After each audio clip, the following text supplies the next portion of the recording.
There we go. How are we doing tonight, folks? How are things to Square? A very good evening to you too, Data Nerd. It's good to see you. Datron Voltari, Lunchbox 79, and of course, Forgotta Rum. Of course, Forgotta Rum. Not that we take you for granted here, Forgotta Rum. We don't. We love you here. The Royal We. Is my camera a little choppy? Why is my 920 acting up? Why you being like that? Roland, it's good to see you. You have to cough earlier if you want me to acknowledge you in the initial roll.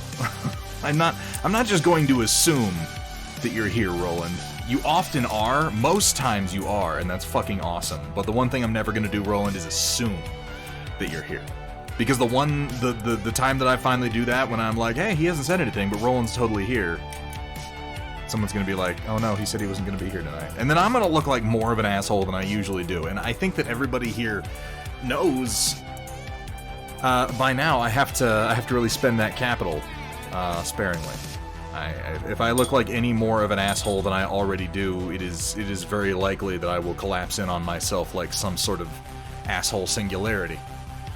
Not choppy for you, fantastic. I'm not going to worry about it then. Terrain 034th. How are you doing today, my friend? Decided this month is just shit and needs to end. Oh, Datron, I'm so sorry to hear that, man. I was about to complain about this month, but the things I was going to complain about are like, it's hot. I have to work outside. Like, I can't...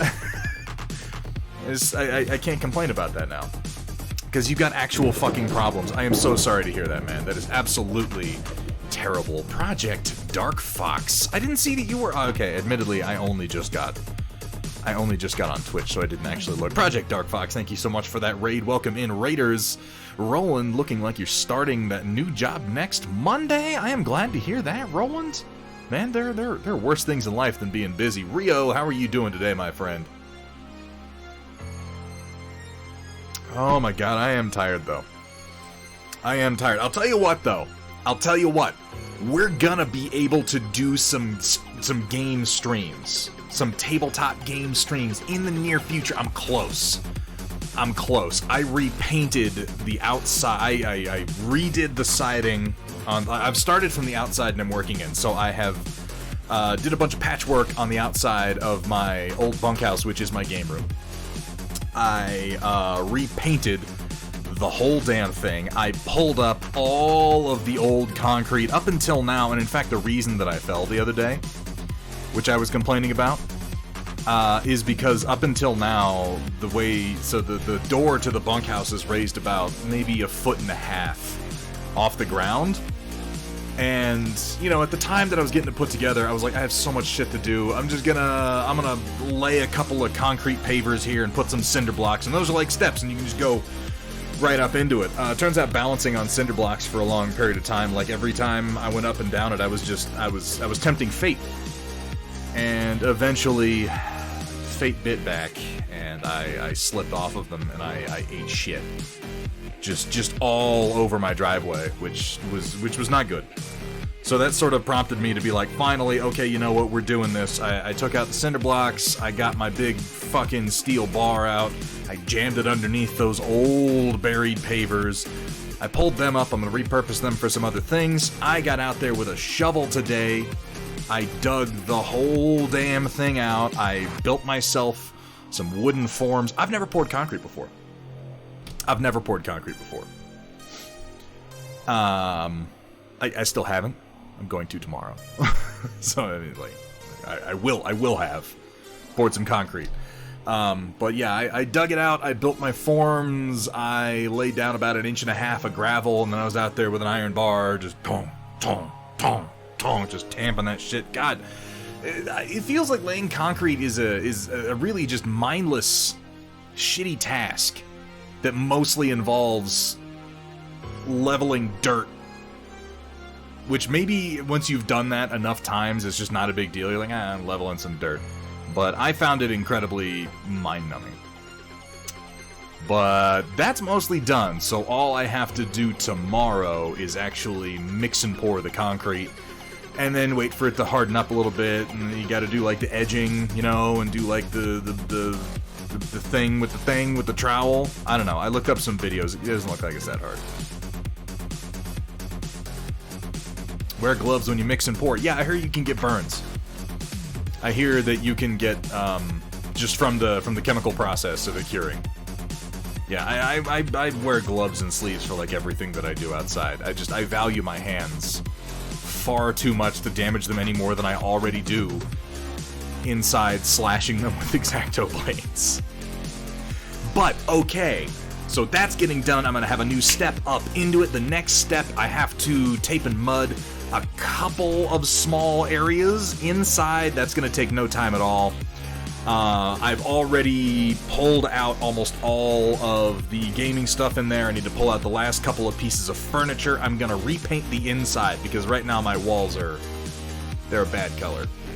It seemed like a better color before I put it on, and then for the last like year that it's been up, I've just been like, I hate these walls every time I'm in there. I got some new poster frames because the poster frames I have out there are shit. For my Dread poster, my Robot Jocks poster, Roland, I picked up. You know what I did?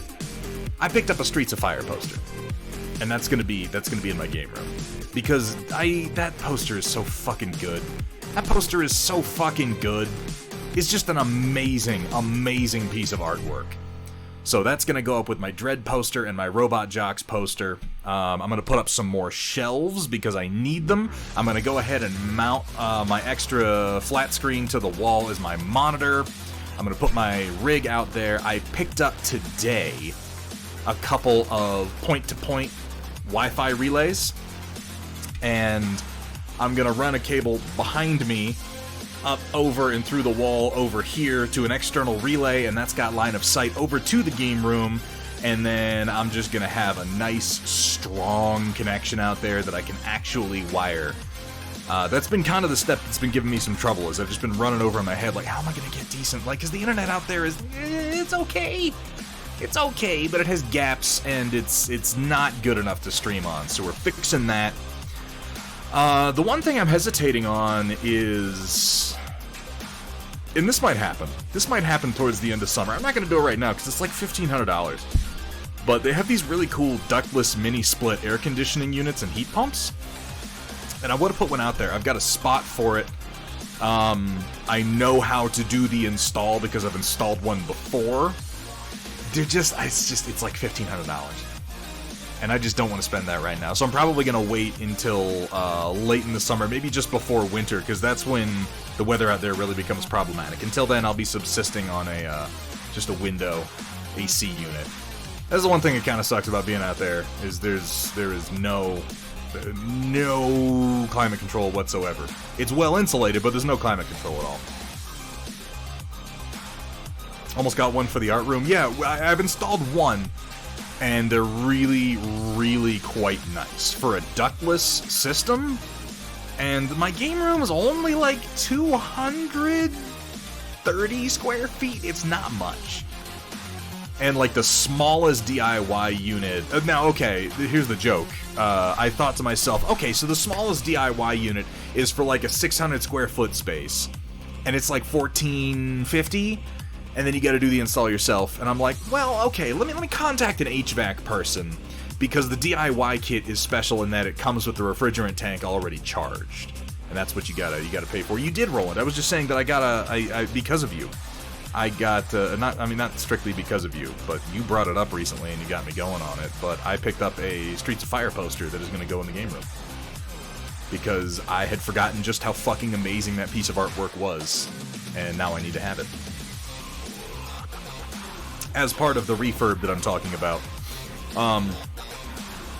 Anyway, the point is, I'm anticipating I don't want to give a deadline for when we're going to be able to have an inaugural tabletop gaming stream out there, but I'm thinking by the end of summer.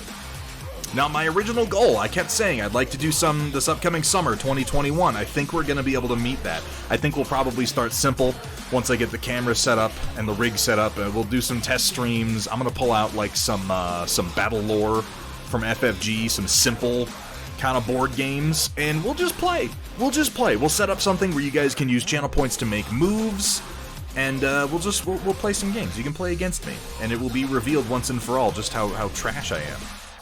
at literally all games.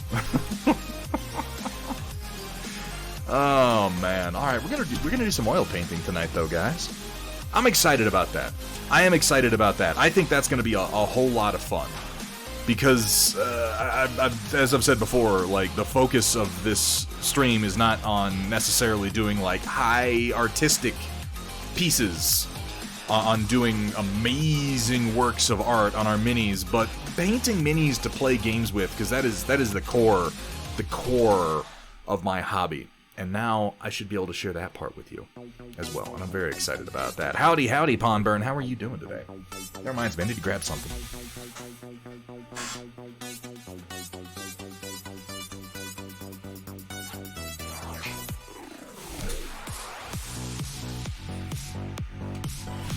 Alright. Let's switch to the desk cam and see if we can't get ramped up into a little bit of painting. Check it out, you guys. Look at my dice. I'm so excited about these. They're so pretty. Let me see if I can get the light to go through them decently here on the camera. When the light hits them just right. They're so... I'm really, really impressed with the quality of these. I got a little anal retentive with a handful of them, and I did the saltwater test on them, and I think that Vergaderung was out... You mentioned this, I'm pretty sure. The transparent dice are nice because, like, you can look and be like, are there any bubbles or imperfect? No, it's perfectly solid plastic. They're well made. And, the saltwater test is completely unnecessary. It's completely unnecessary. I used to make fun of people who did it in my old gaming groups down in, and I'm like, your Merrick dice, they're square. God, why? Oh, that sucked so bad. Yeah, no, these came out fantastic. Let me see. And they're beautiful when the light catches them right. Let me see if there's an angle here. I got another light I can use. Let's see. They're just a wonderful color. Look at that. And it took the logo so well. I'm really, really stoked with this set. No sparkles. I wanted to keep them simple. And keep them fairly elegant. I don't know how many runs of these we're gonna do. I've been thinking about that, though. It's not my intent to sell these necessarily, so much as just give them out as, like, commemorative for events and for milestones. I'm never gonna make money reselling dice, and that's not the idea. I know that a number of people want larger sets of them, and I appreciate that, and I'm gonna see if there's something we can't do to accommodate that. Maybe with the smaller D6s, we could do a run in greater numbers. But, yeah, they roll pretty well, too. It only took me, like, I think 7 rolls of 2d6 to land on boxcars when I was testing it.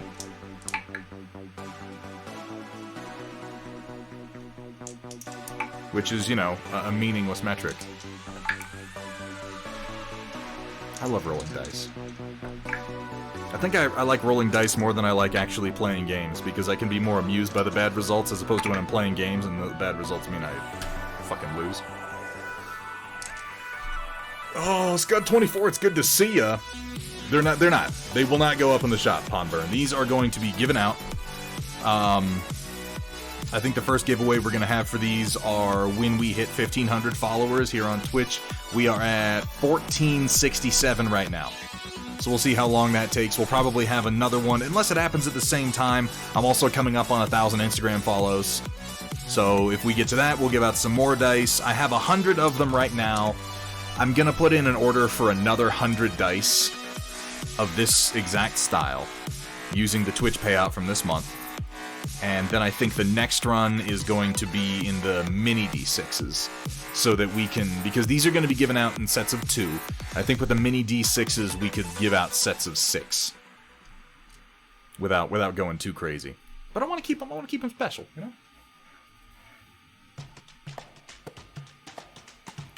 Oh my God! Oh, why did I do a bunch of work before sitting down to paint? That was stupid. Wonder Bread Studio, he says. Wonder Bread.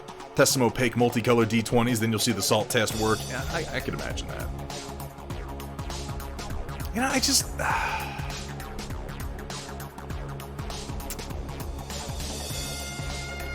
I've just never been that worried about the true randomization of dice.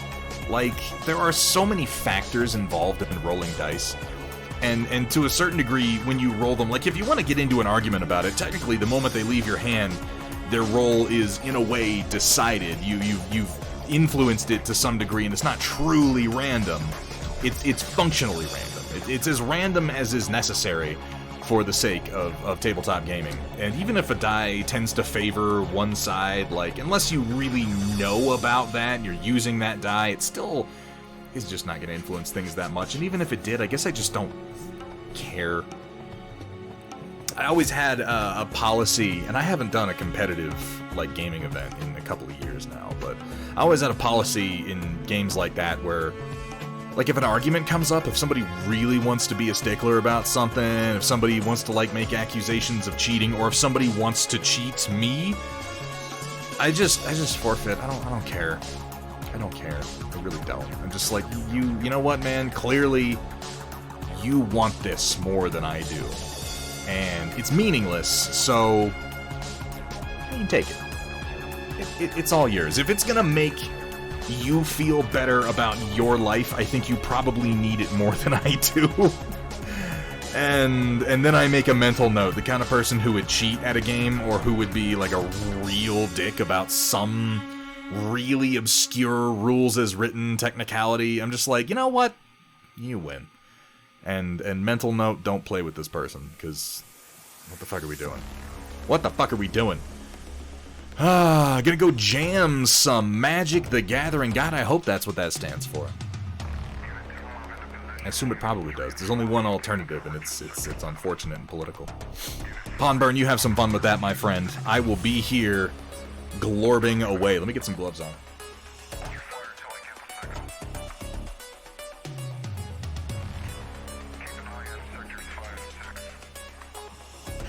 God, somebody shared something with me on Discord that just reinforced. Here's the thing, guys. It's not that I'm not a politically aware person. I am. It's not that I don't have opinions. I do. It's not that I don't have fairly strong opinions. I do. And I want you to take this the right way when I say it. It's just that they're none of your fucking business. And following from that, your political, social opinions are none of my fucking business. Not here. Not here. Somebody shared something with me before I got on the stream that just reaffirmed that for me. Just reminded me, like, yeah, that's why I came up with that policy. That's why I decided on that. And we're never gonna do that. It's just never. There is nothing real about our little plastic mans that we're painting, and we're gonna keep it that way. A greedy dice goblin. We'll get you some, Project Dark Fox. I'm gonna have to see. Like, okay, I bagged them all up into pairs. I bagged the dice all up into pairs, and I need to figure out how we're dividing them up, because I quickly was like, I want 10 for myself. And then I'm like, oh my god, the sets start going fast. I'm like, oh, now I only have, 90 left, and I don't know. I want to give some people 6 or so. That's why I'm thinking, like, we'll do another run. We'll do another run of this exact group of dice. Skull Fairy, you get all the loaded dice. I'm gonna roll all the ones that constantly come up 6. They're going right to you, Skull Fairy. Got some Fireball D6s with little fiery spheres in them. Picks, or it didn't happen? Huh? More Heavy Gear Blitz. We're doing Conquest tonight, Roland. We're gonna be working on some of our men-at-arms here, which actually I should go ahead and get started, because I need to base coat them in some burnt umber.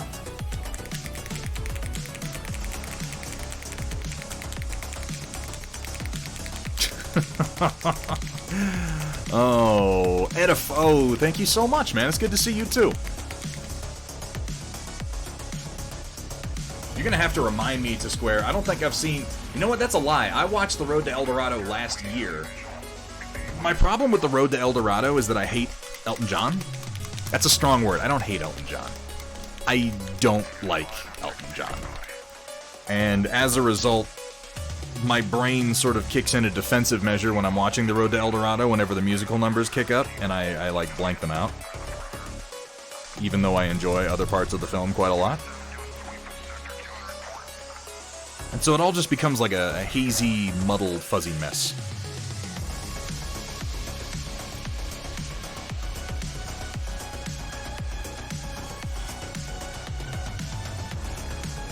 Always rolling 6 is no fun. Well, you know what? What do you want? What do you want, Skull Fairy? What do you want from me? I'm trying to help you out here. You don't want the loaded dice? You do want the loaded dice? Make up your mind. I'll send you the loaded dice that always roll 1s, and then you can punish yourself on the tabletop. How does that sound?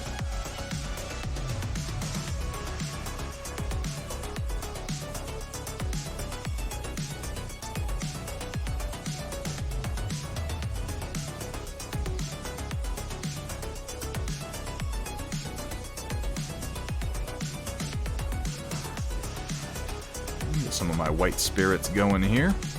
We're going to be doing some acrylic painting on Tuesday. I've been enjoying oil painting, and I'm going to continue doing it, but I have got to do some acrylics. I just realized that, like, my wet palette has been dry for, like, 2 weeks. This is weird. It's a weird feeling. Got to get back to our roots a little bit here. Where are my painting handles? There they are.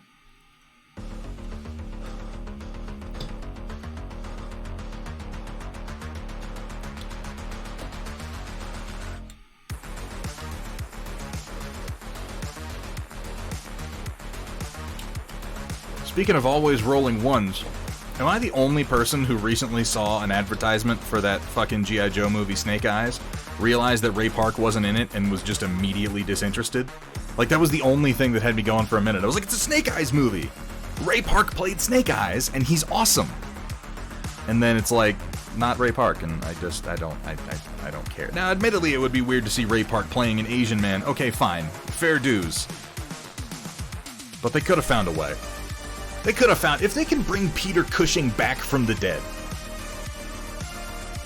to star in a terrible Star Wars movie,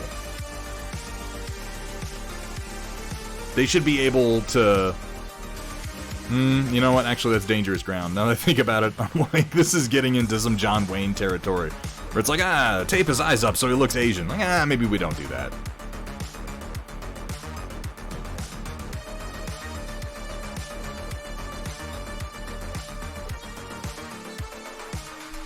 Use CG to just make him into an Asian man. Oh, God. People would lose their minds. And rightly so. That would be awful. I just want Ray Park in the costume. You can have whoever you want play Snake Eyes when he doesn't have his mask on, and then have him put on the mask for the majority of the movie. But that's not what they're going to do. I hear Black Widow is, Well, the most important thing I've heard about Black Widow, I can't give you any spoilers because, well, I guess I do know some of them, but I just don't care about them, so I don't really think about them. But I hear they take a big dump on Taskmaster, and that makes me sad. I like Taskmaster.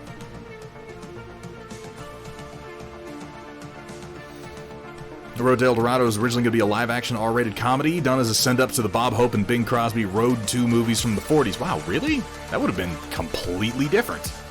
And also pretty great. Not that it isn't great as it is. It is. It's a wonderful movie. I say that even though I strongly dislike Elton John, which has to say something, because he's all up in it.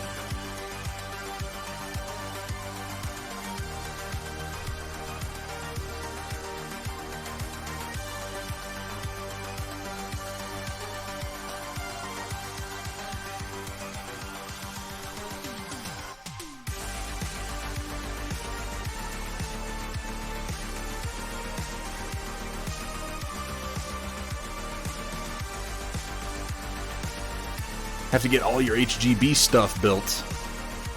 Oh, come now, Roland, come on.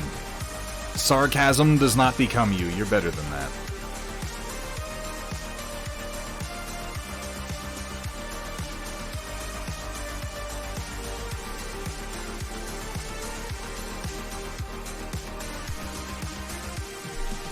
Fear. How are you doing today, my friend? How are your, fucking Dwegham coming, man? You've done some killer work, and I've got a lot of catching up to do. So since the last time we painted Conquest on stream, I had the opportunity to actually play the game, which I had not done before. And I'll confess to you, I had some lingering concerns after reading the rulebook. Everything seemed functional enough, but I had lingering concerns, as I do with any game that I haven't actually played, because there's having good rules and there's feeling good to play. And the second one is a very difficult thing to quantify until you can actually roll some dice and get a feel for the game. And I was ready to have some problems with it, just because I have problems with everything. I mean, come on, you guys know me.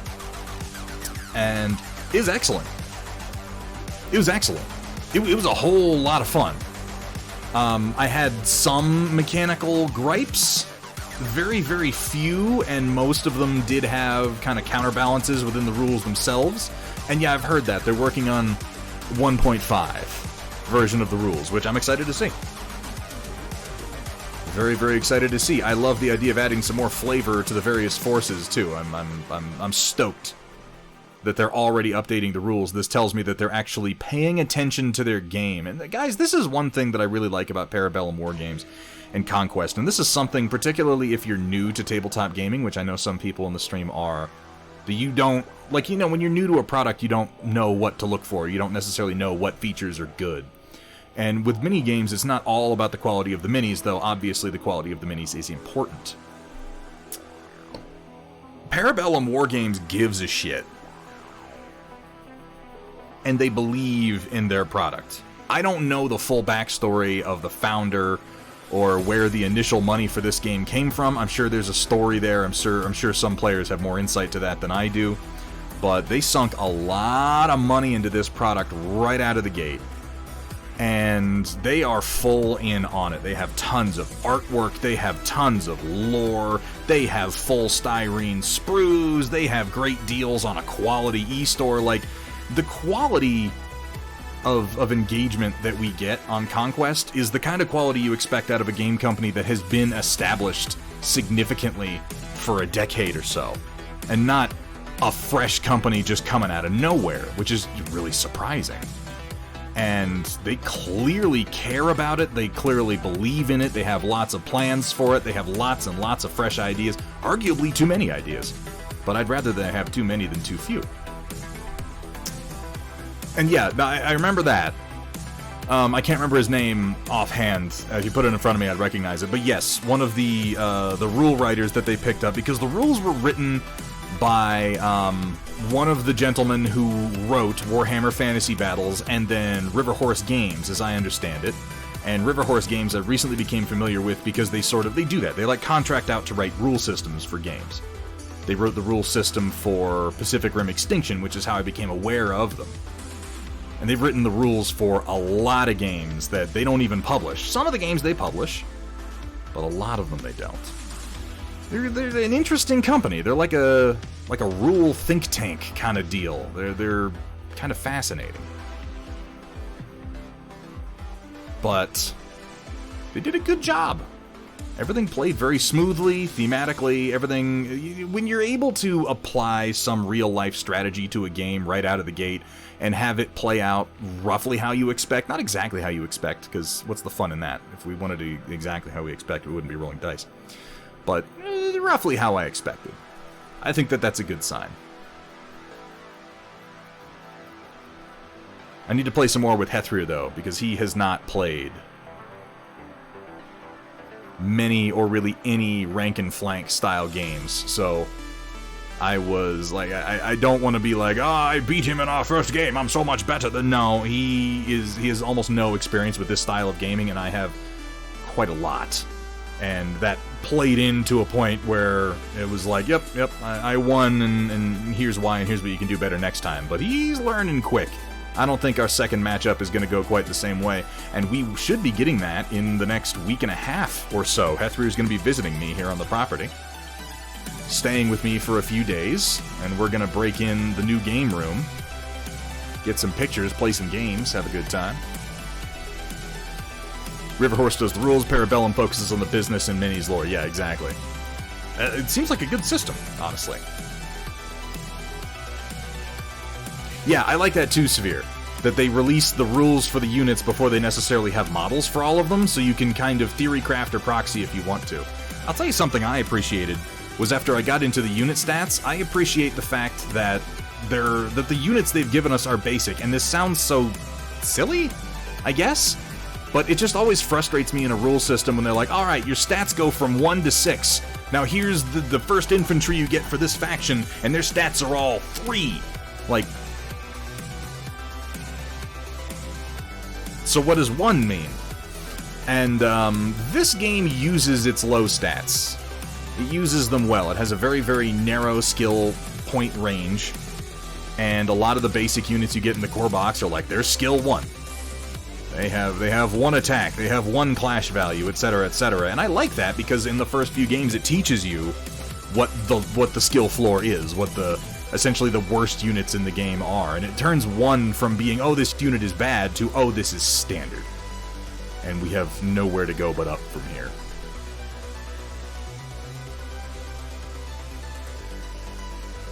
And for that matter, I applaud them in that having a clash value of 1 and 1 attacks, like, even the basic units have skills and special features associated with them that can make them still quite deadly. I learned very quickly that I do not like the 100 Kingdoms Militia at all, but I quite like the 100 Kingdoms Men-at-Arms.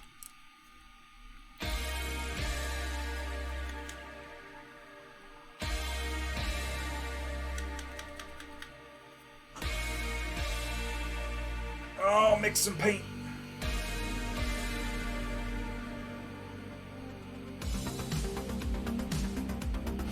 All in all, I think the 1.5 patch is going to be good. I don't think many rules need to be changed. I'll be curious what they do. I think more than anything what the game needs is some of the rules to just be clarified.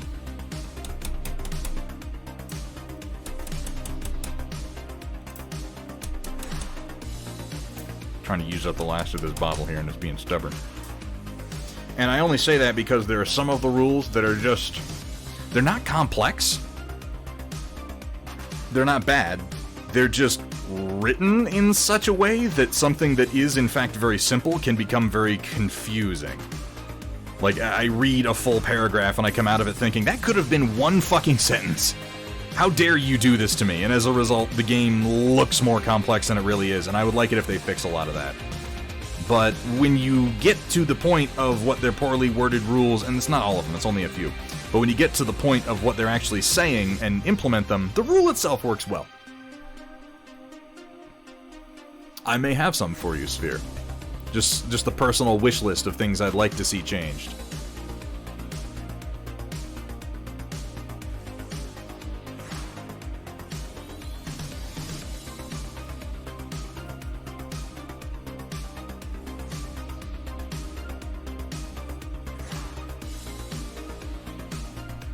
Why did I start on his arm? I always start on the bottom.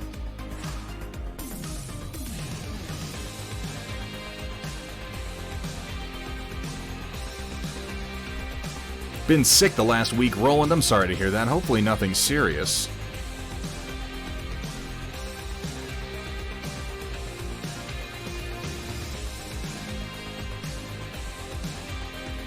Yeah, once we, like, read through the rules a few times, everything flowed pretty well. And once you get the flow, the game actually goes fairly quickly for a rank and flank. I'll tell you the one thing, Sphere, that occurred to us that was just like a why the hell isn't this here, is, and it's such a stupid little thing, but man, they need to include an example of garrison terrain stats in their terrain section, because that was the first question we had, and we couldn't find it anywhere in the book. Like, not how does garrison terrain work, that's really obvious. You're in it, it describes what your facings are, how combat works, that's all very sensible. But and then it says, okay, so then it grants you a defense bonus, an armor bonus, but there was never an example of how much. There was never like oh, okay, well this is, you know, a broken down cathedral, and it has an armor value of 2, and this is a log cabin, it has an armor value of 1. There's nothing like that, so we were just like, I guess everything gives a defense boost of 1 because we thought, you know, the stats don't really go all that high, and we'd rather underdo it than overdo it. So let's just make it 1 on everything and see how that feels. And that worked out pretty well. And that sort of taught us that, like, you probably don't want to have garrison terrain go over, like, defense 3 or something like that. Like, the defense 3 piece of terrain would be huge. Defense 2 would be, woo, and Defense 1 is already like, that's a pretty big boost, honestly. I was very pleased at how fast models die in the game. It is not difficult to kill people. And you feel like you're not getting that many attacks until you realize that you do morale checks every single time you kill people, and morale checks kill a lot of models.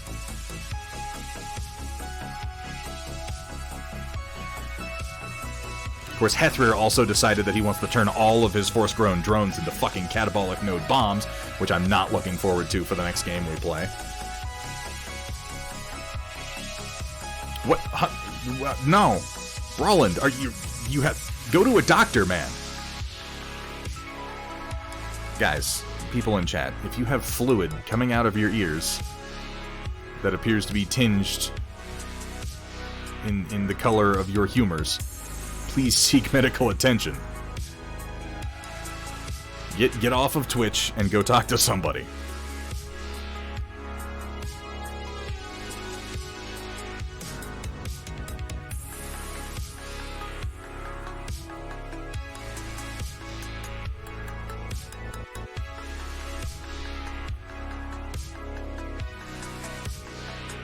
I mean, okay, fair point.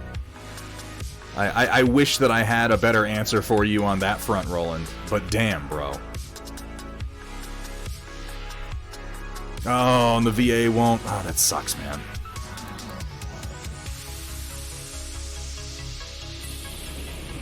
That was gonna be my next remarks. I'm like, you should have VA health coverage, right? VA health coverage is nice in that you always will get it. The question is when... The answer to that is often in 3 to 6 months. But hey, we always got it.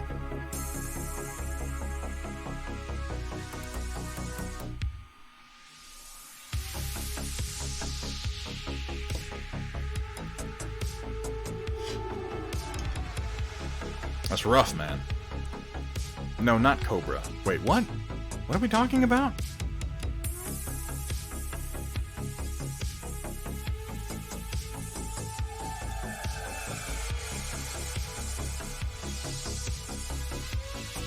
Well, I'm not gonna tell you what to do, Roland. But just, you know, keep an eye on them symptoms, dude, and don't hesitate to go to the fucking VA ER if you have to.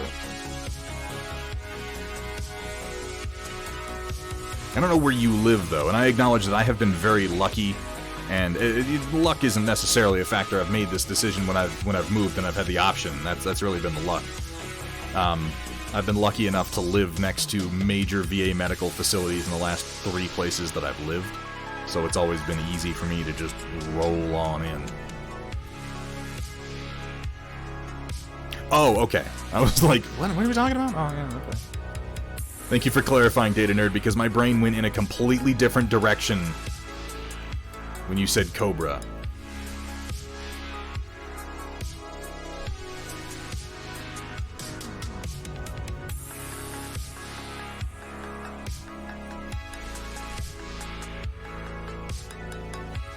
Yes, Sphere, we read that part. But our confusion was just that they gave no example of what a standard defense value should be for a piece of garrison terrain that they felt was balanced. It wasn't it's not like a real problem, because we just agreed, okay, everything's going to be defense 1. The issue is that as new players, we don't really know what defense 1 is, and it would be helpful to have an example of like, well, okay, a log cabin should be defense 1, whereas a fortified stone, you know, crenellated raised area should be like defense 3. Like, that would be really good to know. Because otherwise you're just pulling numbers out of thin air, and I can see how if you don't know the rules, you would agree on, and it would only last for 1 game, so again, it's not really a major issue, but you might be like, well, everything's defense 3, and then you'll quickly find out that that sucks. Because defense 3 is really, really powerful.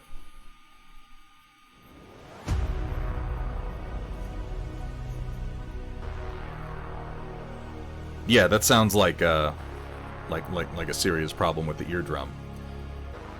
If the fluid is tinged the colors of your inside parts. Roland, I really hope you don't have a ruptured eardrum, man. Like, I hope it's just an infection, and I don't really hope for that because ear infections suck.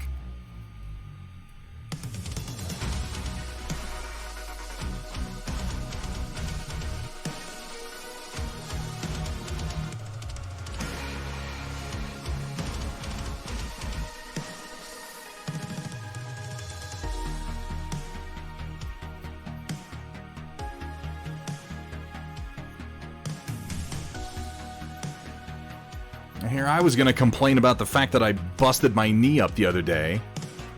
And then people have to go and have actual problems. God! Ah. Woe is me. I've got life so good, and that's somehow a problem for me.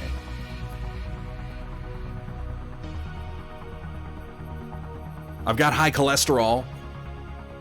That's something. My printer's all wiry. Yeah, you're not gonna see the Ender 3 V2 again. Because it's gonna fucking die soon. I'm gonna take it outside, and I'm gonna beat it to death with a crowbar. Because I hate it. I came back the other day to the V2, having turned that print that's on there right now into just a big solidified block of PLA that I had to clip free, and I was really irritated by that.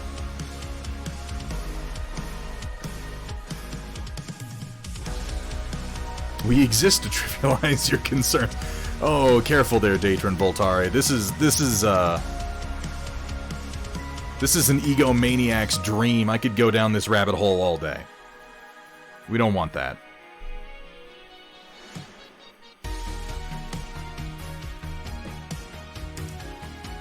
Hey, what's up, Waffles? How you doing? Good to see you, my friend. I hope you're having a good one.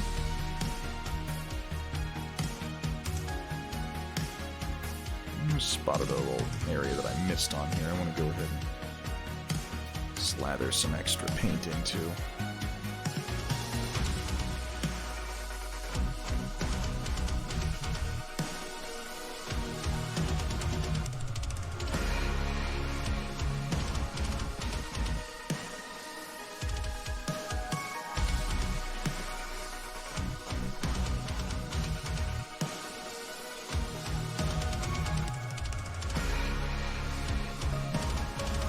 Yeah, here's the thing. I hesitate to give anything that could be construed as medical advice on a Twitch stream where I'm painting little plastic men, and that is my purpose. I'm very hesitant to do that, broadly speaking. And I think you can probably guess why. That said, Roland, please do whatever it is that is within your power to seek some medical attention, because ear problems, man, are not to be fucked with. Like, that's bad. That's bad juju. You don't want that. Nobody wants that.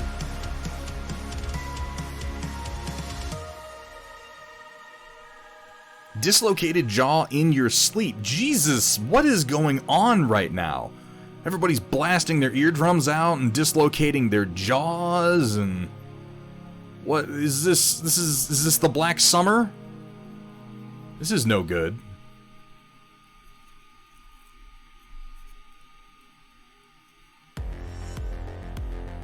Like, Roland, just for us, man, please. Because I cannot describe how dismayed I would be to, like, come back to the stream and be like, oh, where's Roland? Where's Roland? And you let something go and you no longer hear from one ear, or you have brain trauma of so, like, I don't want this to happen. I very much want the opposite of that.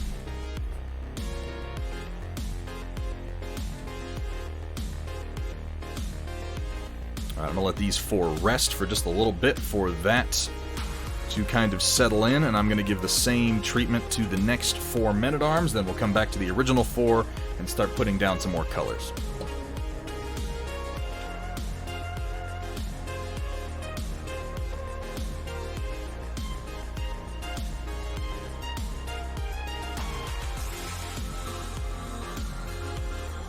somewhere out there is the actual worst doctor in the world, and someone has an appointment with them tomorrow, and it isn't me. That reminds me of the saying, you guys know what they call the person who graduates last in medical school? Doctor.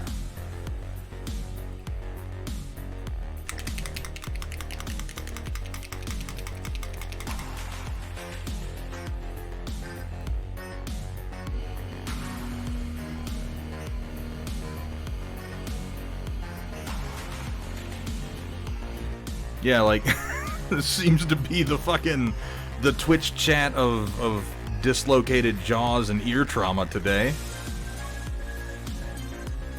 Think about it this way, though, Sphere. With the way statistics work, if this many people are having these problems in your immediate vicinity, that lowers the likelihood of... No, that's not how stats work, actually. That's not actually how statistics work at all.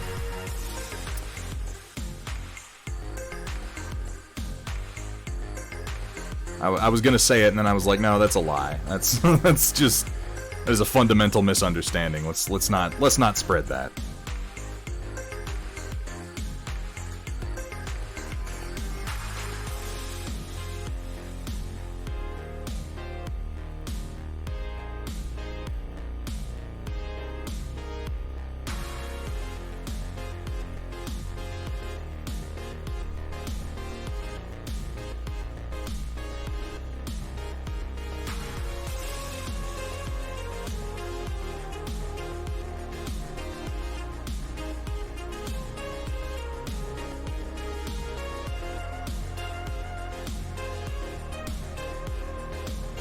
Statistically, you're a ding-dong. Wow, Hathrir, how you doing today, man? It's good to see you.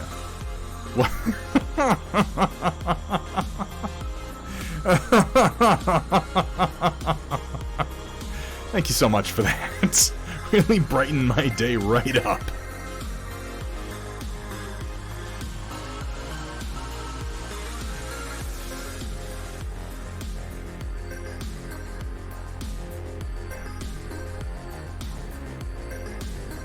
Oh, that reminds me, Hathrir, what day are you coming up, man? Is it the 17th?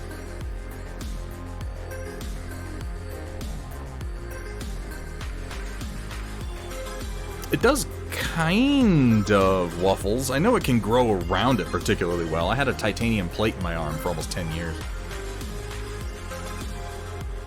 Well, she said the 17th. So I'm hoping she has that right. That's what I'm planning on.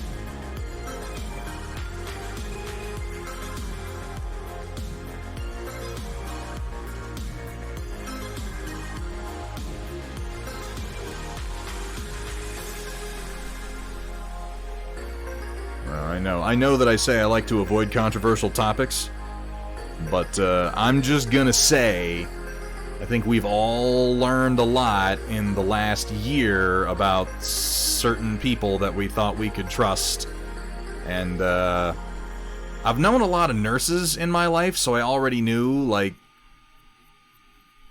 And if there's anyone out there who is a particularly prideful nurse, bear in mind, I do not mean to disparage your profession. I think that if you work in nursing, you'll understand that I'm disparaging very specific members of your profession who you would probably disparage right along with me.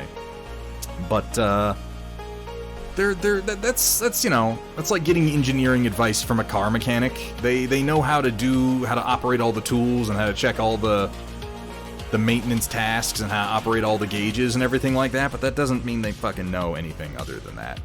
And there are a lot of nurses out there who are like, I'm a nurse, and that's why you should do X, Y, Z, and no, don't listen to those people. Request better medical sources than nurses for some of the medical questions that have arisen in our society in the last year or so, please. It's like when people say, I work in medicine, and you find out they're a radiologist. And you're like, you operate a very particular piece of machinery, and that's it. That's your job. But please, tell me more about vaccines.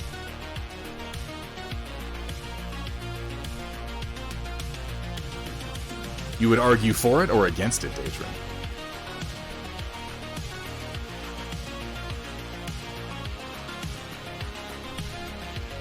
No, sir, I also look at blurry pictures. I also interpret this shit for, hey, you know what? Credit where credit's due. I can look at the blurry picture, but I can't tell you shit about it.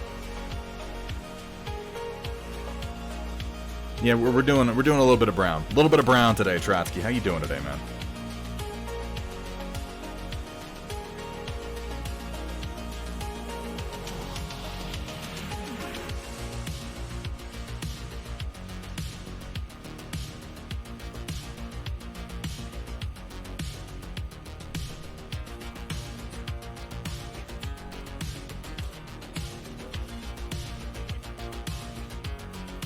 I'm just pre-glazing absolutely everything in burnt umber, and that's going to be my base color that I work up from.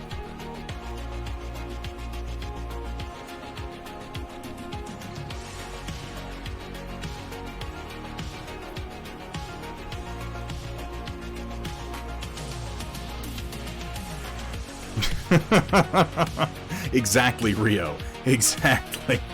Please, for the love of God, I feel it is necessary for me to say this since we're talking about this subject. I'm just going to say it. For the love of God, don't take medical advice from me. Don't do it. Even if I, for whatever reason, completely lose my fucking mind and start, like, giving actual medical advice, don't take it. Consult with almost anyone else, because I do not know what I'm talking about, and even if I did, you shouldn't be listening to me on that subject.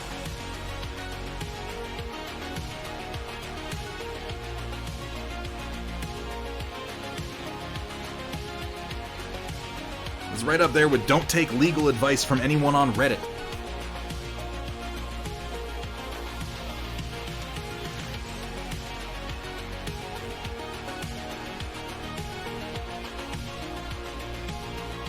Slam your head on the concrete, that'll fix everything.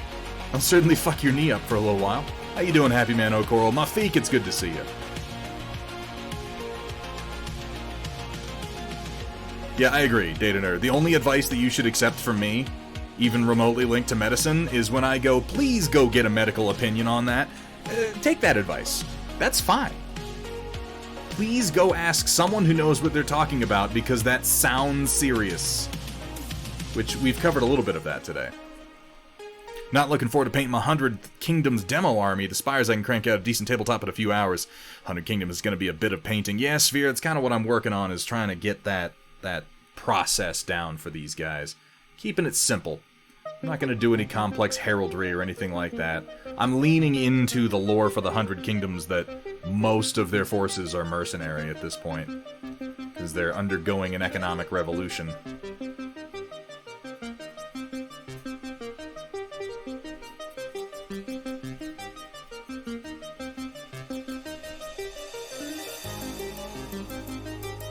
Working on a dragon you started this morning. Fuck yeah, O'Coral, how's it going? Don't piss in shot glasses and press them against your eyes. Wow, that's good stuff. That's staggering stuff. I'm glad you said that. Because that's definitely something that I would have done had you not said it. Here's the thing though, Datron. It's a complex question. Everyone has their specialty. And nurses are certainly qualified to do a great many things. They're not particularly qualified to comment on the efficacy of research-level medicine.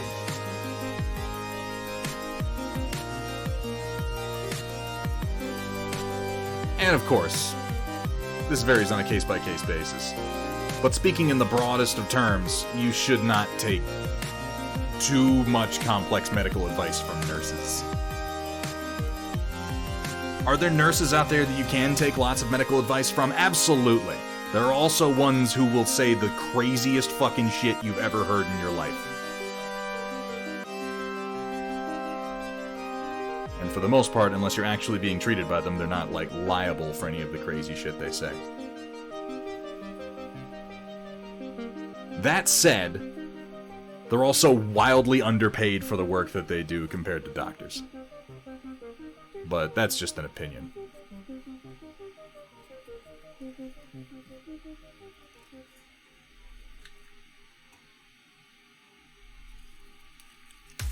One of the new Reaper Bones 5 dragons. Ooh, I saw some people getting those boxes in recently.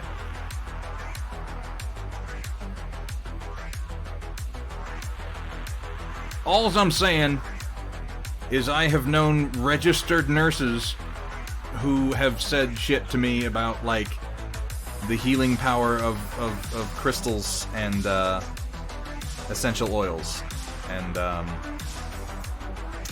that's a concerning precedent to set.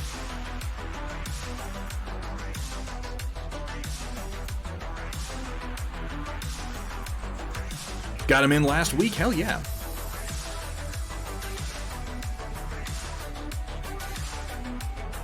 I'm right there with you, Trotsky. I know I'm underpaid. I should talk to my boss.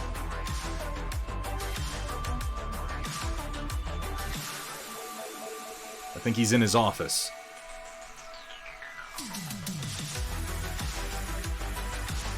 I'm not. I get by pretty damn well, but I am certainly irritated on behalf of a lot of my friends who are not getting paid enough money these days.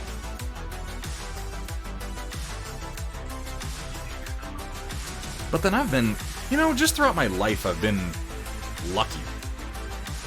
I recognize that's what it is. There are a number of things in my life that I could say, I was smart enough to do X, Y, Z and set myself up for what have you, but it's just luck. Really, it's just dumb luck. Plenty of people have done what I've done and not made out as well as I have, and I'm thankful for it. I'm determined to never take for granted what I have or the safety nets that I enjoy. I try when I wake up in the morning to be thankful for the most basic things.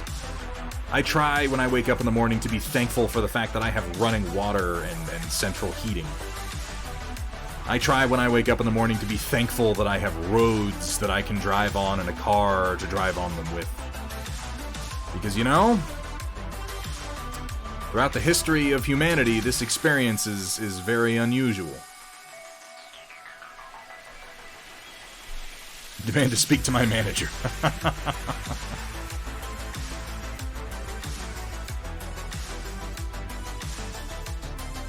I'll get him for you. How about that? Just wait right there. What's up, Crossbow Roof? How you doing today, man?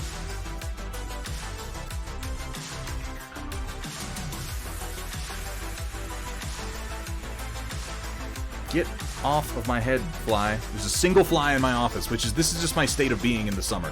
There's always one fly in my office. I only caught him the one time, and I did it live on stream. It was pretty great, but it's never gonna happen again.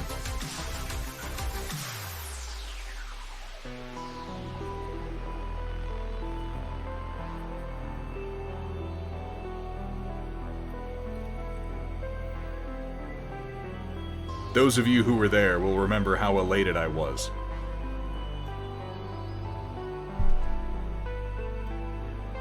Sphere, thank you so much for the lurk, my friend, and thank you for being here. I hope to see you again before the end of the stream.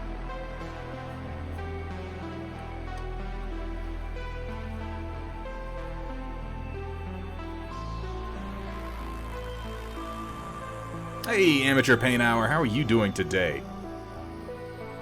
Do I have any mods right now? I realize that I haven't, yeah, Project Dark Fox is here. Okay, never mind. Never mind. Wasn't sure. Thank you so much for that, Project Dark Fox. Amateur Pain Hour, how are you doing today, my friend? Do the same every day. Thanks for all we have. Grew up with my grandmother. She passed 2 world wars. Yeah, it's... There's a line in the recent Dracula miniseries that they did on the BBC, which I actually enjoyed. A lot of people didn't. I thought it was pretty fun. I liked the actor who played Dracula and how he sort of personified the character. And there's a time jump in that series where he winds up in a box for a few hundred years and he, wakes up in the modern era. And he's just marveling, like, he's in this woman's apartment and she's terrified of him because he's a disgusting monster. But he's just looking around at things, at like her television and her microwave and her dishwasher and just all the amenities of modern living. And it's a shitty little apartment. And he just has a remark to the effect of like, I always knew that the future would bring wonders. I never thought that it would make those wonders mundane.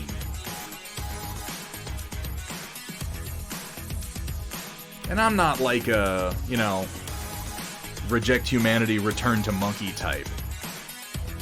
But I do think that some historical context helps to understand how many things we take for granted in day-to-day life that are basically magic.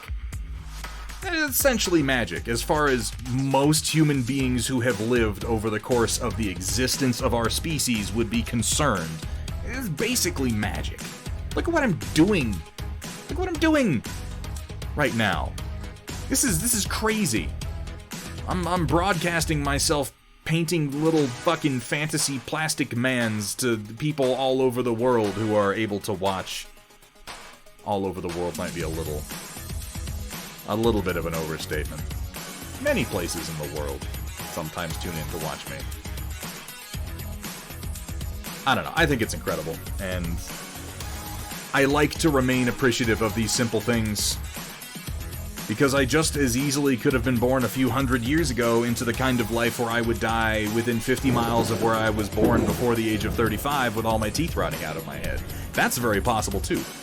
Tiago Ramos. I have no idea if I'm saying that right. Thank you so much for the follow, my friend. Welcome to the stream. Welcome to the Storm Chasers. I'm glad that you, like me, try to appreciate these things. Oh, Coral, thank you so much for the reminder.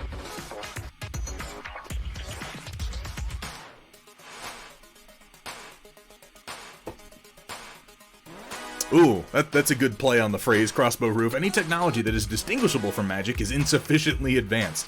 I like that. I like that. Point 1, we fight out wars mostly with pointed sticks. Historically, yes, that's quite accurate.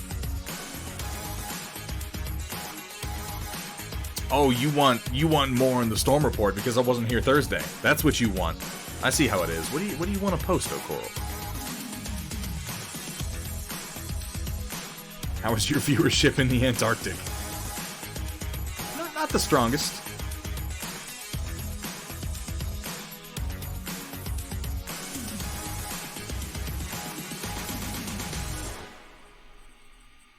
You assume that I check my demographics at all. Oh no, you'd be resenting archers if born back in the Middle Ages anyway. Oh no, if I was born back then and I had to fight in a war, you better fucking believe I'd be using a bow. I'm not running in there, you're out of your damn mind. That's stupid. Have you seen them? They have pointy sticks and sharpened pieces of metal and they want to jab them into my guts. No thank you. I will be standing back here, launching arrows relatively within the reach of people who have some first aid potential. Even if medicine in general is kind of balls at that point. I feel like I would have been able to survive somewhat at the height of the Roman Empire, if only because, like, you know, I like drawing dicks on everything too. I think it's funny.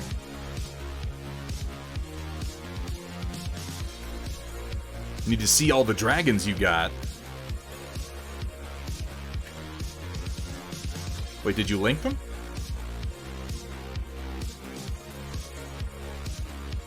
And thank you so much for that raid, by the way, Project Dark Fox. Metalcore Collectibles, how are you doing today? Boss has you cutting out so much packaging your shoulder is sore. You should demand pay more commensurate with your contribution to the overall business model. Metalcore Collectibles. Just want to put them in the Storm Report? Oh, Coral, I'll allow it. I will allow it since you got your dragons and you want to share.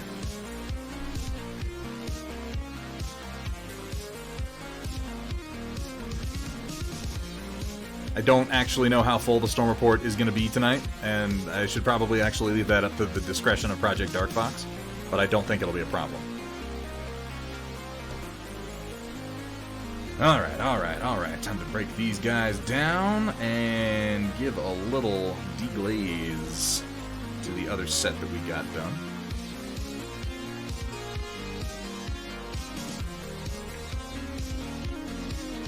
Just saw a spot that I missed. I'm going to go ahead and hit real quick.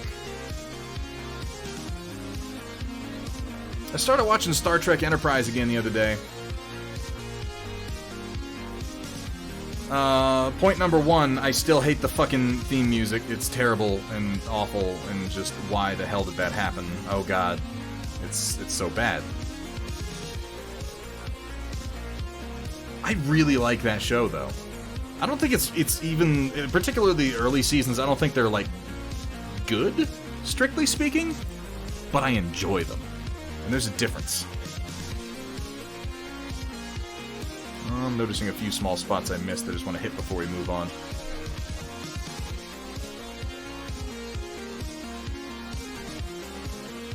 Okay. Yeah. Now the NX-01 looked really, really good, but yeah, the NX refit is some business. Consider for a moment that the vast majority of human technological development has been devoted to figuring out better ways to boil water. You're not wrong. But, you know, that's important.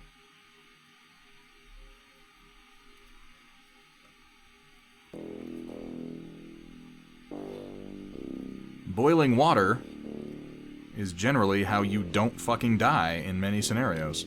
Whether it be for sterilization, or, I mean, really for sterilization, either of drinking water or tools or what have you. Everything on this planet wants to kill us, effectively.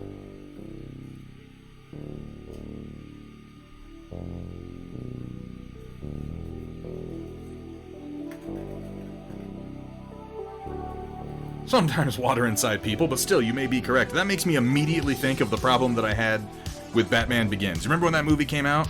Or am I just old? Even as a relatively young man sitting in the theater watching that, when they had the water explosion device going, like, they turned it on and all the water mains blew and everything, I'm like, wouldn't people just explode? Like, based on the pseudoscience of this microwave thing that heats all the water in the immediate area and causes it to explode almost immediately, like, wouldn't that just cook all of the people? Like, how would it differentiate targets? It wouldn't.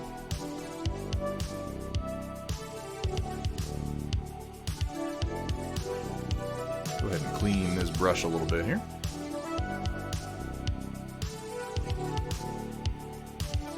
Oh yeah, no, you're right, Nanotanks. Then you follow that forward into, like, how did we generate power? How, not just generate electricity, but, like, how do we generate mechanical power? And you get into the steam engine. And even today, it was one of the great realizations of my young life when I got into learning about nuclear reactors and I came to understand that fundamentally, what the nuclear reactor is it boils water. It boils water. That's what it does. And we generate electricity with that just like every fucking thing else.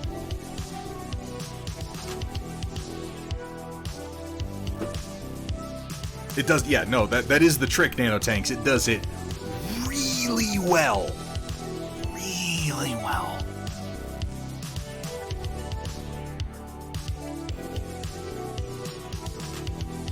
How you doing, Techno Sugar? Project R Fox, we had a shout out for Techno Sugar Creations. Pretty please. Stream you should definitely be following if you enjoy a little bit of that two-dimensional art, which I just find so relaxing to observe.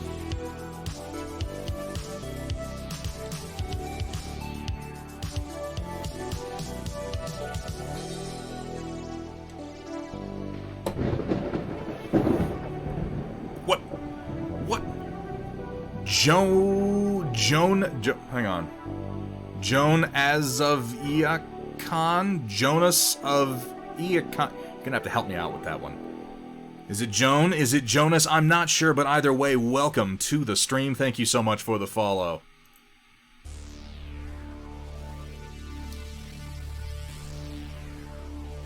Oh, getting hot dogs. Okay. It's Joanna? Okay. I saw the A. I was like, oh, okay. Joanna Sophia Khan. Aha! I just picked out the Sophia in the middle there.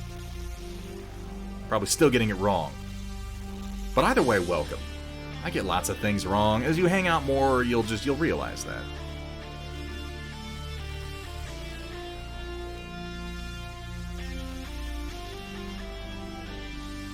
No, I'm not doing it, Roland. I'm not gonna do... I thought it too, but I'm not gonna do it. I can't do the Shatner shake that he does, either.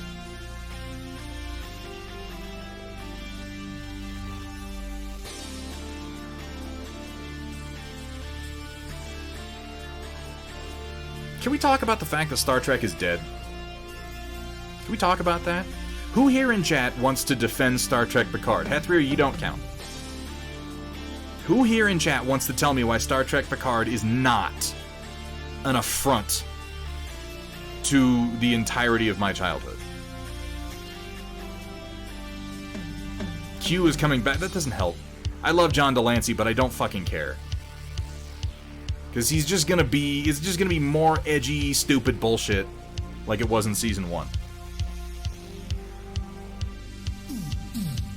That's not a defense, Datron. That's not a defense. You can't... Picard is nowhere near as bad as Discovery. Discovery is fucking awful. Hey! At least it's better than being stabbed in a dark alleyway. Oh, well then, my opinion has totally changed. I haven't watched any of Lower Decks, and I don't think I want to. I won't criticize Lower Decks because I haven't watched it, and I don't think that's fair. I will criticize things that I have watched. I will criticize the idea behind things that I haven't, but I won't criticize the content that I haven't actually consumed in any way. But I don't really want to watch it. I will say that I quite like the Orville, and I am looking forward to the apparently one more season we're supposed to get of that on Hulu.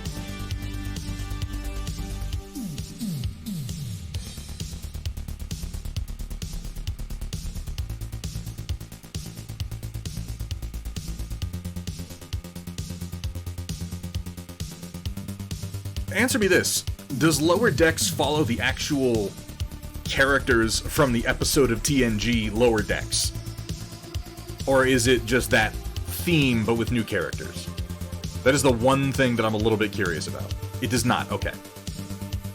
Because I like that episode, Lower Decks. It's a tragic episode. That chick dies at the end of it, and it's like, oh. I guess these crew members are people, too. New characters, different ship, but the same theme. Okay. It was a good episode. It's a classic episode.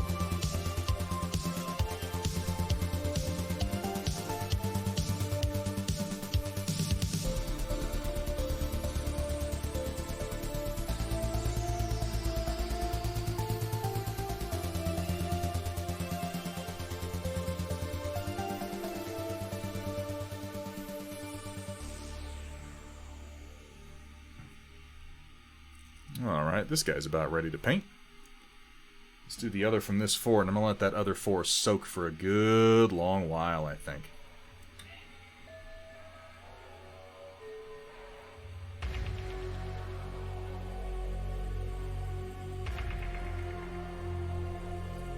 Was she wearing a red shirt? By the time of TNG, it was yellow shirts.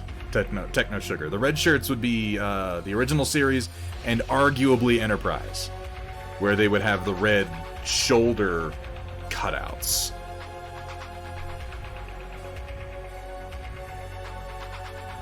And I don't remember if she was engineering, science, security. I can't remember. Gus Schultz, how you doing today, man? Welcome in.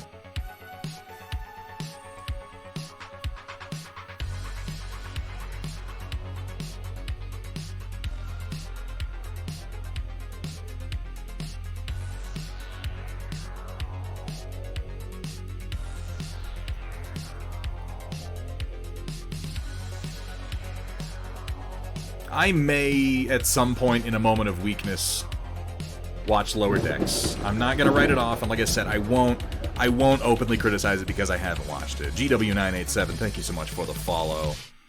Welcome to the stream. Welcome to the Storm Chasers. Welcome to this channel where I let out my angst for all things popular. And let's just be known. Let it be known. I state this periodically, and you should know. I fully recognize that I am just one edgy little bitch who hates things specifically because they're popular. But you know what? It's honest. I honestly hate things because they're popular, and I don't know if that makes it better. But I believe it. Oh my god. Why? What? Oh no. My Stream Deck has completely stopped working. How dismaying. Let's unplug it real quick.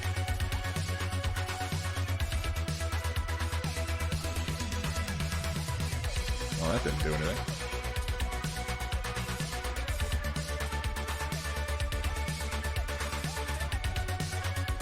This is the first time it's done this.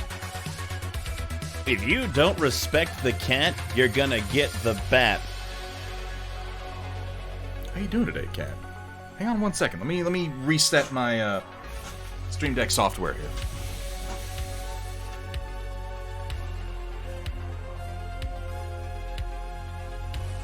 Here at Thunderhead Studios, it's okay to be sloppy. Bonus points if it's white paint.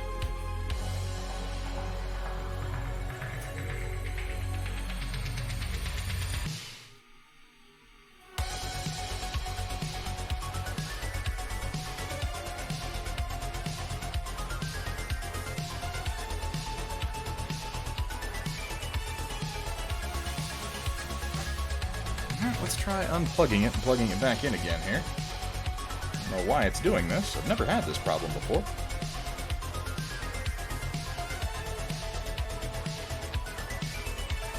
It's just not being recognized by the software for some reason. That is weird and troubling. Hang on. I hate new problems. Problems are fine, but when they just sort of pop out of nowhere and have no obvious cause, and they've never been a problem before, I'm not a fan. Holy shit, it looks like it's working now. Let's try it out.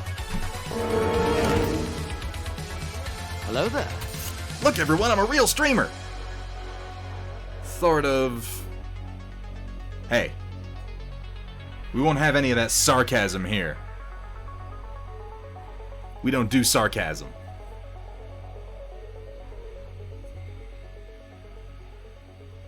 Someone go ahead and look that up under irony. Just got back from Black Widow. I hear that they took a big dump on Taskmaster, and I'm not. That kind of killed any enthusiasm I had for Black Widow, because I really quite like Taskmaster as a character, and I'm not into that. Oh, already? You must have the new edition, oh Coral. Big old dookie. Big old dookie.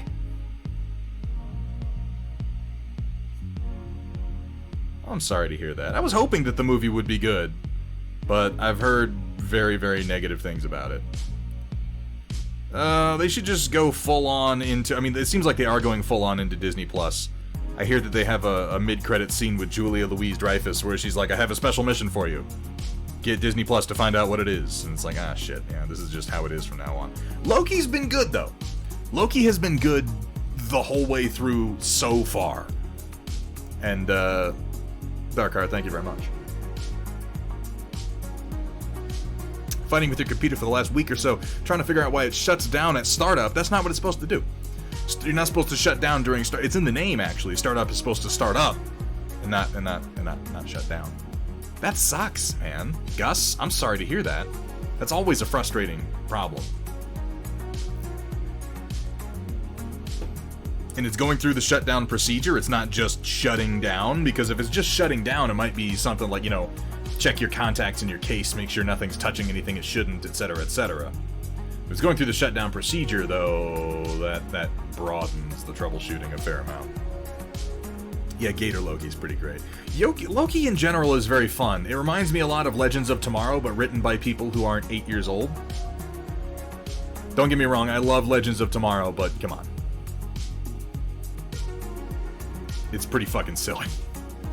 Not always in a good way.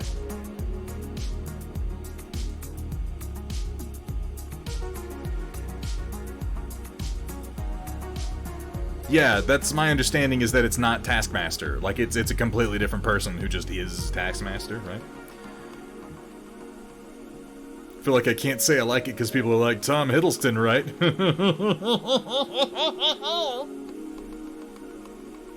Tom Hiddleston's pretty great.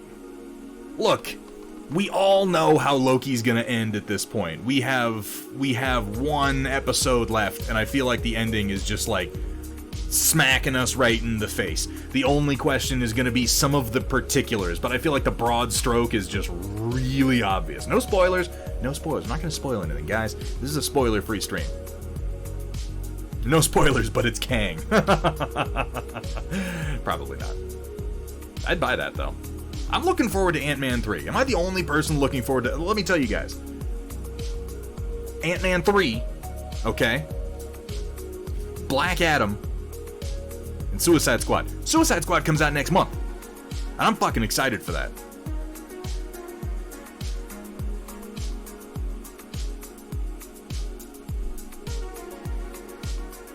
What? Why are you...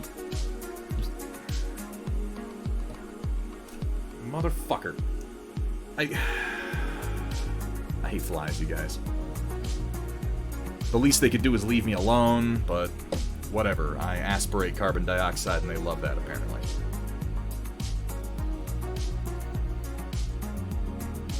Yeah, no, everything... See, I don't get that at all. Like, the obvious signs might be pointing to Kang, but I feel like the thematic signs are pointing in a very, very different direction. And, you know, it's Disney, and these days they specialize in subverting your expectations.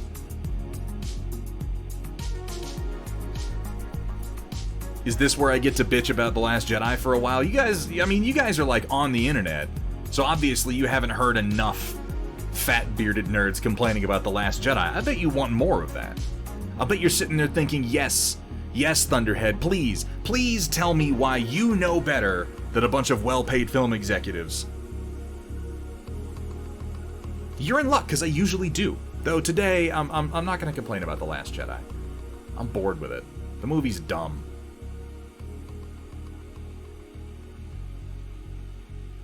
Try chopsticks. He who can catch... Or was it the man who can catch a fly with chopsticks can do anything. That's why we connect to the internet. That's why we have internet service. Oh, Techno Sugar. You might be onto something.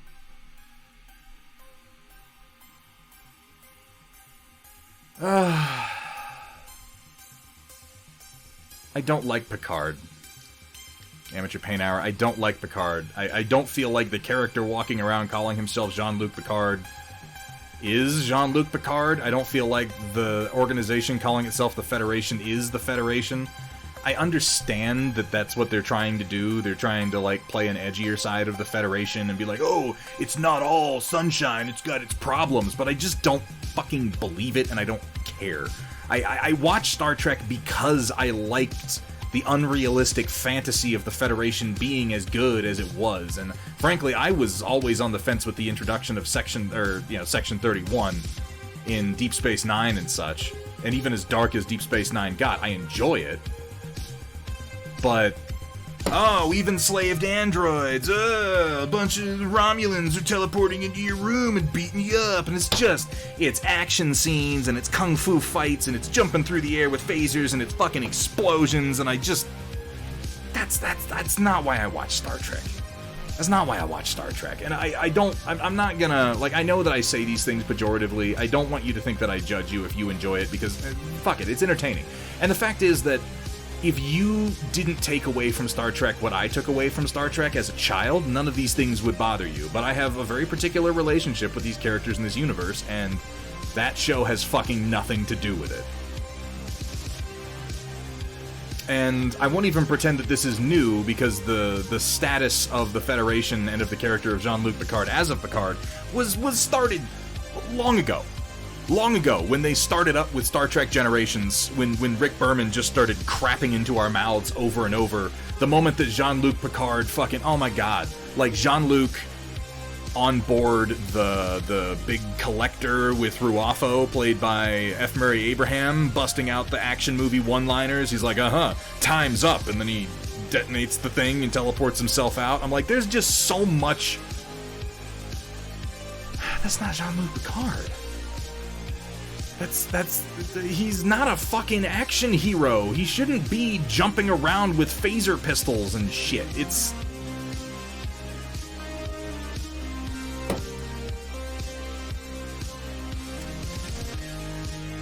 I like my Star Trek slow and thoughtful. And there's nothing slow or thoughtful about modern Star Trek. And I understand that modern audiences want something else than what I want. I get that. But that doesn't make me want it anymore. I have accepted that what I got out of Star Trek is gone. I have accepted that I will never have it back again. I'm not going to sit here and hope for something that's not going to change. Because the fact is, Picard makes money, and Discovery makes money, and this is just how it's going to be from now on. But I will mourn for the characters that I see as dead.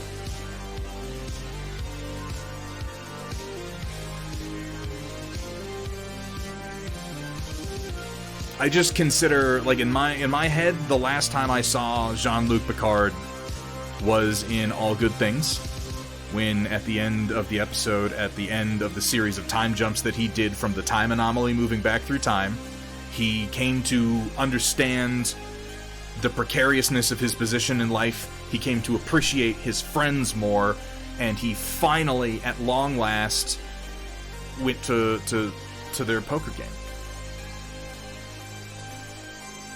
That was the ending that I love. Jean-Luc Picard, he goes to the poker game. He starts the deal alongside Geordi and Riker and Data and Worf, and that's it.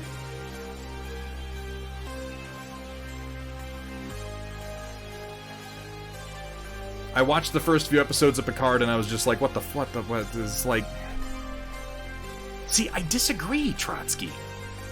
I think that First Contact is probably the best of the TNG movies, but I have a really, really hard time. Really hard time. Waffles, I hear you.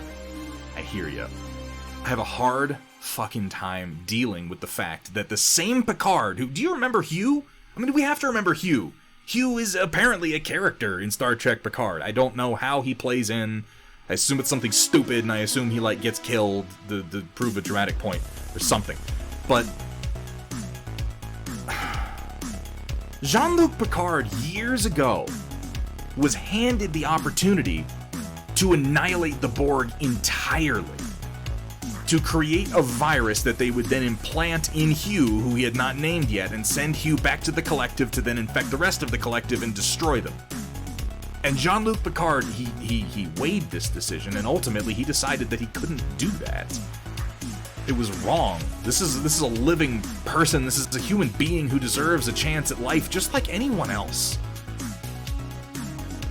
And then you fast forward to First Contact and he is a rabid psychopath, murdering crew members, saying how they cannot be brought back once they've been assimilated. And I'm thinking, you've personally been there. 50 Shades of Cold Gray. I love this book. And as he pulled his stiff bristles out of my wet fluids, I yelled out, "No, Thunderhead!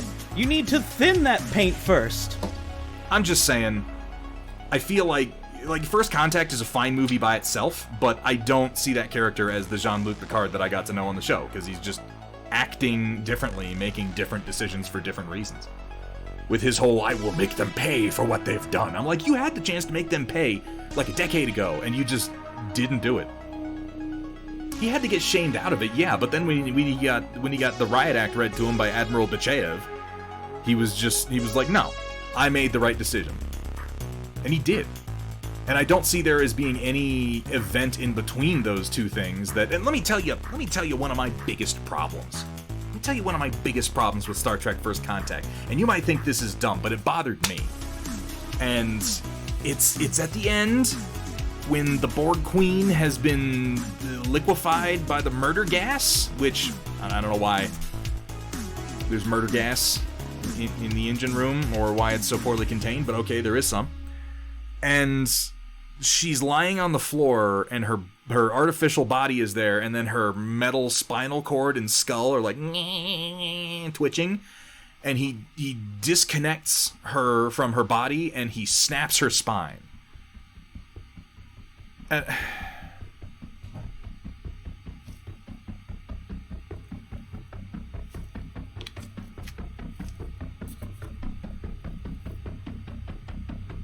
Maybe it's not a big deal. And I mean, really, it isn't. It isn't really that big a deal. It's Star Trek. Who gives a shit? Crazier shit than that has happened all the time. But I'm very, very attached to the character of Jean-Luc Picard that I came to respect as a beacon of not just morality, but ethics. And not just ethics, but articulate ethics. Someone who makes decisions for a reason. Someone who fears his own primal instincts to a degree. The episode where they get their minds erased, and they are the aliens erase their minds, and they... Plank Walker, good to see you, my friend. Drumhead is a great example of it, Datron Voltari. That is one of the best examples, one of the best Picard speeches.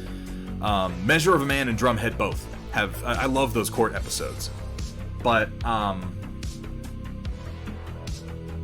basically they get their minds erased and an alien jumps onto the bridge, and then he tells them that, oh, they erased our memories, but we're fighting a war and we have to go shoot these people.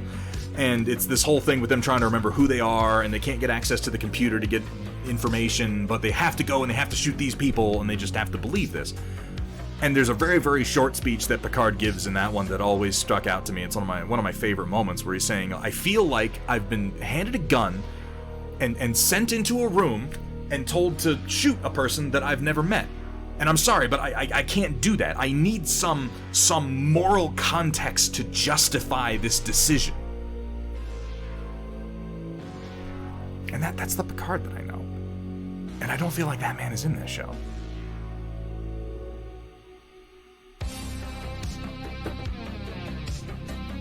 He's not the sort to give in to those kinds of urges. But, you know, that's what we have these days. All right, let me pick up my next step here. Decide what I'm doing. I'm going to work on their tabards, and I think I'm going to go all red for these guys just to keep things simple, and then switch up to another color later on. So I'm going to get out some of my cadmium red deep hue. You always felt John Sheridan was a better ethical exemplar. They're similar for me, Roland. I think that John Sheridan... he's arguably more realistic than Jean-Luc Picard, but I think Jean-Luc Picard makes sense within the context of someone who grew up on Earth in the Federation. Whereas John Sheridan, his version of future government was not as perfect as the Star Trek Federation. They had more problems. I think he was a bit more relatable as a result. But I don't like Picard because he's relatable. I like Picard because he stands for something meaningful.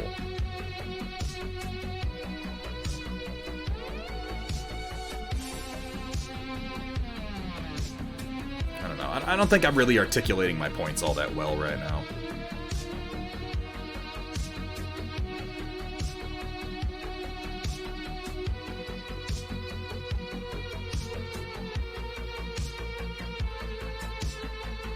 I tried to watch Picard and it rubbed me the wrong way in a big way. Particularly the whole thing with the Federation being willing to... First of all, okay, alright. Romulus's sun explodes, right? Local friendly lizard, hello to you too. I'm sorry, I'm whining. I'm whining about Star Trek right now. First of all, that's not how supernovas work. suns don't just go supernova all of a sudden out of nowhere. We know the warning signs of a star going supernova. They're very well understood, and this has been stated previously in Star Trek. Reptune, thank you so much for the follow. Welcome to the stream. Welcome to the bitch session. Stars give off signs for, I want to say, like thousands of years before they just explode. It does not just happen. So, okay. But let's move past that. Romulus's sun explodes, and the Federation is like, fuck him? Like, really? Picard was the only one who thought that they were worth saving? That seems strange to me.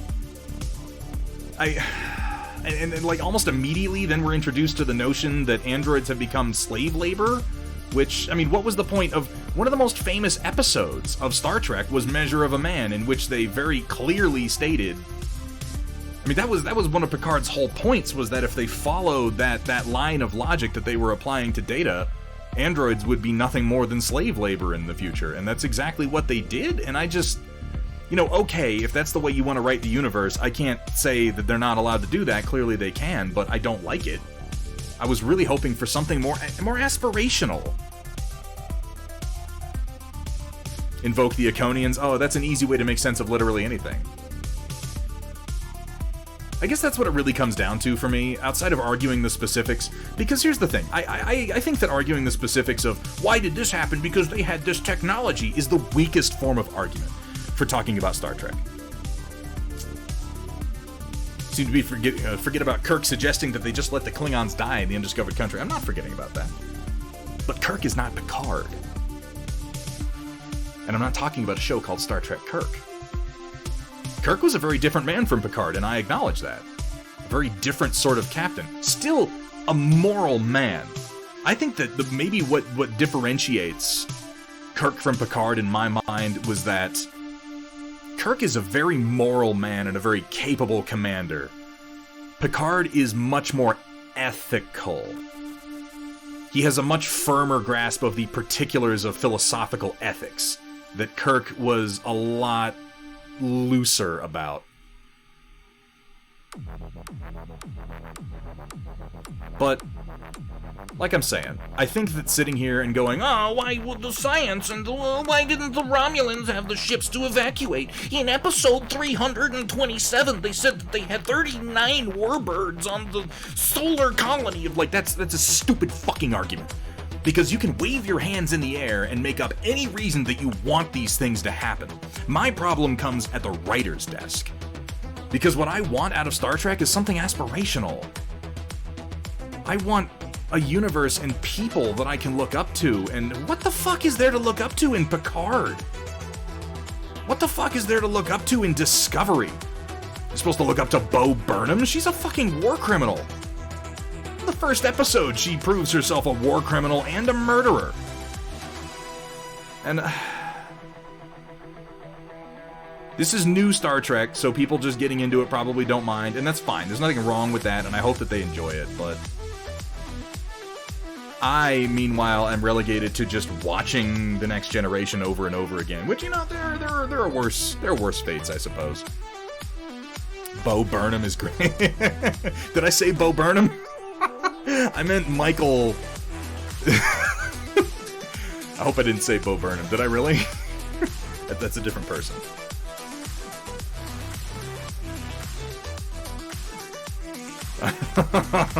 You know what I meant.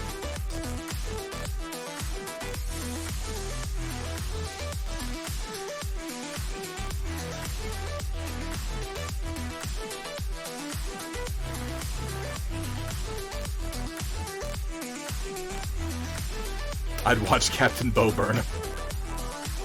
Catech Harmony, you okay over there, buddy? You getting that caffeine hit? Maybe you should drink some water. That's just a thought.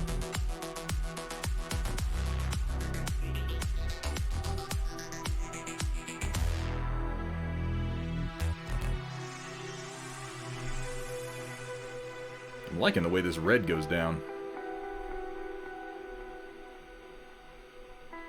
Want to do any more red? I think that's the only red I want to do on him. Let's go to the next guy.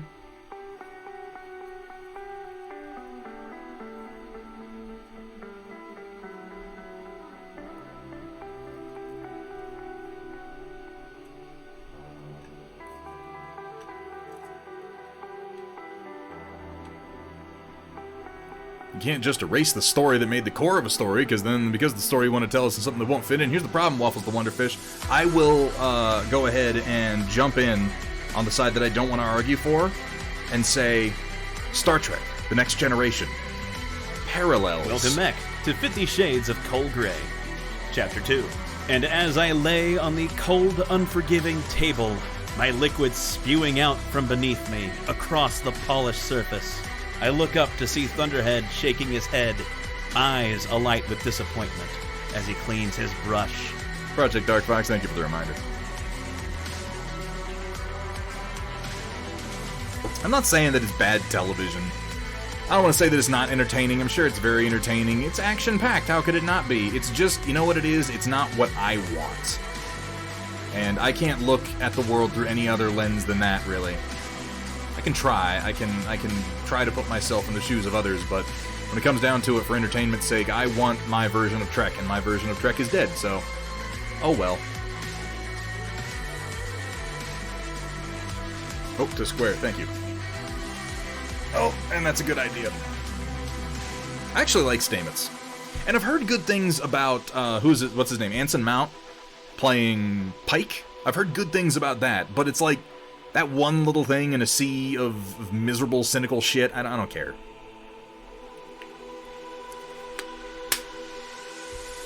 There's other shit that I can watch. I'm gonna keep signing every online meaningless petition that I can to see if we get more Orville, because I love the Orville. We do have one more season of the Orville coming. I am very excited about that, and I will do everything in my power to put all the money into that I can to prove to the cynical bean counters that it's worth making more of it, because I'm not a big Seth MacFarlane fan, generally speaking. I think that a lot of his humor is really dumb, but when I watch the Orville, I feel very strongly that it makes me realize that at some point, at many points probably, both Seth MacFarlane and I were watching the same episodes at the same time, thinking the same things, and that is meaningful to me. And we may not connect on a lot of what we consider comedy most of the time, but I really quite like what he's done with the Orville. Yeah, Wombat, hit me up on Discord. I'd be happy to, man. Pike's getting his own show. Everybody's getting their own fucking show. Fucking get... Why? Why here, Fly? There's a whole room! Excuse me. The Orville's great. Amateur Paint Hour, if you enjoyed Star Trek The Next Generation, the Orville is like a love letter to that show. Get through the first season. Maybe that's kind of perfect, because Next Gen is the same way. It's like, get through the first season. It's not the best in the first season. It's still finding its legs.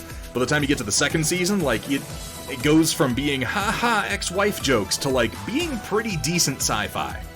It starts to take itself more seriously, and I think that's for the better. It has my favorite take on Data I have ever seen in my life. I think Isaac is the fucking best. He's like Data if Data was in no way curious about humanity, and was just utterly assured of his own superiority in every conceivable way. Just no curiosity at all. Just contempt. And he's a lot of fun. LGS showed the Dominion stuff to the Warhammer rep. No response yet, as they sent this weekend, and he's probably off on the weekends. Chaotic Harmony, they're gonna love it, man. Here's the thing. The guys who rep for Games Workshop, they're not fucking stupid, and they're not looking for world-class, famous painter paint jobs. They get really, really excited about tabletop quality paint jobs. They get really, really excited about good-looking, achievable paint jobs. And I think that, Chaotic, you know me enough by now to know that this is in no way me speaking pejoratively about the quality of your paint jobs. They're excellent. And I think that they're exactly the style that most Warhammer community reps are really going to love seeing. It's exactly the kind of painting that they want to represent their product right now, because new painters can look at that and go, I think that with some practice I could do that. And they're right, because that's what you've done.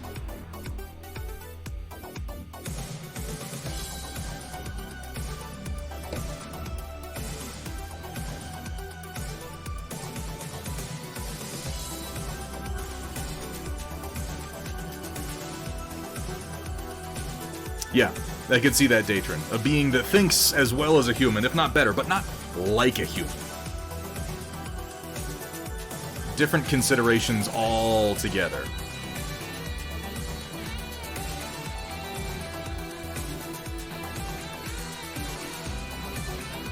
I like the episode when they go to Isaac's homeworld. And... oh, I shouldn't say anything. It's spoilers. It's spoilers for a really cool revelation, so I'm not going to say it. But those of you who've watched the show, the episode where they go to Isaac's homeworld and they find out about the race that created them is wonderful.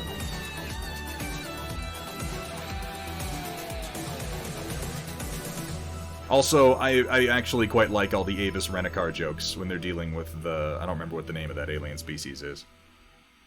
That worship Avis. And I tell them, this is 5 colors, here's what they are, go wild. Exactly. Exactly chaotic. It's an easily communicated paint style. You don't have to go, oh, okay, well, first learn how to wet blend. No. It's do this, do that, do the other thing, buy these colors, go paint it. That's fantastic.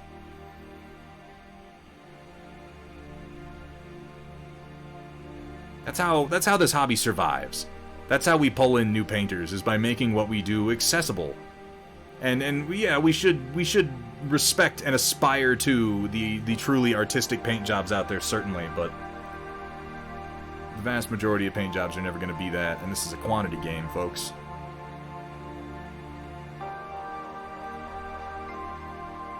The Krill. Yes, thank you. It's been a while since I sat down and watched Season 2 of The Orville. I'm on a Star Trek kick right now. Like I said, I just started rewatching Star Trek Enterprise. So maybe I'll just launch right back into The Orville.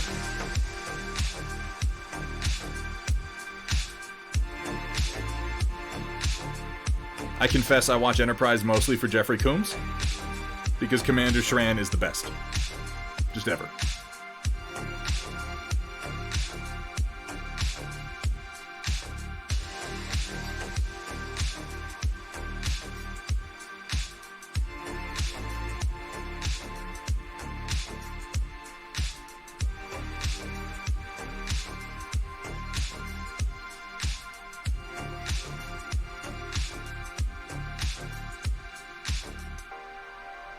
Though I have to admit, I like most of the characters in Enterprise. I think maybe one of the only characters that I find kind of forgettable in Enterprise is Ensign Mayweather, and that's disappointing to me because I think Ensign Mayweather has one of the best backstories. Like, you describe the character to me and I feel like, oh, this guy's gonna be interesting and I should like this. But then I watch the show and I'm like, oh, he's fucking boring. He never really grows or does anything, he's just sort of there. The concept of the Space Boomer is more entertaining than the reality of the one Space Boomer character, basically. Chaotic, oh my god, dude. Start with Star Trek the original series and watch everything. By the end of it, you'll be pontificating ethical quandaries with the fucking best of them, man.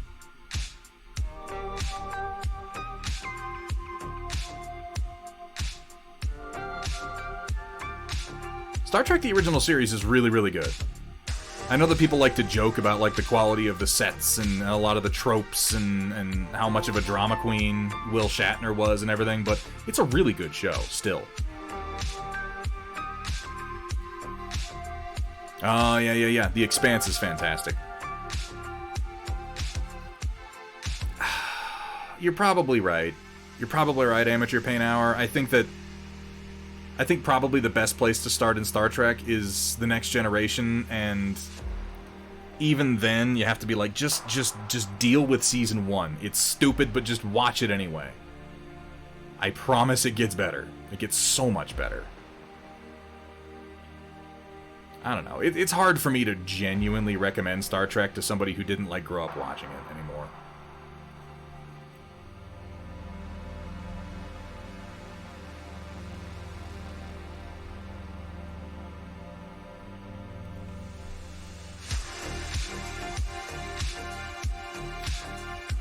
Tasha Yar and the rape gangs.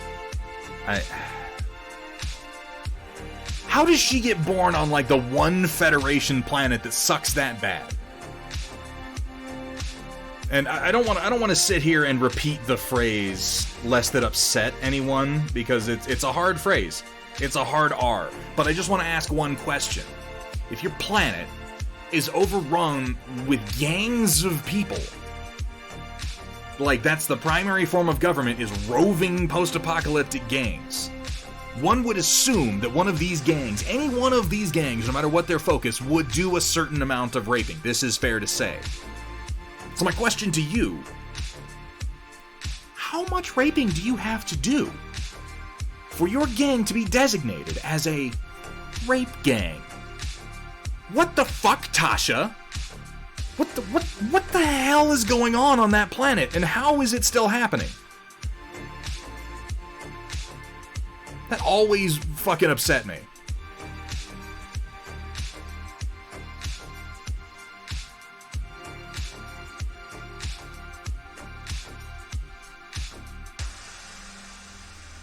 Yeah, more than the others, I guess.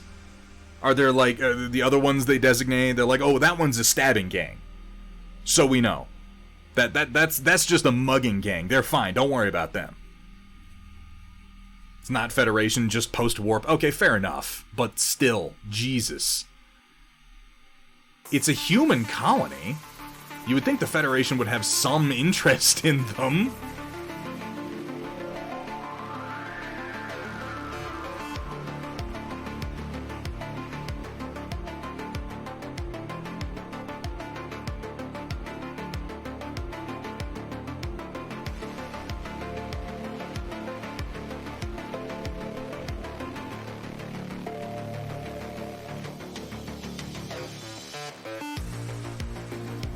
Maybe it's a propaganda thing. It didn't seem like it was... Oh my god, the flies! Go away. It didn't seem like a propaganda thing, because Tasha grew up on the planet, and that was the phrase that she used. This is apparently a viable street-level way to refer to these games.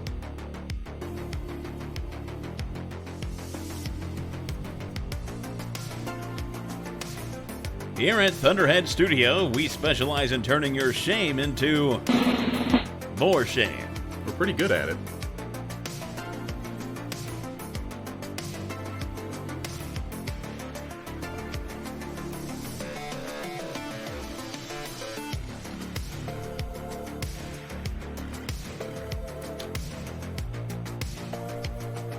Lay into my leather parts with a little bit of burnt sienna.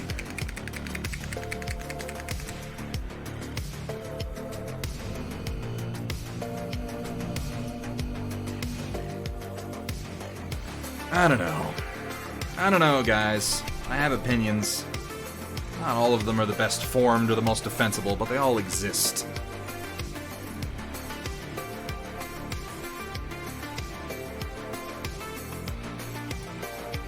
I love the non-instrumental version of this song. It's pretty great. The POV 42 with that tier 1 sub coming through. POV. The only point of view I want. How are you doing today, my friend? Thank you so much for that resub. Just realized I kind of let the oil paints dry in this brush. I'm going to try to soak it in some mineral spirits and recover it. That was a mistake. The one nice thing is all the brushes that I use for oils are all cheap-ass synthetic, so it's not difficult to replace, but I'd like to buy as few as possible. I just completely neglected to clean this one last time. Leave that there for a minute.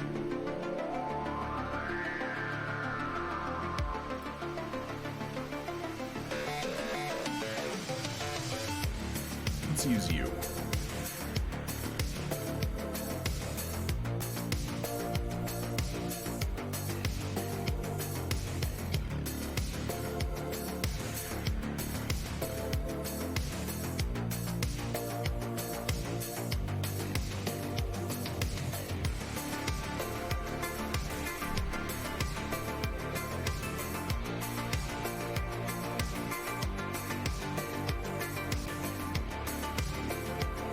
Doing all these shields with a leather face. So I want to work in some of these warm colors that I can blend out to like a yellow ochre.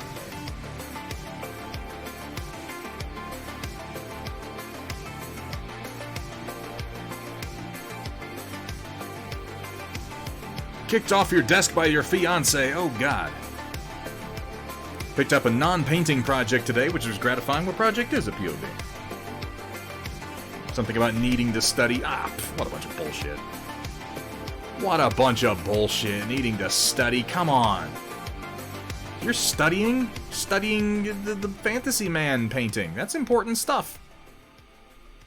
Sounds like you're in a real hellhole of a relationship, Chaotic Harmony, and we need to save you from it, obviously.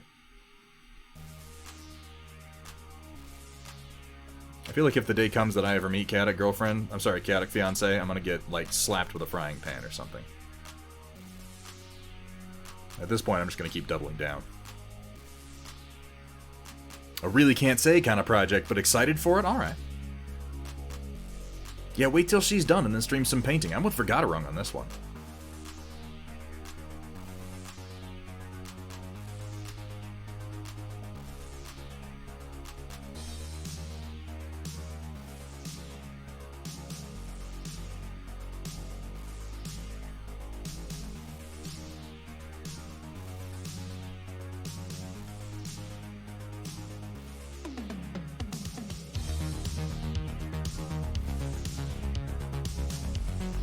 So you just gotta do the belts, and the gloves, and the boots.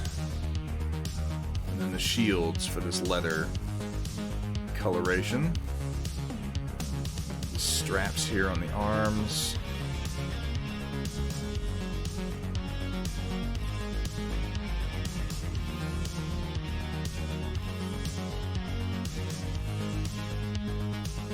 A little bit here, but I'm going to do that after I do the helmets. I'm not going to worry about that for right now.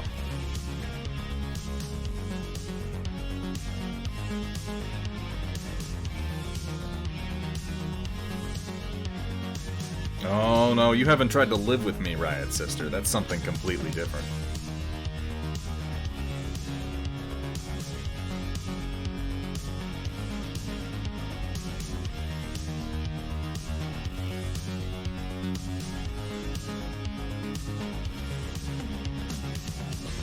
Should find me endearing. Oh, I've really got to step up my offensiveness then.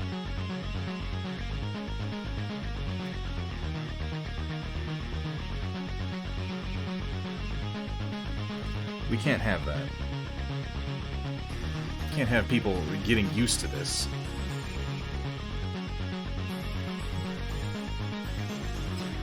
No, touche. Touche, Riot Sister.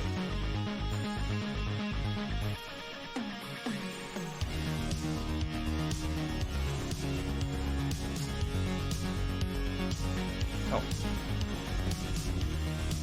Neglected to do one of his leather straps here, I just realized.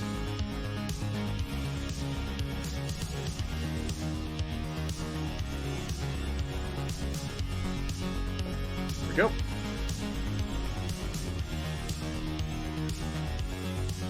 Oh, but then I'll have trouble sleeping tonight, like the rest of us fucking sleep ever, Chaotic. Think you have trouble sleeping? I basically don't sleep. You gotta fucking suffer for your art, bro.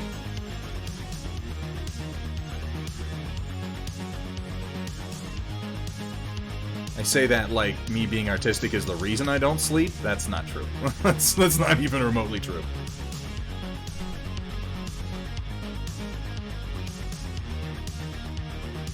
I'd be way more productive if that were true.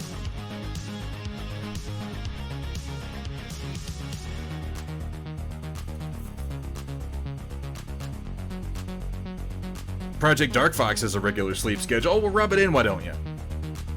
Oh, look at me, everybody. I'm Project Dark Fox, and I sleep regularly. Fucking show off.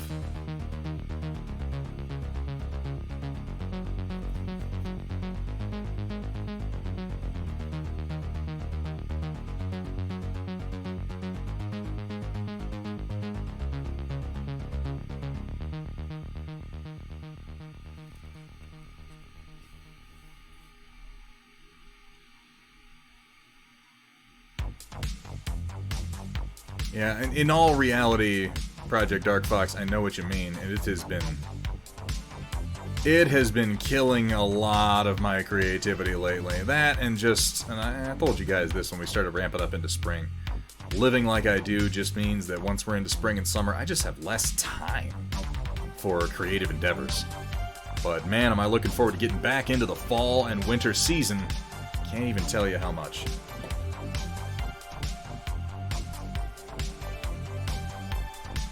Well, yeah, Data Nerd, sure, and if a frog had wings, it wouldn't bump its ass when it hopped, okay?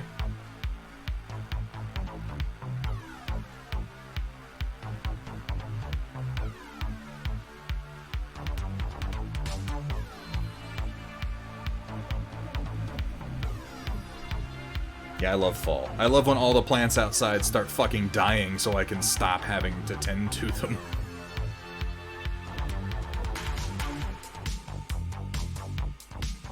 I may appreciate the simple life like a hobbit, but I do not share their love of things that grow.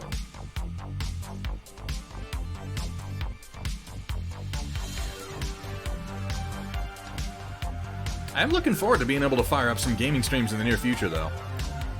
This is the one nice thing, is that the gaming room is much more accessible in the summer months. Though, if I do what I was talking about and I drop the 1,500 or so on that 500 square foot mini split and do the install in the late summer, we might be able to continue our gaming streams right on through to winter, because they are really, really efficient at heating. And for the space I'd be using it for, like, I'd be less than half the square footage of what it's rated for. And that could be okay.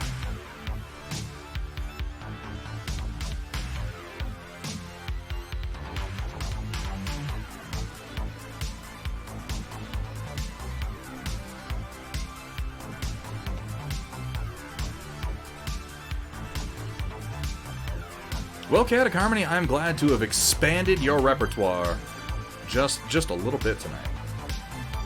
Never say that I never taught you anything.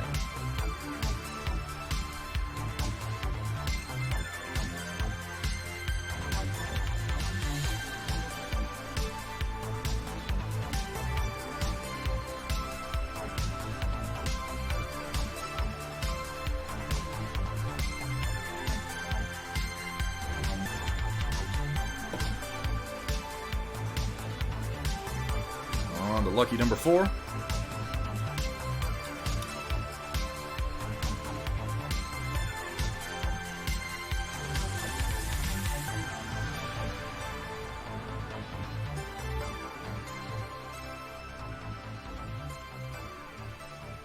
Marvel Crisis Protocol Play Day at Hobbytown Westminster coming up, by the way. Really?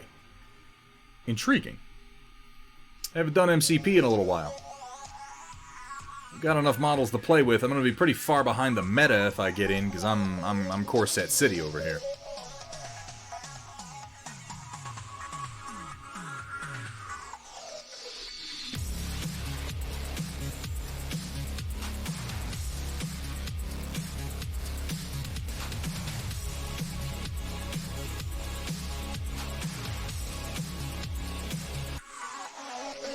I do have more MCP models, but I haven't built or painted most of them. I should do my Green Goblin. Green Goblin's a fun model and a cool character.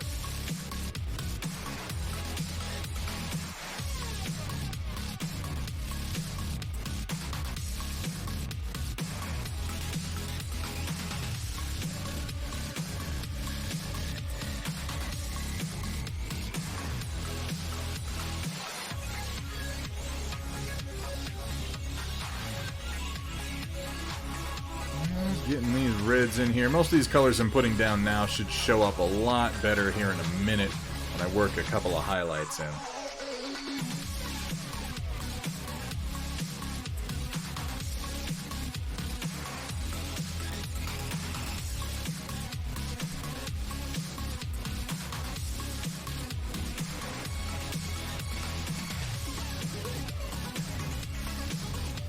That sit for a minute, and I'm going to bump myself up to... Do I want to go through Terra Rosa to Yellow Ochre, or should I think more in terms of oils and just go right for a mix and then hit one last bit of Yellow Ochre? Let's get a little bit of both on the palette. Let's figure it out. Why do I keep doing this?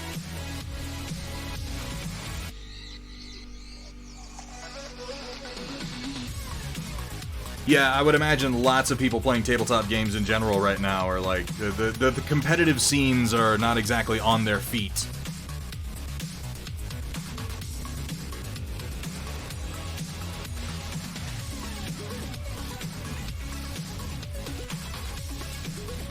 People are just happy to be getting games at all right now, and I can't blame them.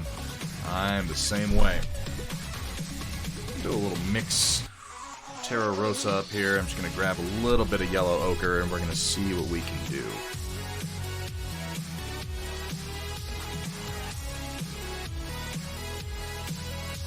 It's not bad.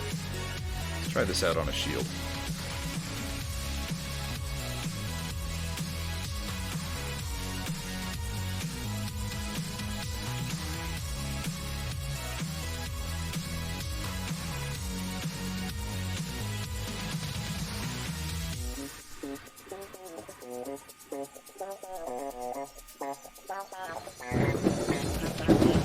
I like that quite a lot.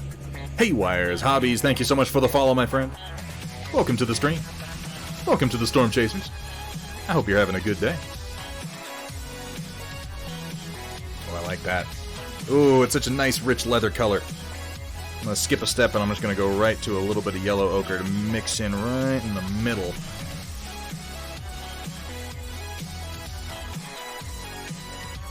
Just kind of blend this out real broad like. Let me wipe off most of that.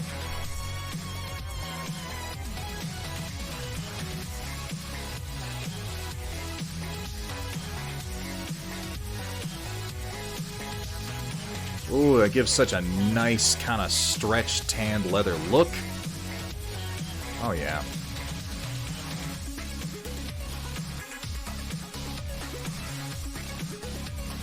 On the 25th, I'll take a look at the events. I assume they've got it on Facebook.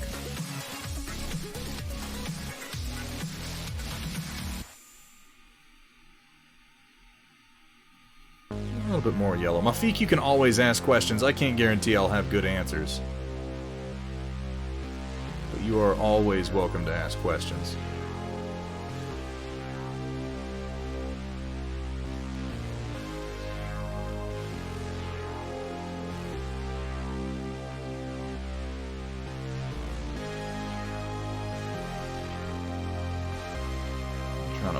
Pull some of the color from the outside towards the inside here.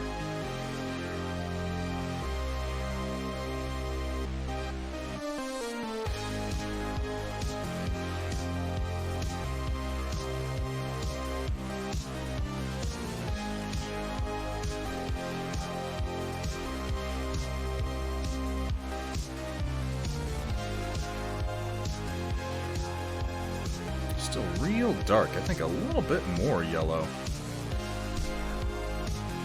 Past 2 a.m., time for tactical retreats. Can you ask for opinions on Discord about the short campaign? Absolutely, yes, please do. Tag me. I'll take a look. Snapping turtle. I can give you a reason for that choice if you'd like it. Merlin Models, thank you for the reminder. I'll drink a little bit of water. How you doing today, Merlin Models? Can we get a shout out, by the way? From Merlin Models, a fairly fresh streamer. Very, very talented. Definitely worth a follow. Thank you so much for the biddies, and I agree. Here's to being excellent to each other.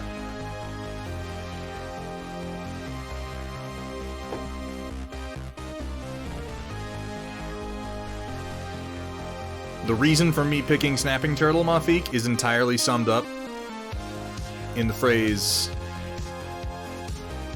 Secret of the Ooze. Just immediately what I thought of was Taka and Razor. So there you go.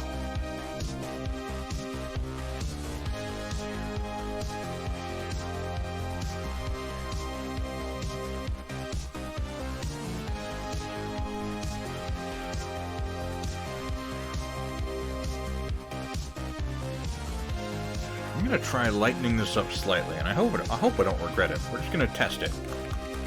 A little bit of white. Not a lot. I really don't want to desaturate this, but I do want the center to be a little worn and sun-bleached looking, you know?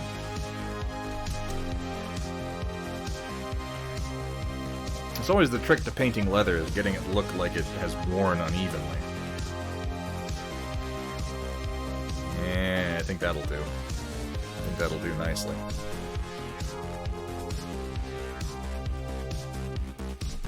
Wipe most of that off. I really don't want much on the model.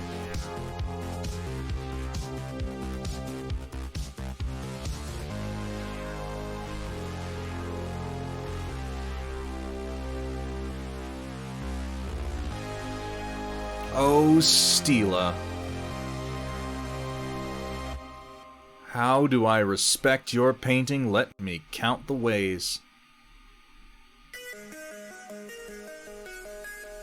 Interesting fact, Stila has become very good at painting nipples recently. Just take that fact and file it away. It's true, though. She has.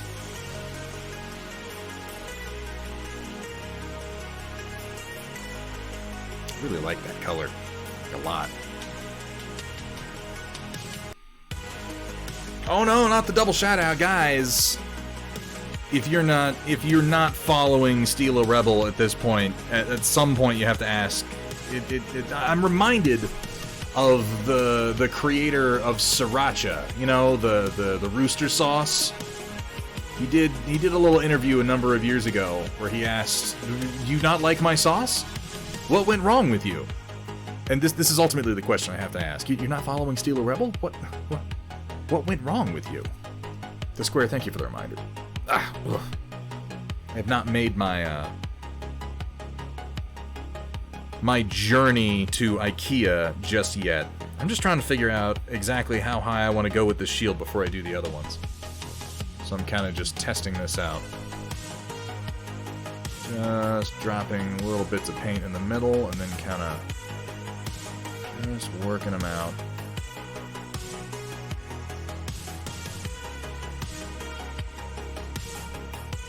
Might be one step too high. Wipe off some paint, blend it in.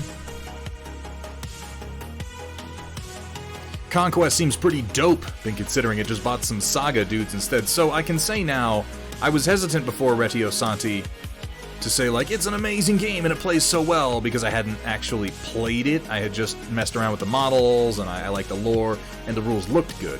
I have now played the game, and I can say that it is a pretty excellent game. If you have any history with Warhammer Fantasy battles, all of it will seem very familiar to you, with a couple of extra mechanics that will do nothing but improve gameplay.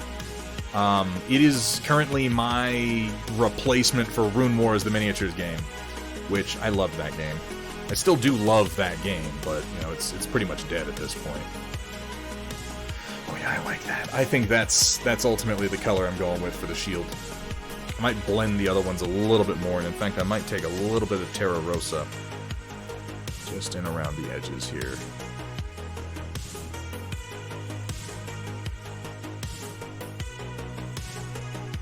Oh, actually, maybe just a touch of burnt sienna, just to darken my edges up ever so slightly. I think that's a good move. Just go ahead and blend that in. It really is, Stila, like, I don't always yield exactly the result I want right away, but the ability for oils to blend the way that they do is... It's just, like, doing this with acrylics would take me so much more consideration. It's not that it couldn't be done,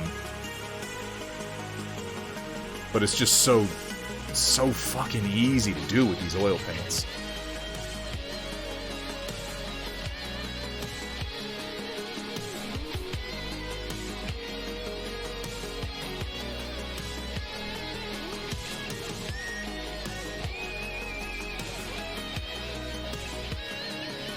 It definitely takes some learning.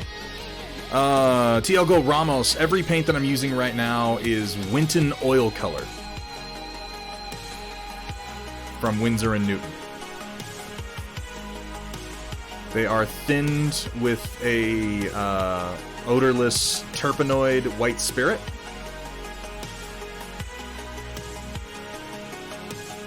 And if you're curious about oil painting minis, I really cannot recommend enough that you go ahead and give a follow to Stila Rebel, and also check out Wapelius here on Twitch. He paints with oils all the time, and he makes it look just phenomenal.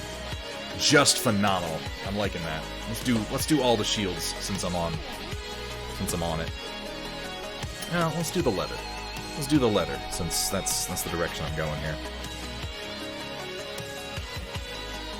I'm just going to go in order with a bit of Terra Rosa, a bit of Yellow Ochre, and then some final touch-ups.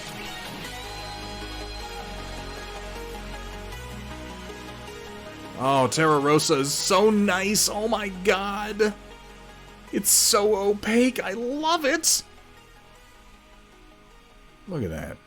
Look at that. That's ridiculous. That's ridiculous. It's out of control. I was asked last time I was here, what color scheme are you going to paint the tank in terrain? Yes, I recall. That broken down Rhino. Did a test model using an old metal Space Marine, and then while looking through your collection of old second-hand models to paint strip, ended up finding the exact same type of metal Space Marine you painted 18 years ago.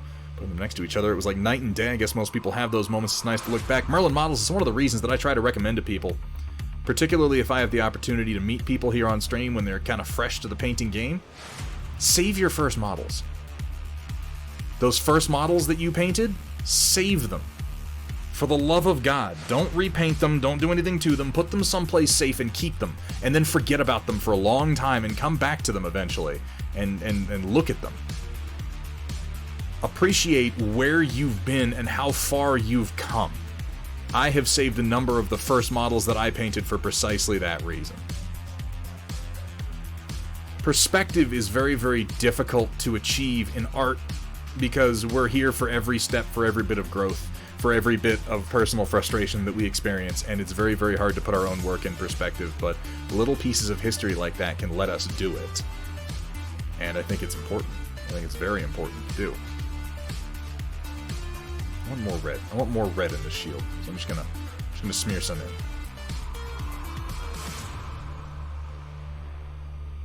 There we go. And I'm gonna take just a neutral brush here. Do a little blend.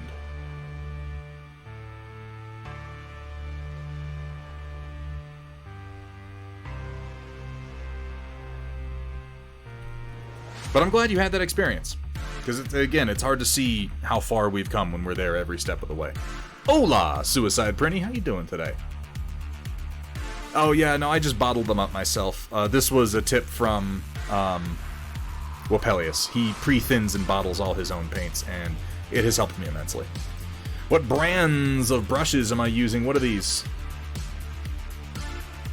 Cheap as dirt. Warrison Artist Brush. I think I got a set of these on Amazon for like $10. They're really nothing special. It's one of the things I like about oils. One, it's cheap because you don't use much of the paint. And two, the brushes are also cheap because they can just be cheap-ass synthetics. And you can do nice brushes, but for the most part, I don't bother.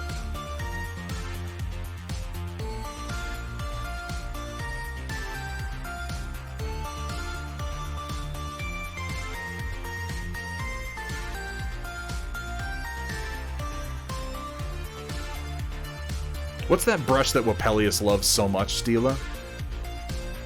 Too late I repainted my hunchback. I know there's just no helping some fucking people out there, Chaotic.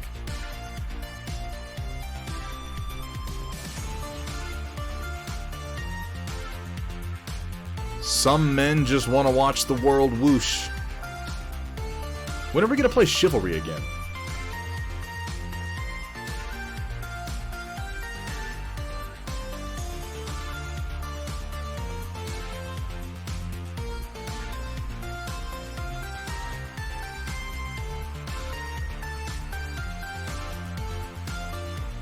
Start on him. Let's go to the next. And we're gonna dive on in with some burnt sienna. Wipe off a lot of this paint here.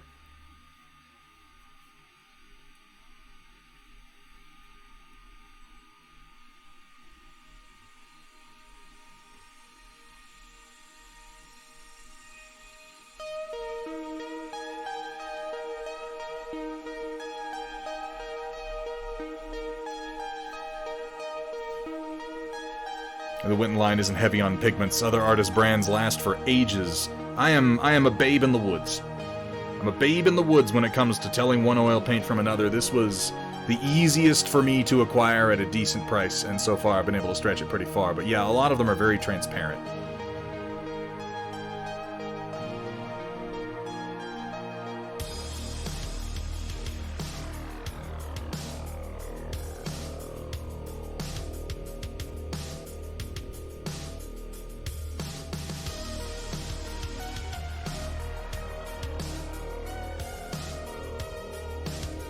those reds in there real nice.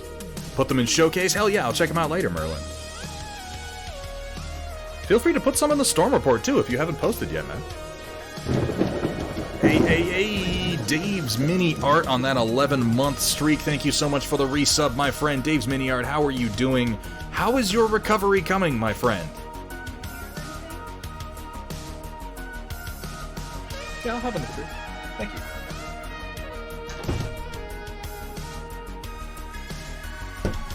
I gotta drink the rest of this beer.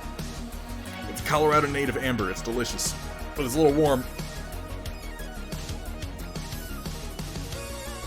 You know, to Square, I was arguing about whether or not I was gonna say that.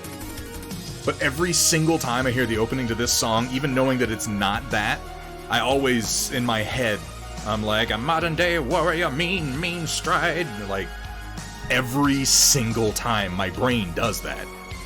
Then I have to remind myself, I'm not listening to Rush right now. Thank you so much. Ooh.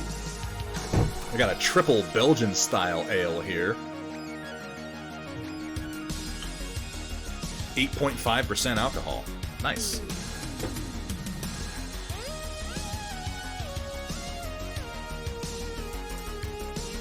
Would you look at this beautiful son of a shield maiden? I should be so lucky. Helpful Mosquito, can we get a shout out? Pretty please for Helpful Mosquito, another very talented painter and streamer here on Twitch. Definitely worth a follow. Go check him out. Remember, folks, follows are free.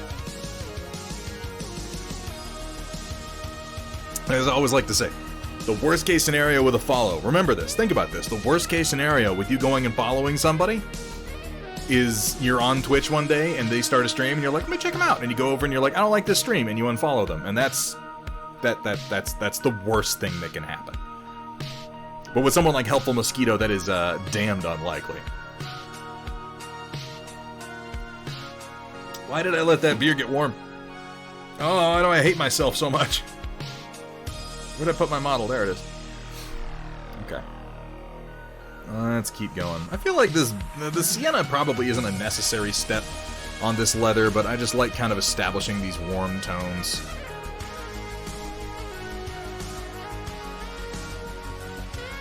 I'm still developing my style in oils. Stila has been incredibly helpful in that regard, provided me with lots of advice and feedback, and I really do appreciate it. Stila, you know what's a funny thing? It's just something that happens to me every now and then. I get a little self-conscious about the fact that I don't feel like I have the vocabulary or the ability to adequately express my appreciation for some people in my life. And I guess that's the sort of problem you want to have, because it means you've got some amazing people in your life, and, you know, if you're worried about them not really understanding how much you appreciate them, I feel like this is a good thing. This is a good thing to be concerned about, isn't it?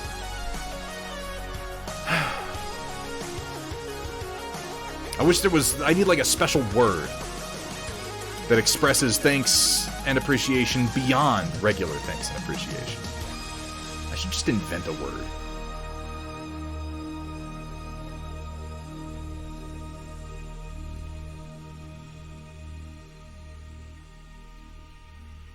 Yeah, I'm definitely talking about you, O'Coral. I am absolutely talking about Happy Man O'Coral when I mention that. Nobody should think otherwise.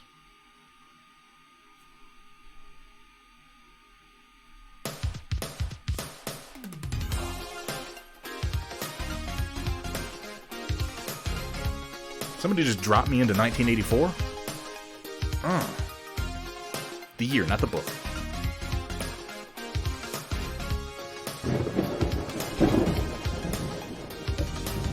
That's why you have a tiny stein to tip people in appreciation. It's a good idea. Cole515 with that Prime sub. Cole, how you doing today? Thank you so much. For you guys. You guys with your subs, really, thank you so much. Like, you guys in chat and y'all out there with your subs are just,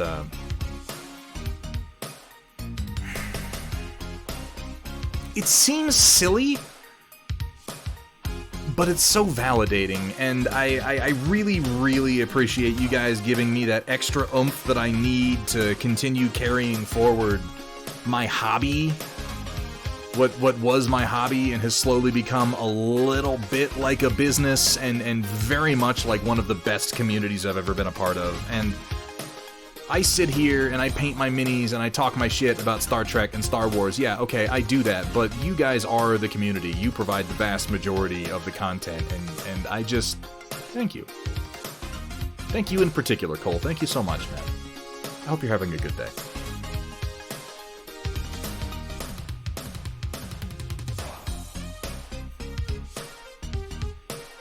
I'm sorry, I must have missed... Dave, I asked how things are going with you. I might have missed your reply, and I apologize for that. Chat gets going sometimes, and I miss things while I'm also trying to paint bollocks. Not trying to paint bollocks. That's bad phrasing. Building some orcs from the Dominion box. Been lurking and enjoying the stream. I'm glad to hear that. All the models in that box look really nice. I like how they've kind of reproportioned the Stormcast. They look much more reasonable now.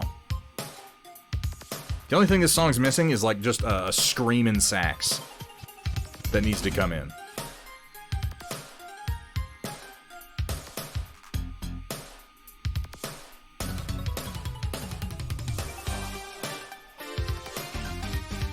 It has a real In Living Color vibe to it, doesn't it?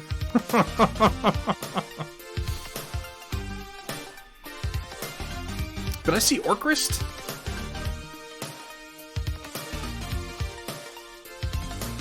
Or did someone just mention Orcrist?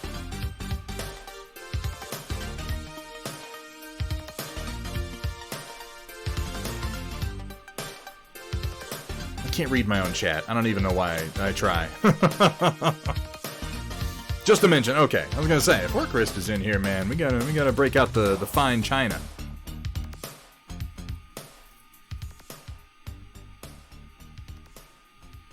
Speaking of tiny steins, look, Stila, if you're not gonna let me rob you of your stein, I at least have to find a way to get a replica or something close.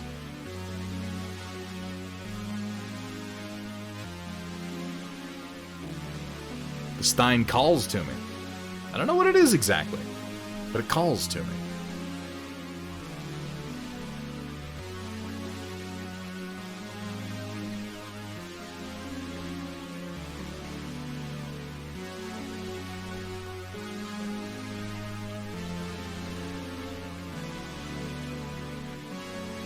Mentioning Orcrist opens a rift into the bowels of hell.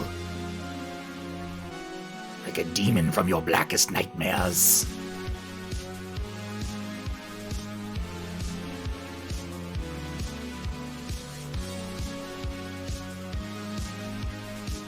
That was too much paint. It's okay, though.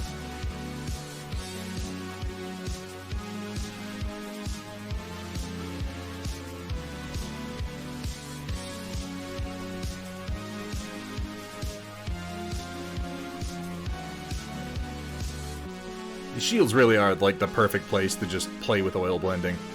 Big, broad, wide surfaces. I love them. Blorp.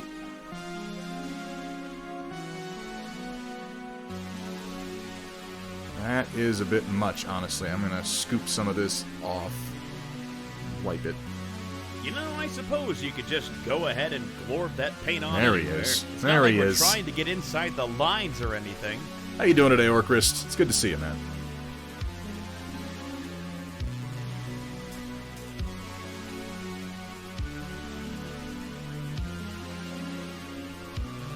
This is really one of the things I've come to appreciate about painting in oils is you can just, like, okay, I know that I want my highlight to be centered. Blip! Right there. So I'm just going to take a glob of paint and go and splorp it on. And then proceed to just kind of work it in. It's so much easier than having to think your way through layers and filters. Not that that's particularly difficult, but you know what I mean.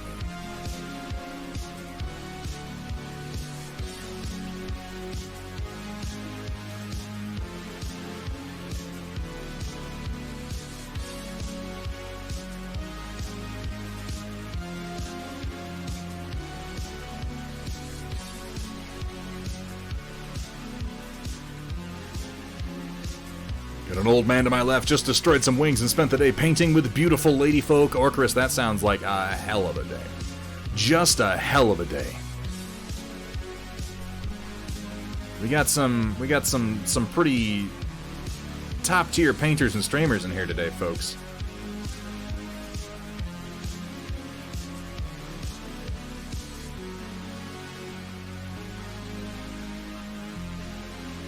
Try just a little bit of pure white just to desaturate the center. The very center. Speaking of talented painters, oh my god, we got Punexpected coming in hard with a raid. Punexpected, welcome in. Good timing too, because we're still going to be going for a little while. Just under another hour until the storm report. Oils for life! We're working on it, Punexpected. We are working on it. How was your stream? What were you working on?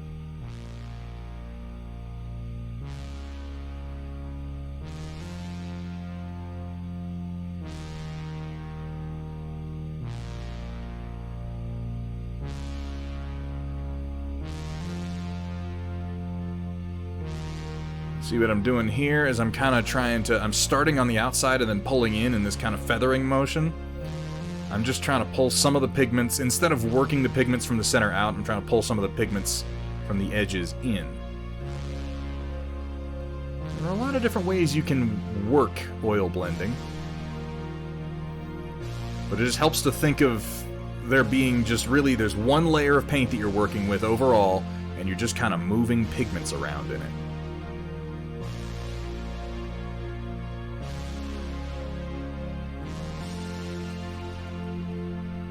I won't pretend to be particularly good at it, but we try.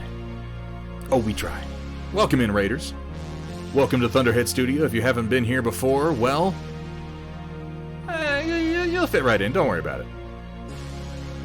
We fuck around. We do a little bit of painting. We work with some oils. We complain endlessly about Star Wars and Star Trek and how Disney is evil, and then we still consume all their products because we're essentially mindless drones. It's a good time. I need a little bit more yellow in here. We're pretty desaturated. I just want to touch more color.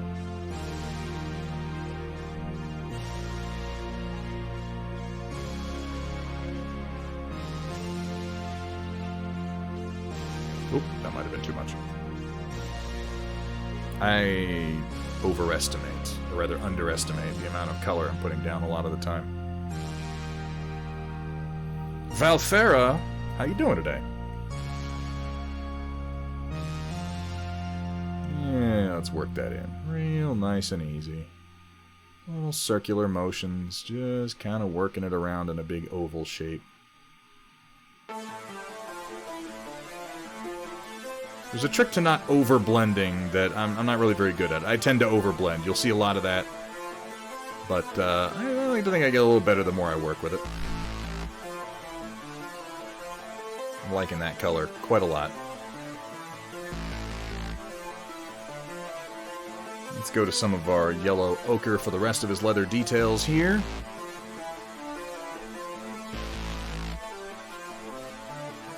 Yeah, just make it a happy little shield. There you go.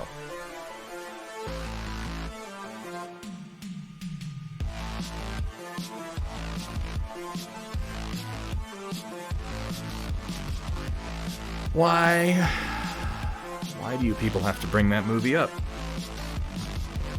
Why do we have to bring that movie up? Why, in this world, when there is something so pure and so beautiful as this?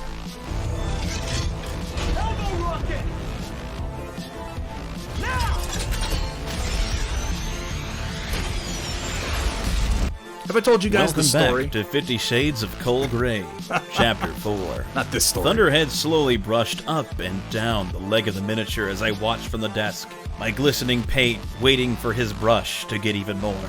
The desire was there, he knew that, but he still kept painting that mech's crevices again and again, even after his paint ran thin. Oh, I suppose I need more paint, he said, smirking as he reached past me for another jar, dipping his brush deep inside of it while I watched in agony.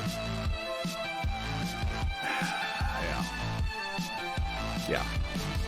Way to derail me, Chaotic. I don't even know that that was you who played that. That was Roland. I just blame Cat because it's his voice.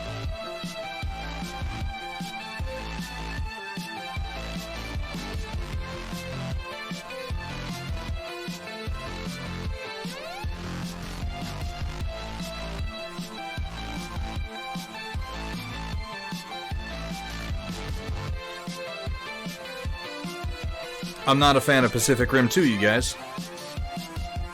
I'm not a fan of it at all. If you really want to talk about it. Would you like to know how China ruined that movie? How China and John Boyega conspired to ruin my life?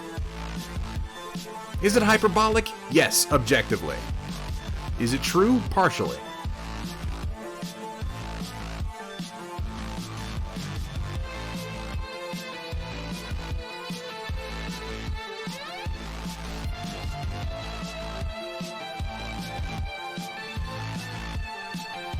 Ultraman ripoff track. That's being too kind to the movie.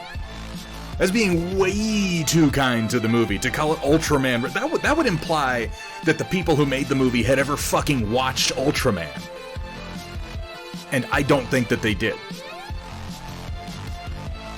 I don't think that John Boyega has any fucking clue about the history of the genre of the movie that he dumped a bunch of money into and made himself the star of.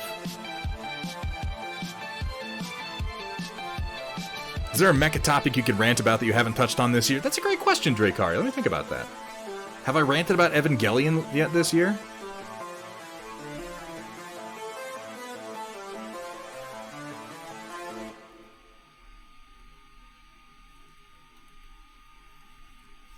Roland, I'm not well versed enough to rant about Heavy Gear Blitz, you know that. I rant a lot. I talk a lot of shit, guys, but I do try to know something about what I'm ranting about. I try not to rant about things that I'm genuinely clueless on. For your sake, really. Because who wants to listen to that? And Heavy Gear's still fairly foreign to me, though I'm gradually becoming better versed than it.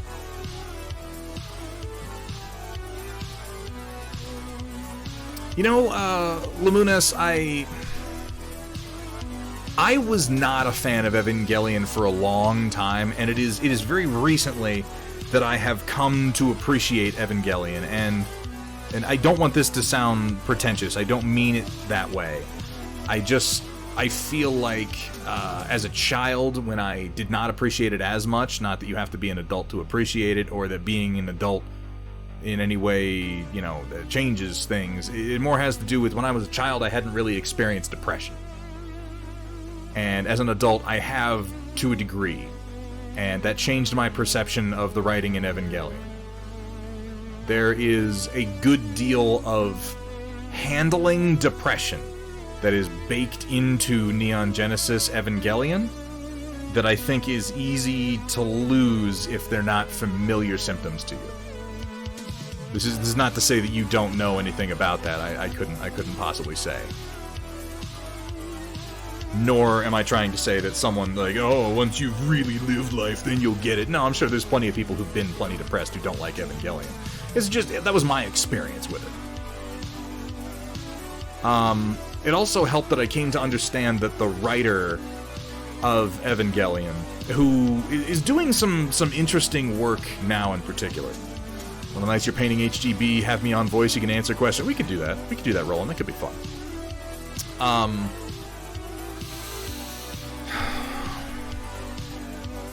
I think that one of the things that's important to not necessarily enjoy Evangelion, because if you don't like it, you don't like it. I don't think Evangelion wants you to like it, though.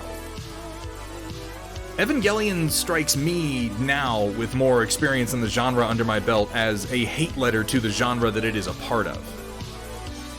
That's the best sort of sense I've been able to make of it. And I think that it kind of rings true that the author, the writer,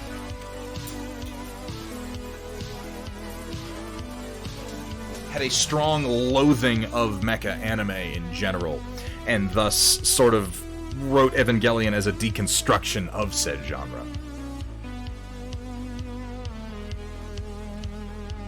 It's like, oh, the robots always have little kids in them, huh?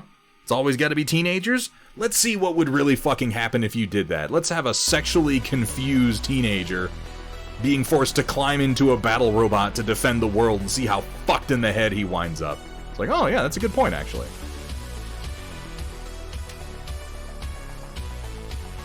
I don't think any part of that show was written to be fun. In a way, the show hates you for watching it.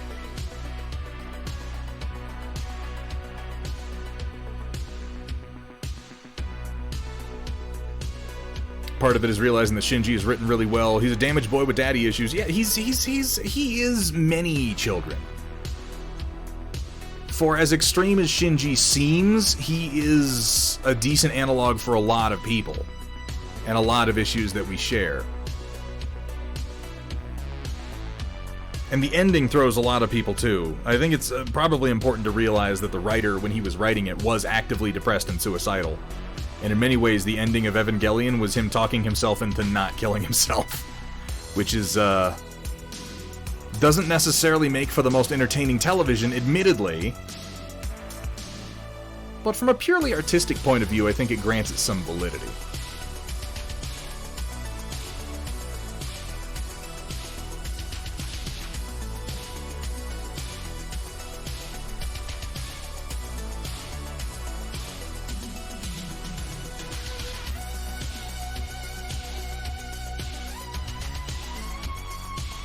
The umbilical cord robot.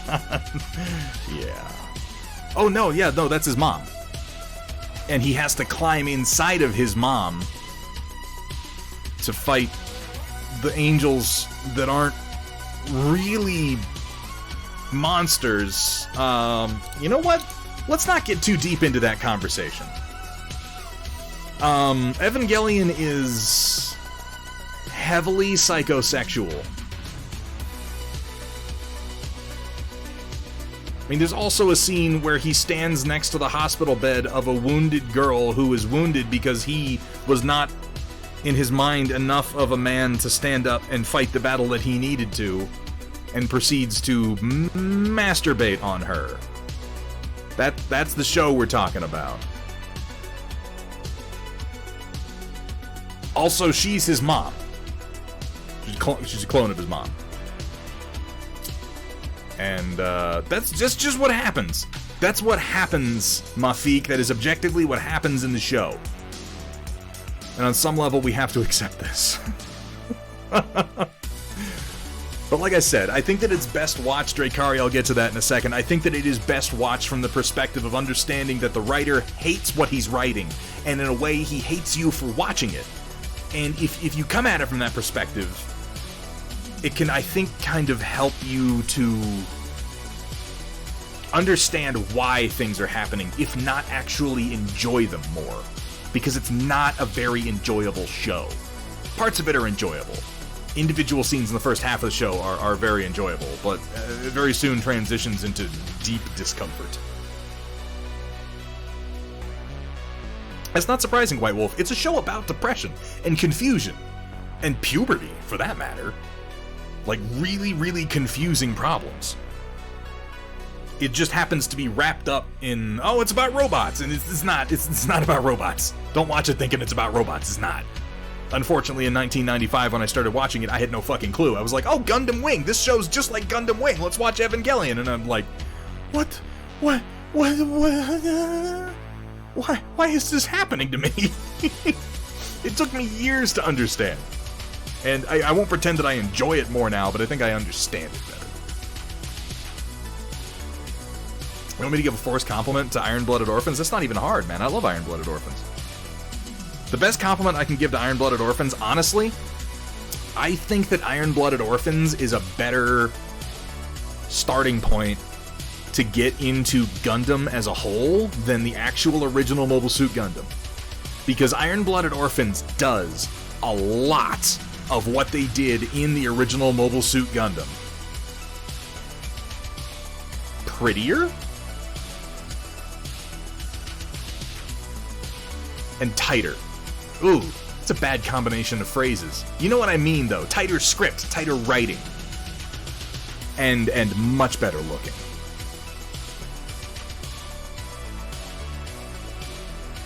Just roll with it. Archers in Chivalry. They pad my kill-death ratio. That's my compliment for Archers in Chivalry. They go down in one charge attack, and they bring me genuine belly laughs. I love Archers in Chivalry. I love Archers in Chivalry because the enemy archers never pick up their teammates after I knock them down, and it's fucking funny. I love watching people beg to get picked up by archers, and archers just aren't even looking at them. It's a wonderful experience.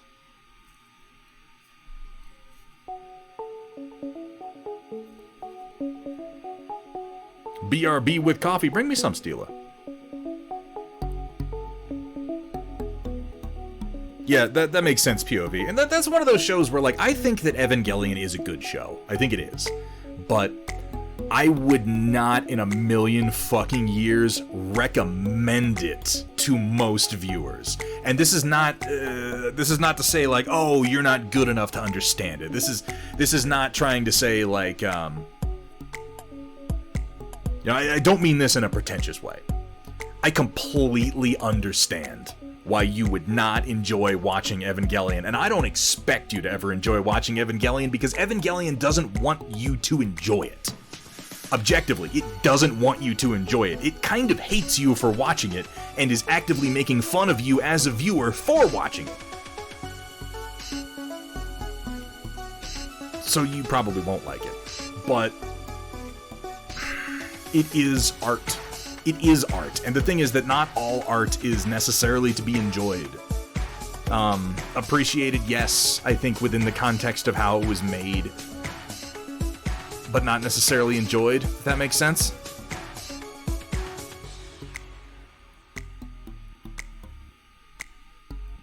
Ooh, that was a bit frothy. Very meta up its ass show. Yeah, no, it absolutely is Trotsky.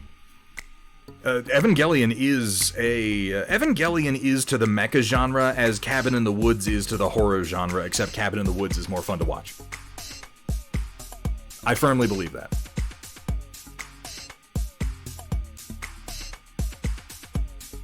Cabin in the Woods is meta horror comedy, and I think that Evangelion is meta mecha drama. And I really, you get the feeling watching Evangelion that it really doesn't give a fuck if you're having fun watching it or not.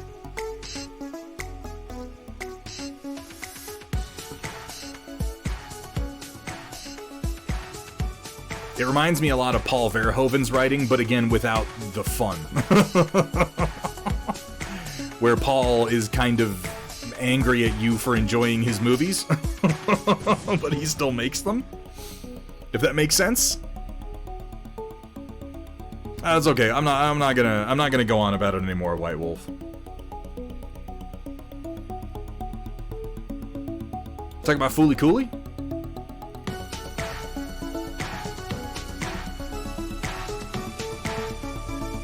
Dude, Total Recall's a great movie. The original? Yeah. Paul Verhoeven might be my favorite writer-director. Well, director. He didn't necessarily write all my favorite movies of his. He didn't write RoboCop, for instance, and I fucking love RoboCop.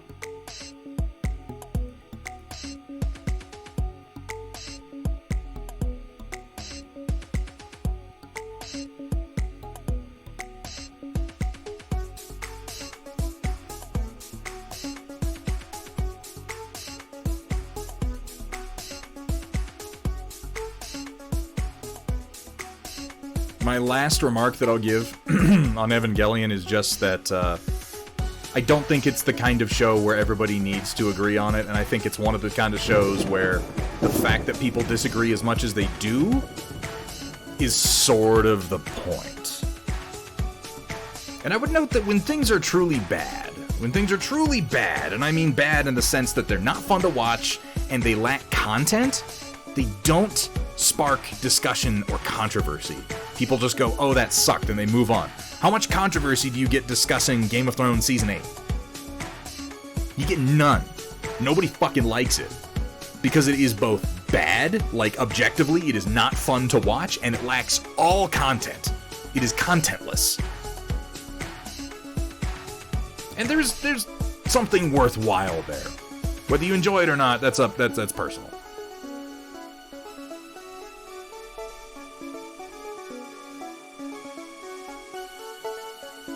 And the thing is, you can completely understand it and still not like it. And that's fine too. The fact that you don't like it doesn't mean you don't understand it, I guess is what I'm trying to say. You can understand it completely and be like, and I fucking hate it, and that's fine. And boring. It does get very boring. You're not wrong there. Carbonic acid with the 14 months? My god, 14. 14 whole months. Oh my god, that remark. Oh, it's so witty. Oh my god. Oh, that's incredible. Your wit is absolutely off the chain, Carbonic acid. Thank you so much. I'm just kind of blending away. So there's no layers in this, really, Dark Heart. I'm just blending pigments in, and I'm just kind of fooling around and working in more yellows, trying to get a mottled, kind of tanned, raw, worn leather look. And after this dries, I'm probably going to come in and put some scratches and stuff in here. It's just meant to look like tanned leather.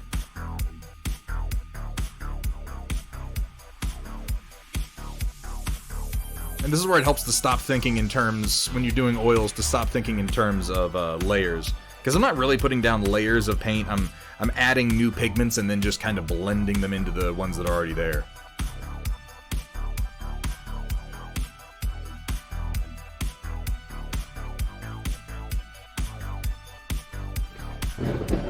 Oh my god, we have a real active stream tonight. We got Marvelous Nathy, someone who I don't believe I am familiar with, dropping a raid.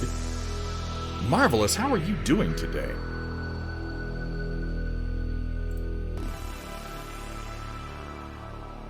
Welcome in, raiders. Marvelous, thank you so much for the raid. I don't believe I'm following you. I'm gonna have to check out your stream. How's everyone doing today? I just realized that I jumped all the way to Ochre, and I meant to be working in, I had meant to be working in my Terra Rosa, which is very, very opaque and thus a fairly necessary step. Well, let's go back and do that. Get that red in there.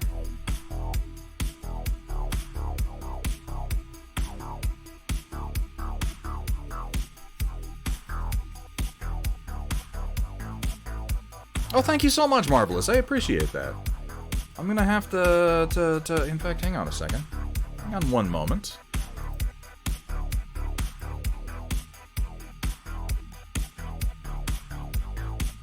Marvelous. Nathy, looks like you were working on some... Ooh. Just painting on canvas, eh? Are those watercolors? I can't quite make it out, but you know, I'm gonna go ahead and drop a follow and make sure that I get over there to check out your next stream. No. Oh no, I'm being hosted on your channel and it just echoed in my headphones and it was super weird. Okay, let's move away from that.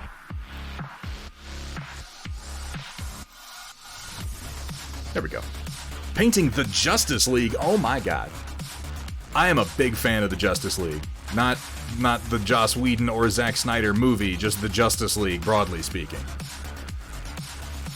I'm a Justice League guy before I'm an Avengers guy, I tell you what.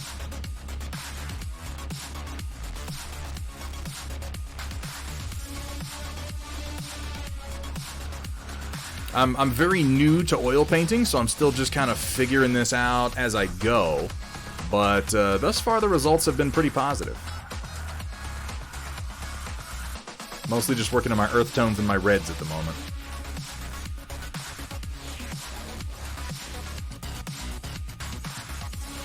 Alright, now I'm going to grab some yellows and come back in.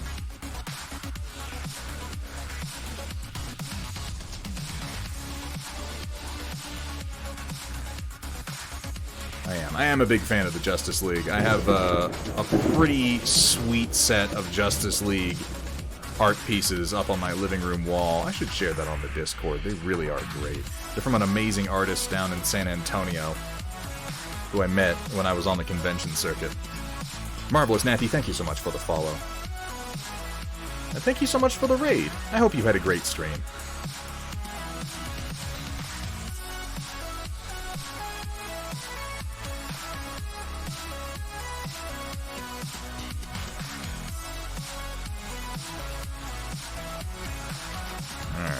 Skip right by that yellow, mix in some whites and get some desaturated, kind of worn edges here, I think.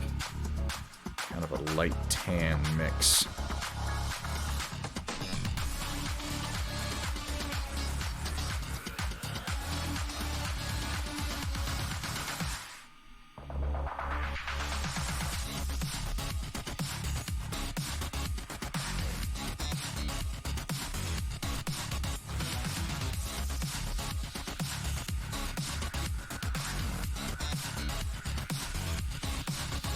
Oh, I'm always 3D printing. Words backwards. I am constantly 3D printing. That is my obsession.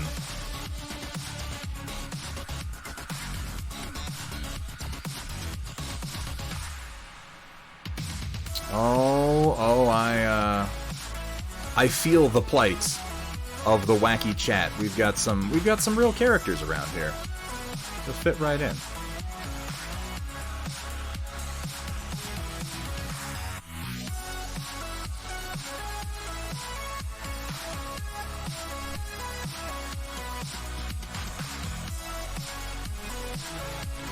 Just a touch of white in the center of the shield here, and let's go ahead and blend that in.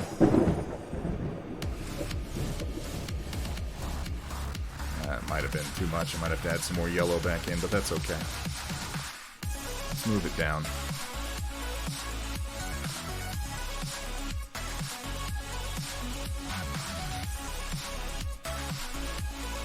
Pull some of the pigments in from the edges towards the middle, and then scoot this around a bit.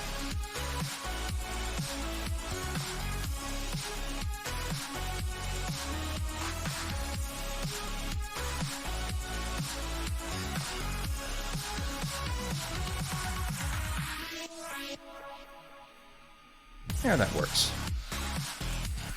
Chat-based wacky races. Oh, God. Oh, God.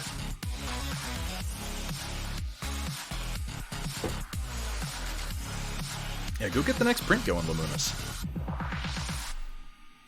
Your Huion tablet and wet palette should be there tomorrow? Fuck yeah, dude. You're gonna love the tablet. I love my Huion. I assume I'm pronouncing that correctly. I have no idea. It looks like how you should say it. Yeah, I'm feeling decent about leather. I'm going to go ahead and move on from it on this guy, do one quick step on each of these two, and then try to get my last guy done before we roll over into the Storm Report in about 23 minutes. By the way, we got a lot of new people in chat today, so I figured I'd let you know we have a little bit we do on every single stream here at Thunderhead Studio. A little bit of art share at the end of every stream called the Storm Report. If you've got some art that you would like to share, and I strongly encourage you to share whatever you've been working on recently. It is so easy to get it right here on the stream. All you have to do is hop over into the Thunderhead Studio Discord, go to the channel, mark the Storm Report, and post up to 2 pictures. And we'll go ahead and review them live on stream. You can, I don't necessarily give critique. If you ask for critique, I am happy to give what opinions I am able to. If you just want to show off, that's fine too. I believe that it is important to share your art with other people. I'm sure you're all familiar with the phrase, we are our own worst critics. I would encourage you to think about that just one step deeper than it is generally, I can say that word, thought of. We are our own worst critics in the sense that we are our own harshest critics, yes. We are also our own worst critics in that we are uniquely unqualified to judge our own work. And getting the opinions of other people I have found to be incredibly helpful to me. So if you would like to put your stuff out there and get some eyes on it, please feel free to post, and we'll be taking a look at that in about 22 minutes.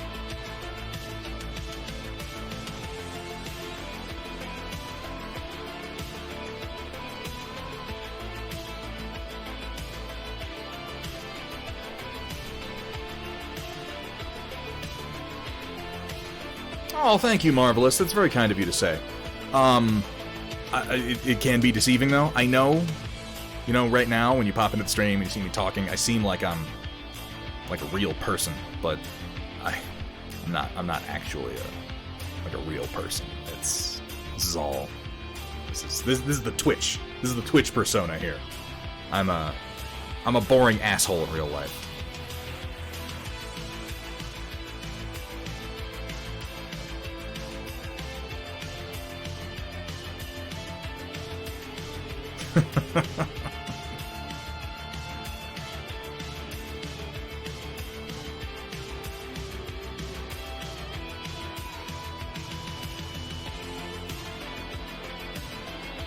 See that, chat? You see that? You see how I got Riot Sister to compliment me? Played her like a fiddle. Like a goddamn fiddle. Just like that.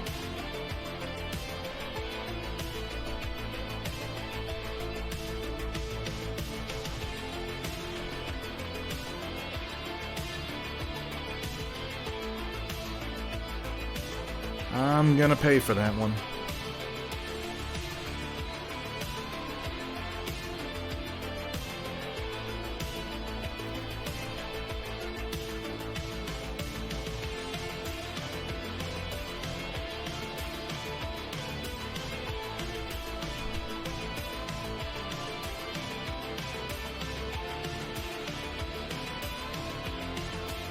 Maybe not immediately, but eventually.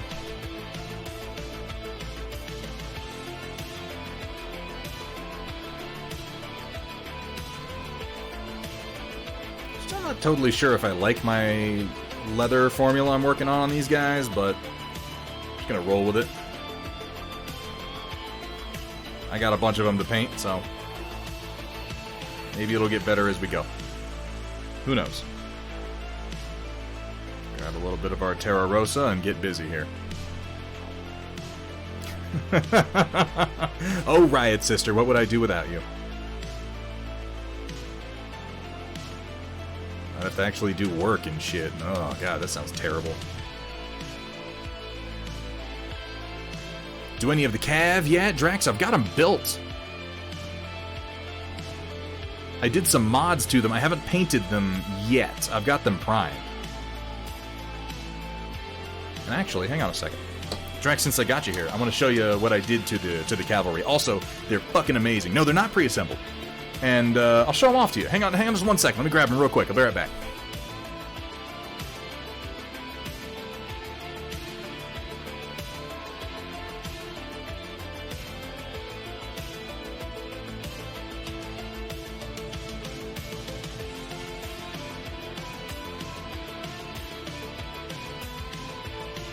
I had to get up and get my box.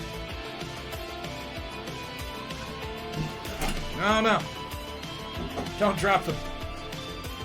Let's see. Grab one of the basic dudes. So, all the models for Conquest so far, except for the character models where they make it clear that they're in resin, are in styrene sprues.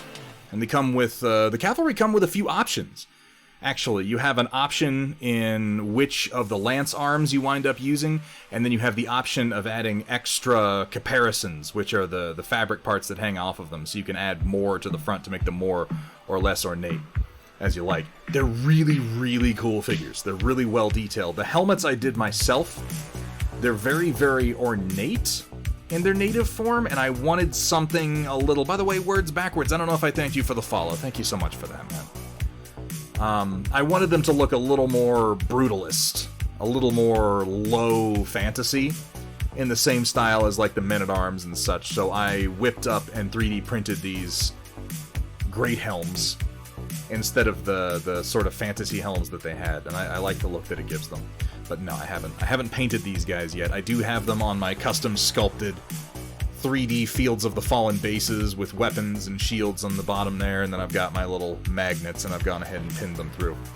They're great models, and for comparison's sake, here is Eomer, Marshal of the Rittermark, fairly recently released figure from Games Workshop, which is a lovely model. I really do like this figure. And I'm pretty happy with how the paint job on him came out, too.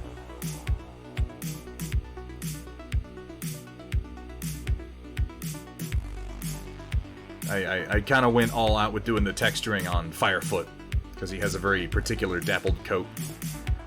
And this came out nice. So then let's take a look at the Conquest Cavalry, by comparison.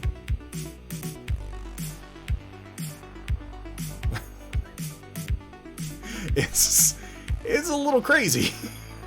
I think that it's 45 millimeter scale, Drax. I think that the average human is about 45 millimeters tall. It's big though. It's much bigger. Easier to paint. And the game plays really, really well. Really well. Yeah, that was for our one brush to rule them all challenge. We painted that entire figure with a single brush.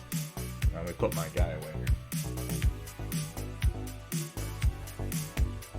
All in all, the Conquest figures are all very nice. I haven't had a bad experience with any of them. I think the ones that get the most complaints are these guys, the Men-at-Arms, and they've got some little idiosyncrasies to them, but nothing really bad.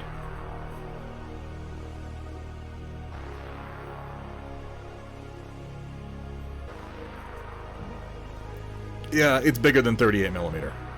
They might be technically 38 millimeter. I think 30. Okay, so the number of millimeters that is in a scale is representative of the height to eye level of an average human being, I want to say. So at 6 millimeter scale, the average human being would be 6 millimeters to their eye level, not necessarily to the top of their head. So it's very possible that it is in 38 millimeter scale. But people wind up being about 45 millimeters tall. They're big figures, but I really kind of like that about them. Makes them easy to paint.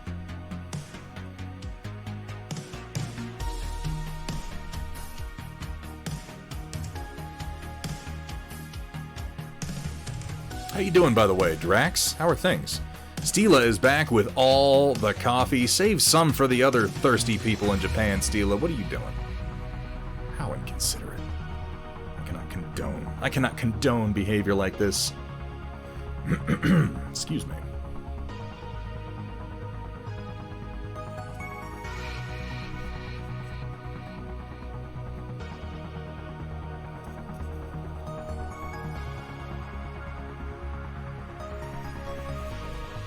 Did we get a shout out for Drax? Because we really should. I would imagine that if anybody's in this chat right now, they're familiar with Drax. Drax is an institution, a fucking fantastic painter and a great streamer.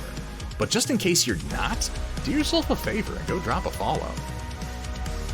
Drax is one of my favorite, like, I lurk. I'm not super active in Drax's chat, but man, do I ever fucking lurk.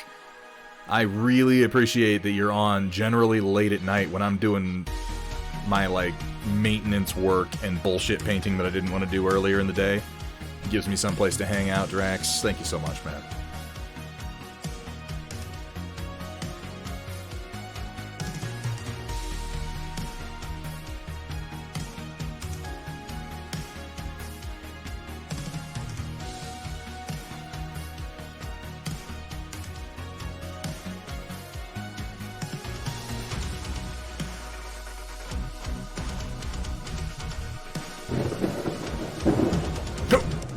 Oh my god. Henry JF, thank you so much for the follow, my friend. Welcome to the stream and welcome to the Storm Chasers. It is an absolute pleasure to have you.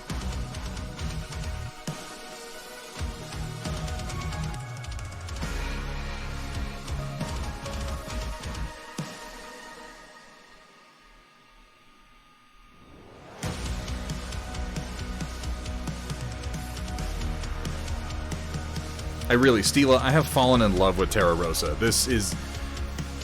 So much of the challenge of adapting to oil painting is getting used to how transparent they are, and having at least one or two colors that you can fall back on to lay down a truly opaque layer of paint is... It makes the transition from acrylic to oil a lot less painful.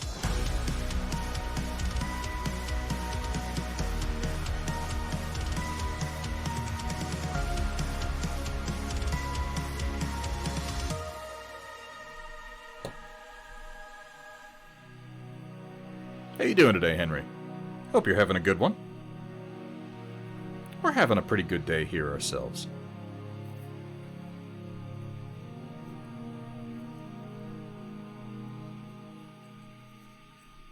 Mostly wet blend, so it was an easy jump. Yeah, and it's been a bit trickier for me, Drax, just because I I didn't do wet blending. I still don't do wet blending so much with acrylics, as I tend to do really, really chunky transitions and then blend them by using filters.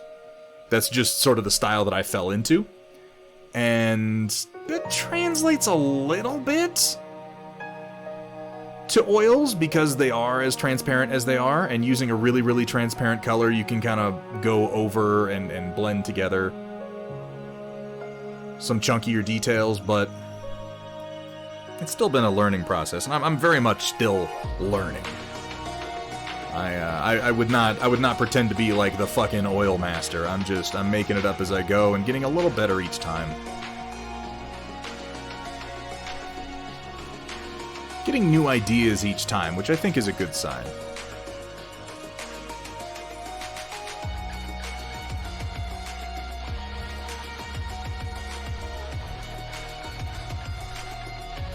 I still have a tendency to make mud. My contrasts are not as high as they should be, but this is a familiar story for me. I had to learn how to push my contrast in acrylics too, so we're just back to square one.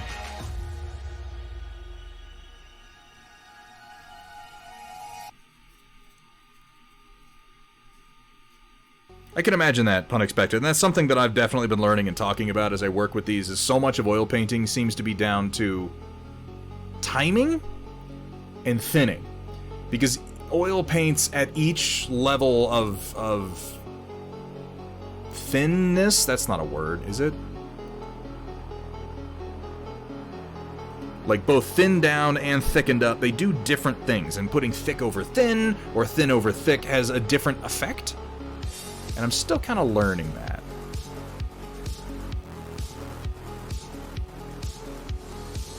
But having fun doing it. And then, yes, again, waiting for your layers to dry a certain amount can have a very significant impact. And that would be that, you know, putting thin over thick. Letting it thicken up, and then coming in with a very thin oil paint, and it's very, very transparent, so you can do that kind of filter blending. Viscosity, that's probably a word that applies. Probably.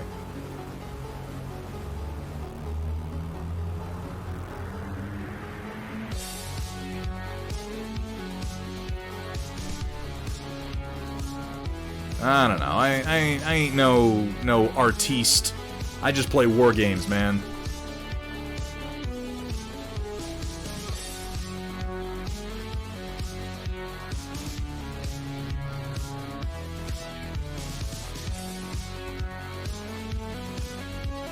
Yeah, see, I'm getting better contrast on the leather here, for instance.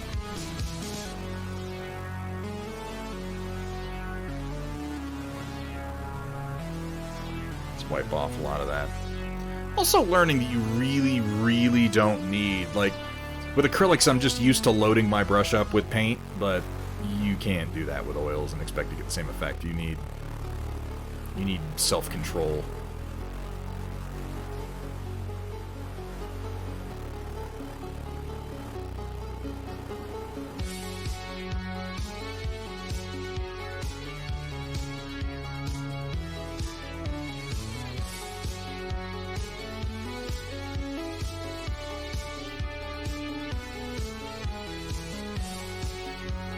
I think halving it is being,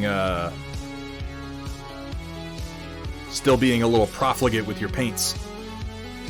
I would say use an eighth as much paint as you think you need, generally speaking, but maybe that's just because I'm a little heavy-handed.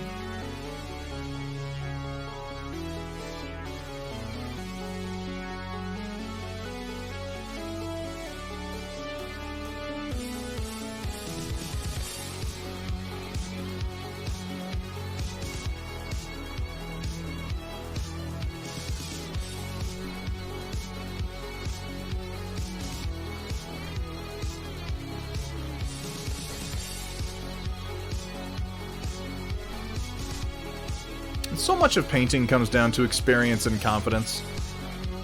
You'll notice when Wapelius does his oil painting, he's just like, flip, flap, slip, slap, and he's got a model done in no time at all. And so much of that is just confidence in his choices. He's not even that careful, he's just making the right calls. picking the right colors and the right places to put them and ignoring the details that don't need to be paid attention to, and that's just experience. So that's what we try to gain a little bit every time we go on, is just a little bit more experience.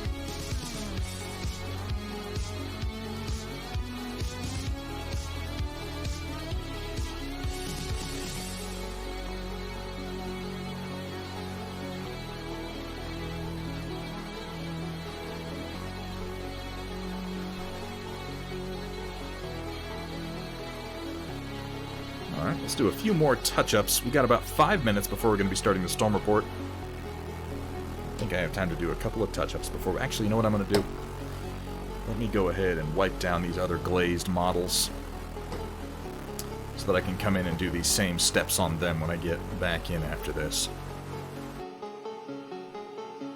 This whole process is going particularly well tonight.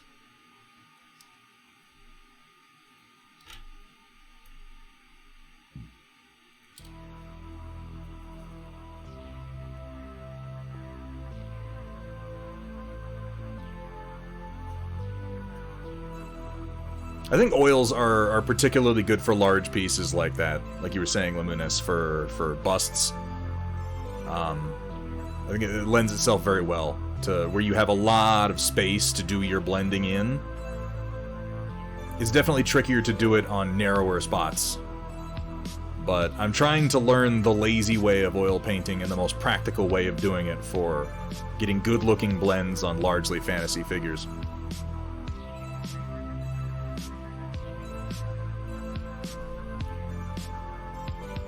Wapple paints more in a season than I have since 1992. Yeah, he's crazy. Wapple will just be like, hey, in the next 2 hours, we're going to paint 12 goblins, and they're going to look better than anything you've ever done. And I'm like, thanks, Wapple. Thank you so much. You're so inspirational. Also, I hate you. He is great, though, and he talks his way through the process, and he's always happy to answer questions, so... I guess the best thing I can say about the way that he paints and me attempting to approach it is that as I have practiced, what he says as he lays down his paints has made gradually more and more sense to me, which I think is a good thing. As long as I can glean useful information from it, I must be making progress, right? Hopefully. Another good one to follow, guys, if you're interested in oil painting, first of all, you should be following Steela Rebel. She's right here in chat right now. You guys should absolutely be following her, particularly if you live in or near Asia. She's going to be in your time region, near your time zone, and probably very accessible to you. A fucking fantastic painter, works in all oils as far as I've seen, and does a really great job at it, is always happy to explain what she's doing. Also, he's not in chat right now, but Matt Yee. Yeah, Marco Frizzoni. Oh my god, right. But Matt Yee is another Twitch streamer here, and I really like watching Matt because he is a fucking scam artist. Oh, wait, no, that's not what I meant to say. He's a lazy son of a... No, that's not right either. He's sloppy as no, none of this is coming out right. He doesn't give a fuck. He uses oil paints and he just slaps them down. And I really find watching him helpful because I can get a little OCD about the way that I paint. I'm very methodical. I'm like, okay, this step and this step and this process.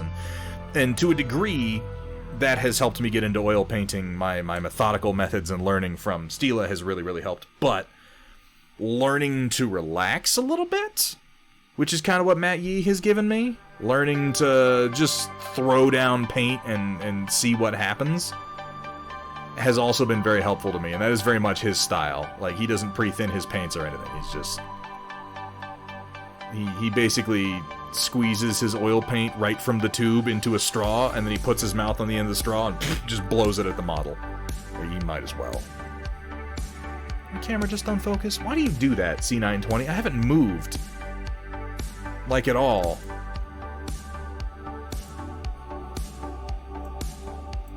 But for whatever reason, you have to unfocus? Okay, yeah, sure. Go ahead and keep that control panel up and fresh. What am I doing right now? So Darkheart, at the beginning of this stream, I just slathered a bunch of, a whole big bunch of burnt umber all over these models, right over the primer. And this is a process of pre-glazing and staining. Now, there's a lot more paint on the figure than I want to leave on there. I just want the pigments to be on there to stain into the primer and to give me this nice kind of rich base to paint on top of, and to provide a thin layer of oil over the entire figure for me to blend pigments into. And right now I am wiping away the excess paint.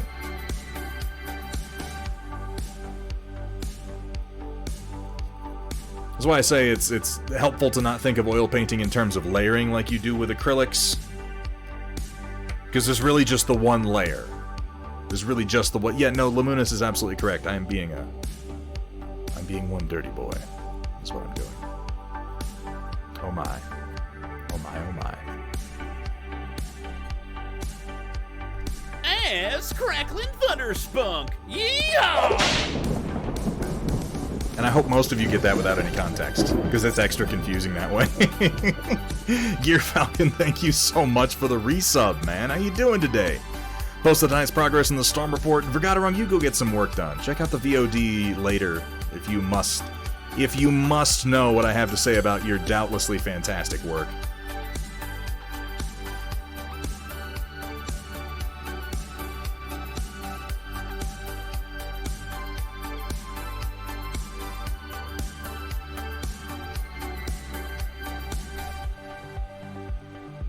So you wait till it dries? That's not accurate. Oil paint, one of the advantages of it, Darkheart, is that it doesn't dry. Like, it does, but it dries over the course of, like, 24 to 36 hours. Or longer, depending on how much you thin it. It will stay wet for at least a day, if not several. So I don't wait until it dries, but I am waiting until it stains the undercoat thoroughly.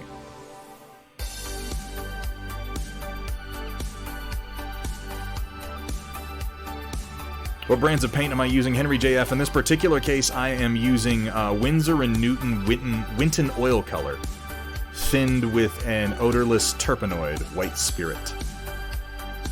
If I'm using acrylics, you will often find me using Reaper Master Series High Density. And one of my favorite new acrylic paints is done by someone right here in chat, Rainy River Designs Acrylics. They are fantastic. You can also, by the way, always hit ! Rainy River in chat to get a link over to their website. He's doing some pretty fantastic acrylics over there. And you can also find Thunderhead Studio merch there. If you're sitting there thinking, you know what would make this better? Me sitting here watching this fucking nerd on Twitch paint these little plastic fantasy mans, if I was wearing a t-shirt with his name on it. Who hasn't thought that, right? I mean, come on. Well, you can get them there. It's pretty cool. And mugs, even.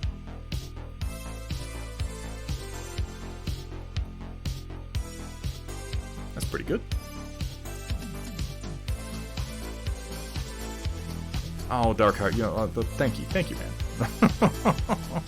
It's flattering that those t-shirts sell at all. I mostly just had them do it so that I could order some for myself.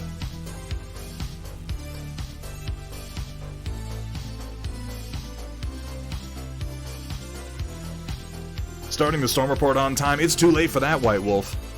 So give me 1 second. We're going to roll right on into it. Darkheart, I appreciate that, man. Just finished some new paints yesterday. Which ones? What are our new colors? The mugs sell better than shirts? That makes sense. Mugs are more generally applicable. Who doesn't want a mug?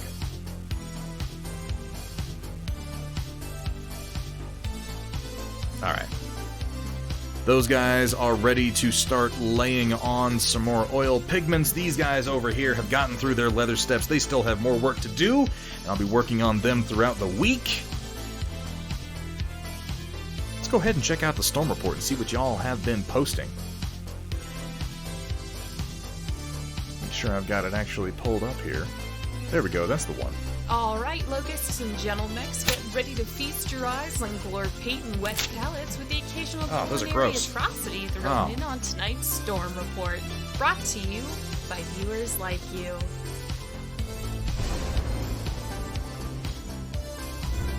Pardon me for just a second. I'm doing a little bit of cleanup. Oh fuck no, Hethrir. When you show up, I might have my men-at-arms painted. That is the most I'll commit to. In theory, I could have the rest painted, but I doubt it. I've got too much to get done between then and now.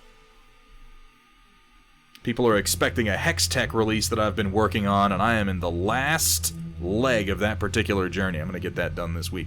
Plus, I got to pour a concrete slab tomorrow, which is going to be just wonderful, just fantastic. God, I hate pouring concrete. I'm just rearranging my desk slightly so that I can take a look at the report without jamming my elbow into a pile of oil paint, which I have done before. It was a great time.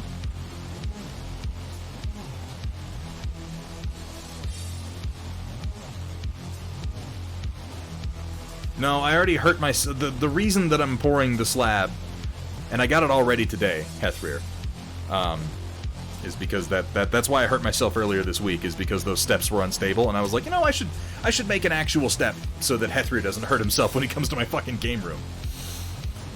Have I got my beer? I do. Wear your Thunderhead shirt at Adepticon one day, guys. I'm so looking forward to the con scene, like, really getting going again. And with everything that's happened over the course of the last year and a half with the stream and with the community and everything, like, we gotta play some con games.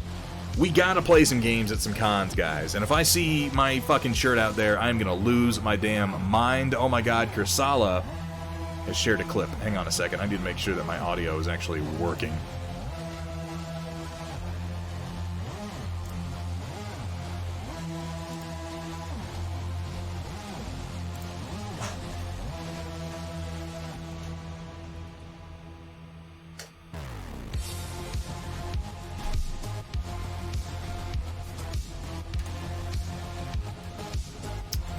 Set my output. Oh, I like how it doesn't actually list the sound output unless I'm playing something. So let me start this real quick and then I'll be able to fix it so that there's sound.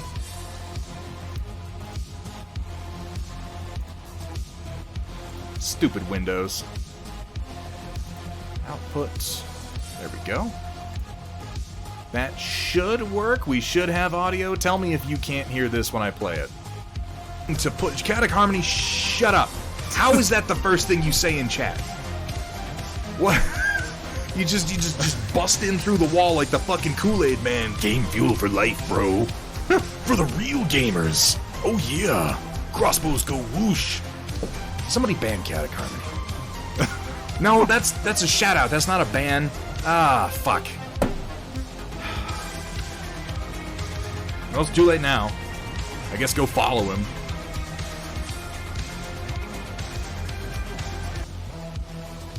Speaking of which, can somebody please ban Chaotic Harmony?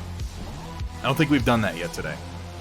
Oh yeah, I had Pretzel going. I'm sorry. These guys, like, look at me. Look at me. Do I seem like a pro streamer? To you, like I know what I'm doing? I don't. We're just making it up as we go. Okay, I was about 2 beers drunker than usual last time, to be fair.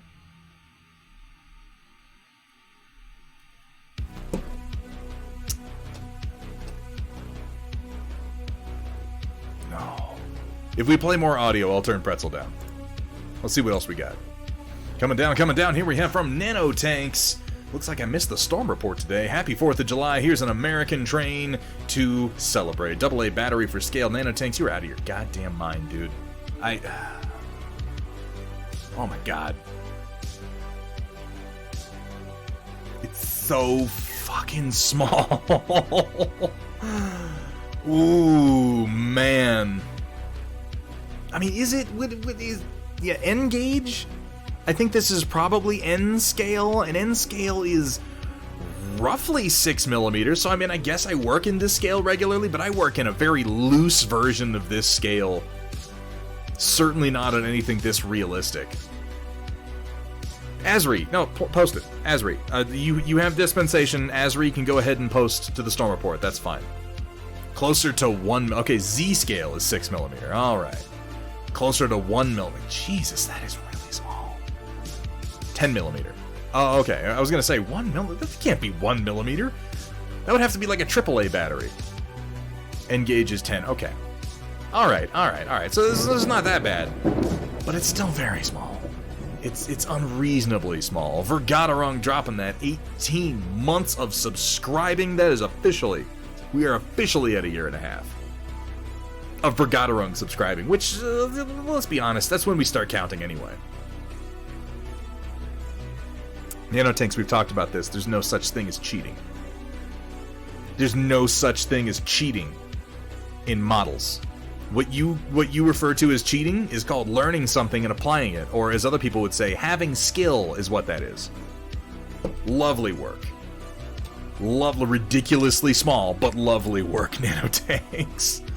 Oh my goodness. Here we have from Hethrir, dude. Okay, these look really good, first of all. Before I show it, like, you have been doing a fucking fantastic job on these. And I'm gonna see if I can't have those Empyrean bases to you by the end of the month. I know you want them, and I know that you're working very hard on these Empyreans, and I appreciate that eventually, if I don't provide them to you, you're just gonna have to base them. So I'm gonna see if I can't get you those bases quick, fast, and in a hurry. Oh my god, you have been doing such a nice job on these. I love the combination of colors that you've done on your Empyreans. The bone-colored armor, the sort of desaturated magenta pink weapons and details, and then this lavender glow effect. It's so cool looking. It's so cool looking. We got another picture that's going to show it off even more. It's simple and effective, and I just think it looks amazing. This, by the way, is the new faction for Warcaster Neo Mechanica, the new sci-fi game from Privateer Press, which I also play. You can find some pictures of the Eternus Continuum Force that I've painted, and I've got some Iron Star Alliance I'm also working on. Stila, what is it with you and Warjack, Stila? I mean, I'm gonna remember that. At some point this will be useful information, you know, like in my diary, like, you know, Stila gets really excited for Warjacks. I don't know how it's gonna help me, but eventually it's gonna come up. I mean, I agree, Warjacks are badass. If you guys are curious about this game and want to see my Eternus Continuum Force, I mean, please check out my Instagram. They would have been posted just a couple months ago. Oh yeah, see, this is what I mean. These look so good. These look so damn good. I love this combination of colors. I particularly love when the lavender winds up next to the magenta. That's ooh.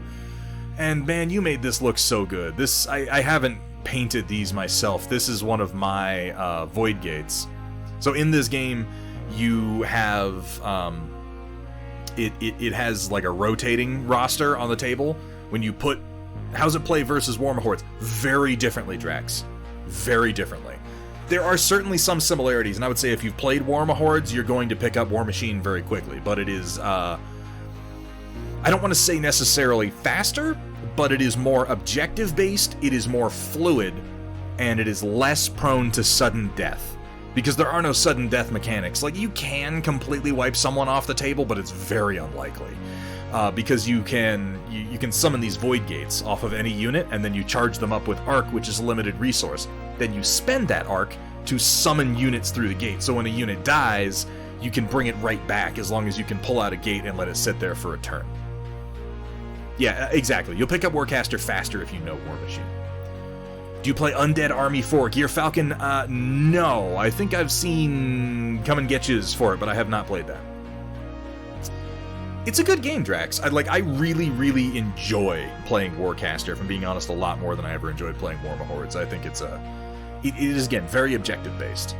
Most of the games I've won of Warcaster, I haven't necessarily been coming out on top of just the killing things game. It's always been I played the objectives a little bit more than the other player.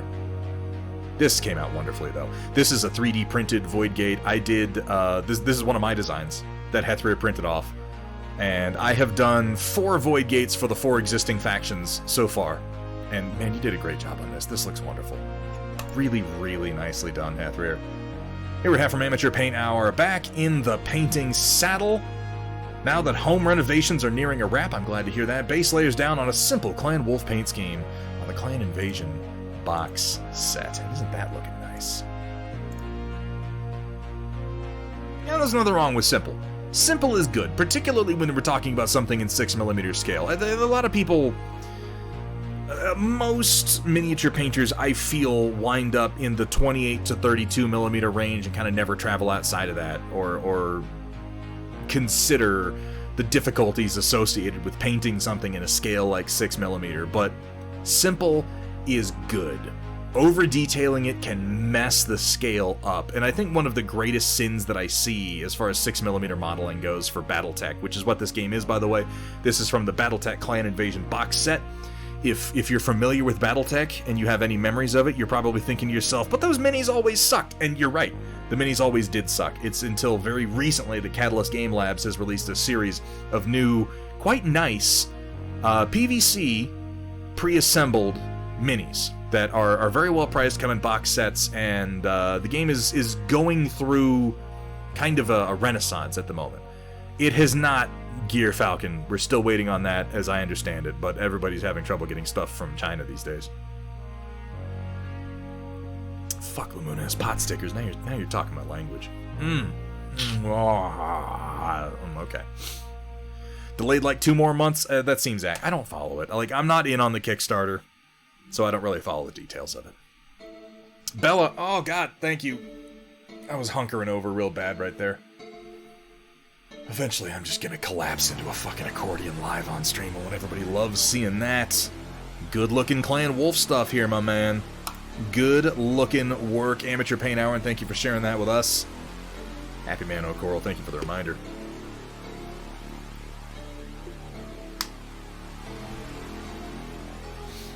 Mafik. Therapist, Amphibious KV2 isn't real, it can't hurt you. And then the Amphibious KV2, oh, it's so hideous. Oh, it's such an ugly little bastard. Alright, what show is this from? Is this Girls und Panzer? Because that's always the show that the anime tanks are from, and I haven't watched it. I don't think that would work in real life. Coming soon, while I have burned out for drawing tank waifus and stuff, this is a Desktop Army Summer Series. And this is a blind box of 4 palm hand size minifigures made by Mega House. Oh my. Desktop Army. Now beer training. Just for you, O'Coral. Do they have little accessories and shit too? That's what I'm seeing here. Oh, you can give her like different... Are those tails, or is that coming out of her back?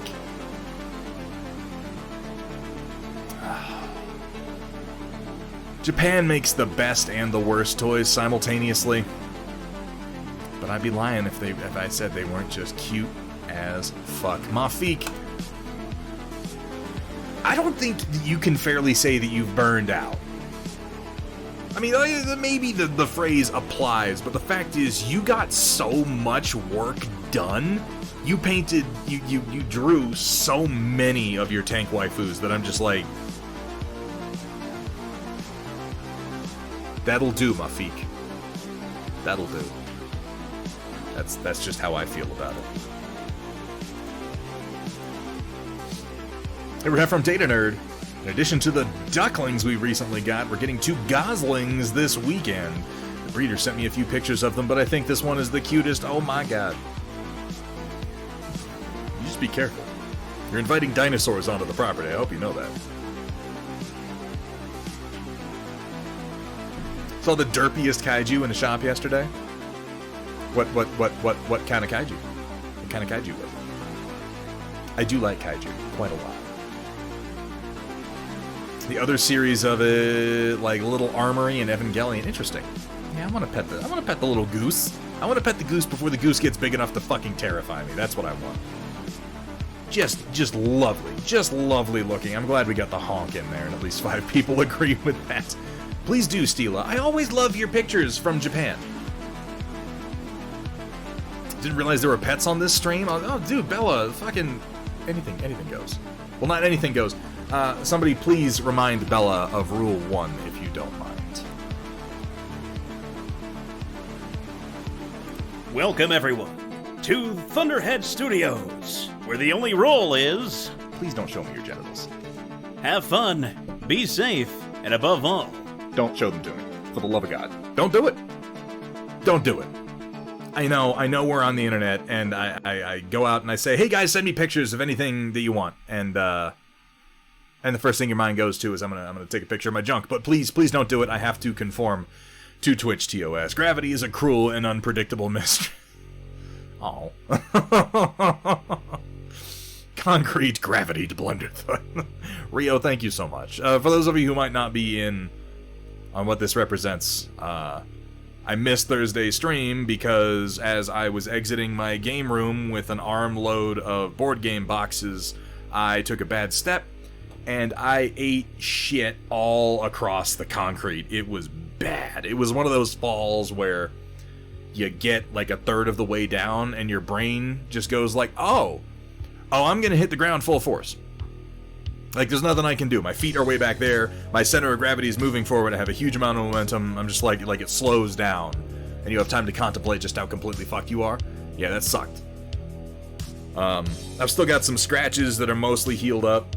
I broke one pair of my glasses, smacking my face into the concrete. Thankfully, I didn't break anything else. My knee's still a little bit messed up, but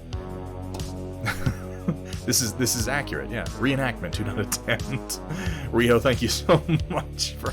Rio, this is like I was saying earlier, I have these moments where I'm like, I wish I had a special word. Because I don't feel like anything I can say is adequate to express... Oh, the games are fine, Shock 20. They were FFG games, which means all the minis inside were PVC, which means they are perfectly fine.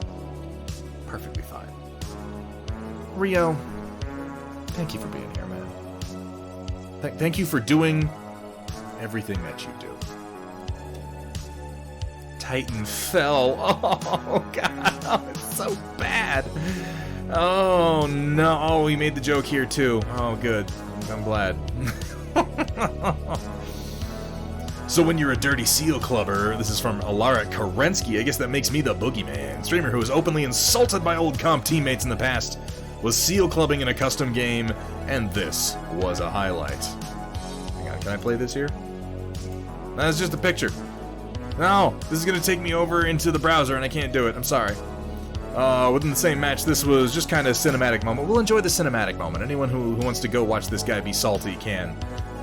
But unfortunately, I'm not set up to play anything in a browser in this overlay. Streamer and a wingman were ganging up on a newbie, and the other X got fragged right in front of him. Let's have a look. I need to set this up better. Because I know that this is like cutting off the bottom of the screen when I do this. Let me turn Pretzel down.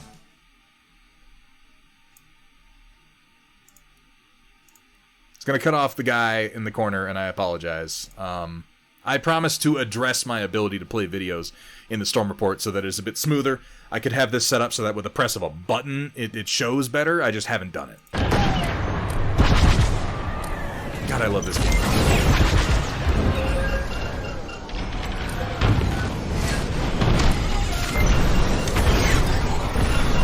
Ooh. That was a close one. He's trying to get Alaric so hard. As I understand it, the original clip is very much that dude just getting super duper salty about Alaric and like going straight for him every single time that he spawns, and ultimately just getting his shit ruined. Just getting his shit ruined. But you know, I feel sympathy for the guy. I really do. Because Alara Kerensky, who, by the way, if you're not following and you enjoy competitive simulator games and some first-person shooters, this is a streamer you need to be following. This guy is fucking good. He's not just good, but he's very, very humble, and he's genuinely a good guy. But as far as like Star Wars Squadrons goes, like Alaric flies the TIE Interceptor. Like, okay, I can fly a TIE Interceptor, okay, I play Star Wars Squadrons. I've got a HOTAS that I play with. I've got a VR setup that I can put on, which is really a lot of fun in Star Wars Squadrons. I can fly a TIE Interceptor. But Alaric fucking flies that TIE Interceptor. Like, holy shit. His power management is just so perfectly on cue. His boosts are perfectly timed. I go to watch his stream just to understand the kind of pilot that I can never be. Absolutely fantastic player. Plays competitively. Definitely go give him a follow if that sounds like something you want to see. Here we have from the POV 42. So a chronic over-preparer. I feel that. I'm finally going to a friendly local game store to play Battletech and or Alpha Strike this weekend. How's this for logistics? Inside the one-manageable box is both the BMM and ASCE, which would be Battle Mech Manual and Alpha Strike Commander's Edition for the uninitiated. All my map sheets, every official Alpha Strike card and record sheet I own, barring my copy of RS 3085. A folder containing all of my Alpha Strike army lists and printed Alpha Strike cards from the master unit list. 88 max and secure transport trays consisting of 3 separate 250-point intro Alpha Strike armies designed to utilize the minis from A Game of Armored Combat and Clan Invasion box sets. 3 separate 400-point Alpha Strike armies, Torian Steiner and Rat Rubio. And last but not least, 3 separate 500-point Alpha Strike armies, Clan Wolf, Marek, and Mercenary. What's FRR? What does it stand for? Free Rasselhague Republic. Fuck! I was doing so well. Mafik, thanks for being here. Thanks for being here, man. It's always a pleasure to have you. It's always a pleasure to see your work, and I'm very curious to see these figures as you get them. I was so close. Alright, let's look at the pictures. Oh, I like these old Battle Foam boxes. I picked a few of these up a while ago. That's some good packing, I gotta say. In one of those boxes, that is quite a lot that you're managing. I am so glad that people are getting out to their local game stores to actually get some games in. POV, got that one on deep clearance. Yeah, that's the time to definitely wait for when Battle Foam is doing their clearance, because I feel like their stuff is kind of overpriced unless you get it on sale, and then it's just right. It's just right. Wonderful pack job, POV. Here we have from our very own Cav Tankerous Miniatures. Well, this is out of the way. Now I just need to pull myself away from playing the Elder Scrolls 3 Morrowind and paint. There are worse places to find yourself, Cav Tankerous, than playing Morrowind. I still love that game. And also, congratulations, dude. This is... As far as things that I lack the words to adequately describe, how about the feeling of relief that after the last year, we're moving forward again into a world where we can get together and roll our fucking dice at each other, you guys. I realize that we're right on the cusp. We're not quite there yet, but man, the light is at the end of the tunnel. And I'm so glad for it. I'm so glad for it. Convention season lives again. Here we have from Kursala. Now that I've managed to finish most of the new paint colors that we're adding, we decided to show off some of the new sample tests.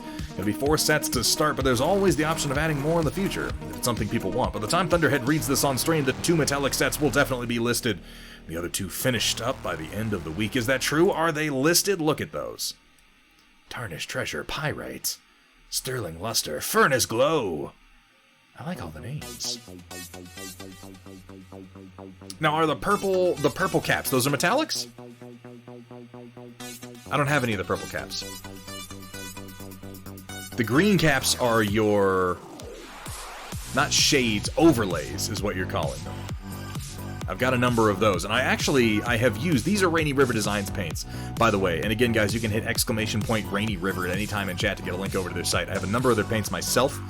I'm going to be using some of them on Tuesday when we're going to be doing some acrylic painting. I'll be doing some Warcaster, actually, on Tuesday, and I'll be making use of a number of these paints here. I don't think I ever got your... Did I get Amethyst? Hang on. Is this it here? No, that's Olivine. I need your Amethyst overlay. I've got Lapis Lazuli and Ruby. Oh no, I've messed up my paint tower. Don't fall, don't fall. Okay. Ooh, disaster averted.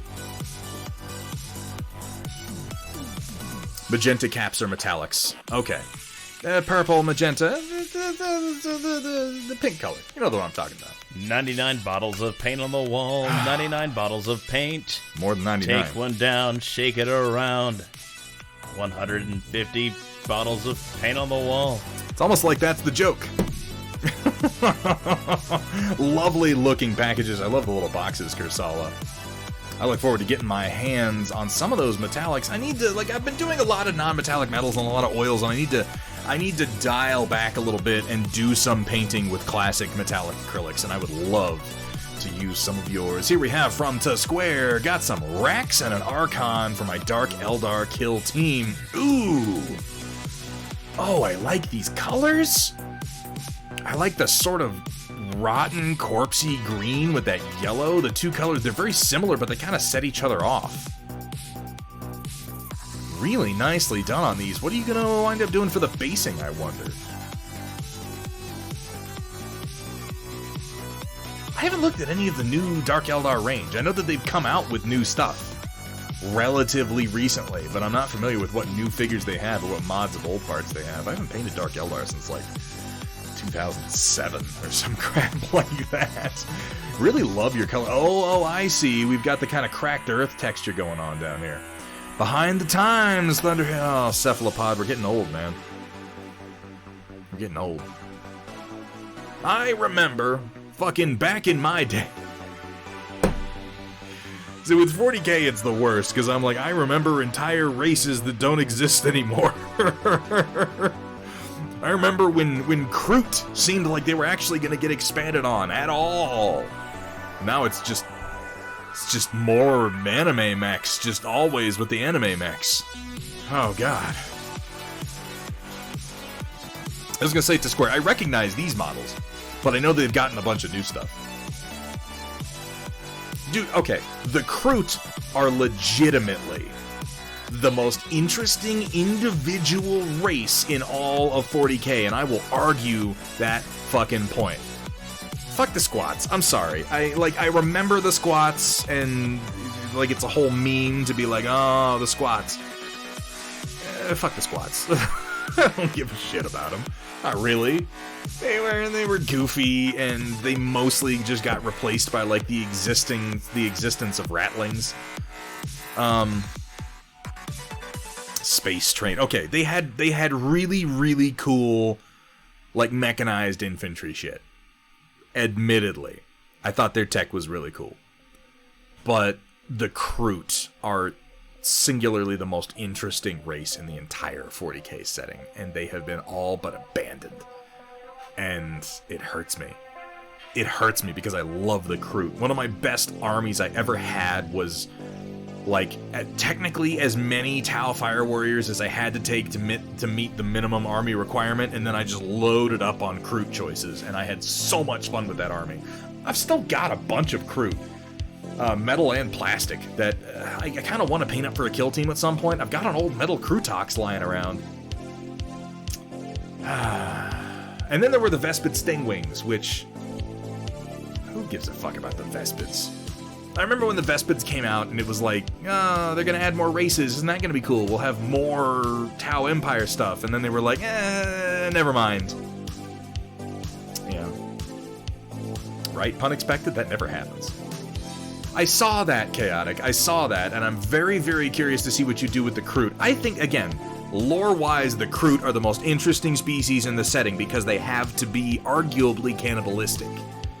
I guess cannibalistic isn't technically true. I don't think cannibalism refers to eating your own species as opposed to eating sentient species. Is there a word for eating sentient or sapient species? Or is that something so esoteric that we don't have a word for it because it's not really something that's arisen on Earth? Either way, the Kroot literally have to consume the flesh of sapiovore. Let's go with that. They literally have to consume the flesh of sapient species, or they will revert back into non-sapience. I believe the accepted term is evil. Yeah, but see, that's exactly it, though, Datron Voltari. They're not evil. They don't have a choice because of the way their DNA is built. If the Kroot don't eat sapient species, they become shit like Krutox and Kroothounds and Krutox and then Kroot Hawks. These are two separate things. Is that what happened to the squats eaten by the crew? You know what? I'll buy that story, Asri. I'll buy it. Vampires, zombies, just plain old space marines. Yeah, they drink your blood. Here we have from uh-oh. What the fuck is this?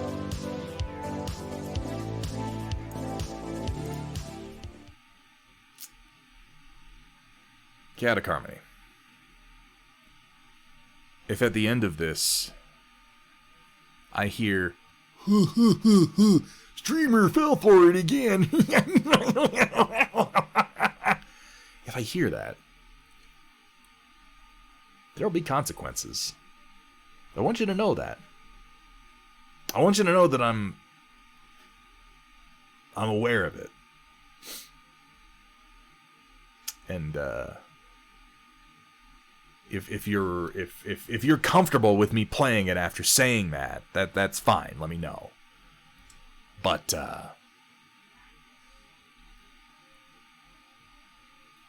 you'll pay. You'll fucking pay. All right? Let's go ahead and have a listen.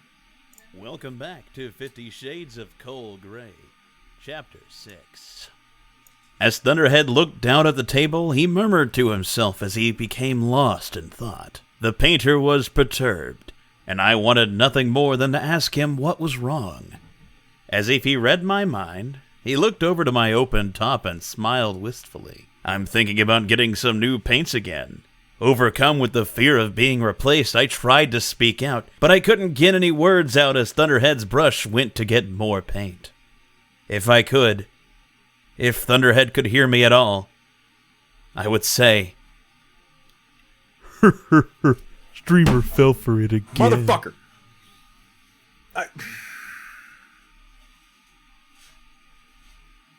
I was just lulled. I was just lulled into a sense of complacency. Hang on. Fuck.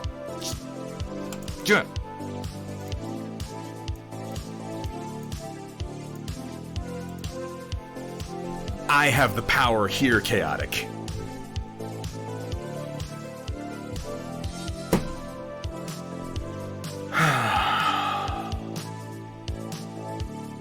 It was long enough, I thought maybe there'd be something else.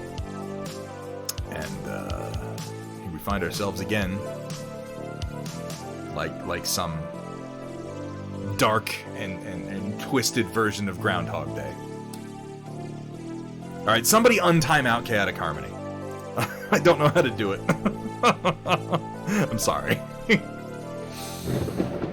It does that automatically. If you time somebody out, it erases, it nukes all their comments. You can untime him out, though. Oh my god. Wait, what just happened? Oh no, it didn't show up on my activity feed. Guys, what happened? Stupid OBS. Did somebody make a donation? Is that what that was? I didn't see what it was. Ah, god, I'm such a bad streamer.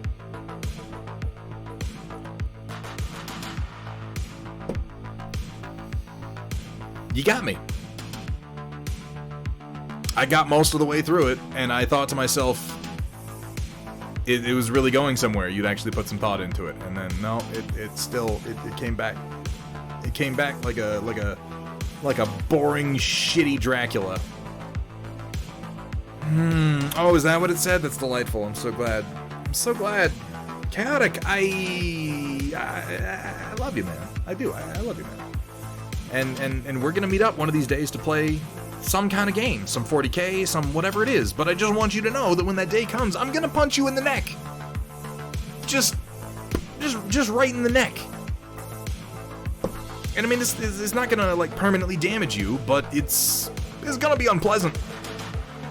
And I want you to be prepared for that when the day comes. It's just. I hadn't heard that one before. That one was new. You did not.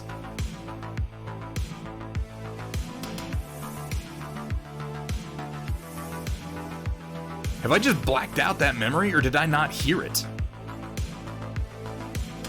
So it's entirely possible that unless I responded to it, I might have rated you and not had my sound up yet. Because that happens a lot when I raid. Damn it, I did? Oh no, oh chat, oh my god. Apparently my brain is mush. Let's just keep going. Let's just keep going and pretend that I'm not getting way too old for this shit. Oh god, here we have from Darkheart. Ooh. Oh, that's coming together nice. This is the Deathwing that you've been working on lately. I guess I do vaguely remember that now. Shit. I think I just blacked it out. Huh. It was far too painful. Oh god. Oh no. Really nice work on this. I like the red against the black. Always a nice touch. Interesting basing on this too, Darkheart. What's going on here? What is this that he has on the side? Is that a sword?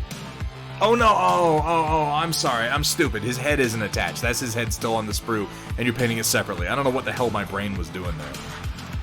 I see. That's a good idea. Yeah. That's not something that I personally do, for the most part. I know a lot of painters use this technique, particularly when it comes to styrene, which is particularly easy to just go ahead and clip and glue down when you have a spot like this where you're going to want it to be exposed plastic anyway. Nice looking overall job on this, though, man. I love Deathwing. They're always a fun paint job. Good work, Darkheart. Slowly but surely, he's coming around. Hey, man, slow progress is still progress. Here we have from Severe. Look at the works in progress. I'll go take a look. Here we have from Severe batch painting some Necron. They've gotten a lot of new models lately, as I understand it. I mean, lately, I mean in like the last 2 years. Ooh, I'm digging the use of the green on the upper kind of shoulder blade panels here, and then on the destroyers, we have it on their, those are destroyers, right? The floating ones? We have it on their little hover pads. Very effective. Nice use of that kind of neon green, which is so iconic for the Necrons. Sphere, this is coming together really, really well, man. God, I'm such a slow painter. I watch you guys getting these armies done, and I'm like, I painted like 4 models. Oh god, oh no. Here we have from Shock21, transparent paint over silver base. I like the overall effect, but would like some advice on how to finish it off. I feel like a wash would go over the transparent, and I wouldn't be able to touch it up without ruining the effect.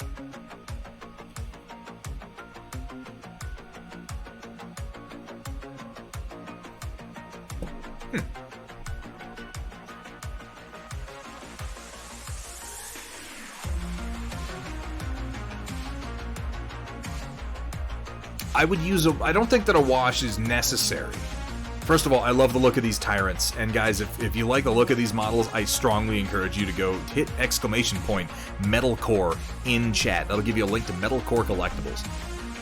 These models are so posable. So posable, it's unfucking believable. I don't think the blue looks like it needs a wash. The yellow could use a wash. I think the yellow could use a wash of something like a dark brown. If what you do is get yourself a little bottle of Flow Aid. Vallejo makes one. I think Citadel has their own, but you're looking for just a small bottle of Flow Aid. I also like Liquitex Flow Aid. Take just a drop of that and mix it in with some, like a dark brown wash, and then put it over the yellow. And what that will do is it will encourage it to flow deeper into the cracks and to flow off of the broad surfaces, so you should not lose the metallic effect that you like. Yeah, Liquitex is the way to go. You can get, like... I've had this bottle for, like, 2 years, and it's, like, I'm almost to the bottom of it, but it's lasted me a good long time. But this is Liquitex Flow Aid. Definitely get yourself some of that.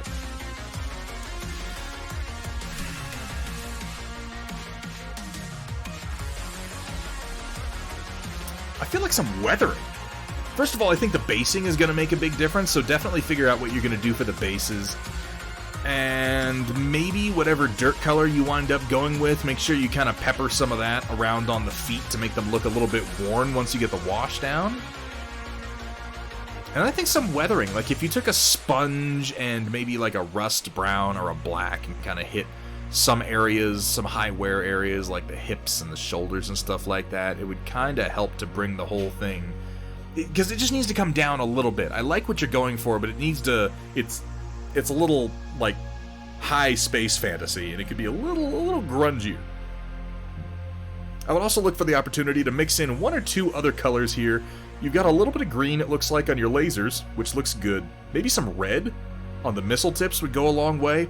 I think coming in and doing some of the panels in a flat paint might help, or even coming into some of these areas here, like the joint of the shoulder and the hips, and even just doing black.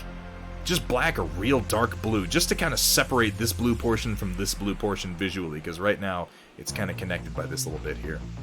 Those are some small things I think you could do, and I would take them one at a time and do them and just see how you like them. I wouldn't do them all at once, certainly. I do like the transparent over metallic look, though.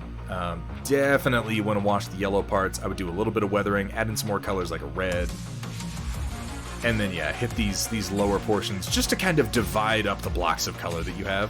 I think that would improve the overall look. Overall, though, nicely done, Shock 21.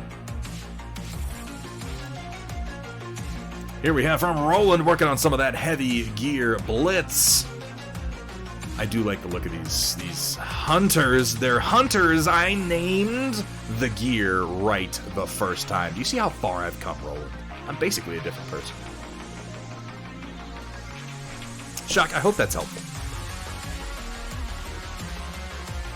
These are looking pretty good.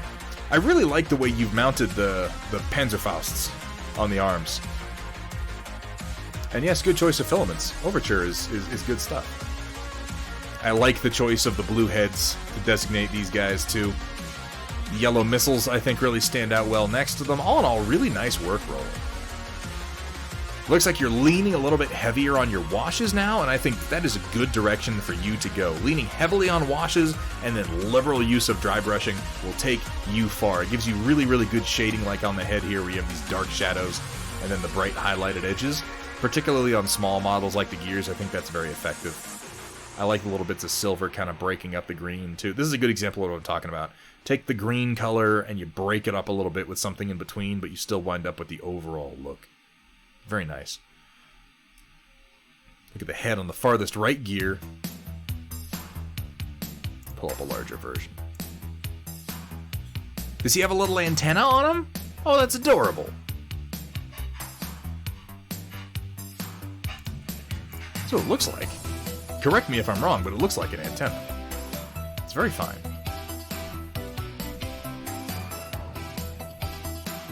Oh, the box is from Steel Warrior? Okay. What did you wind up using for the antenna, Roland, out of curiosity? Nicely done, by the way.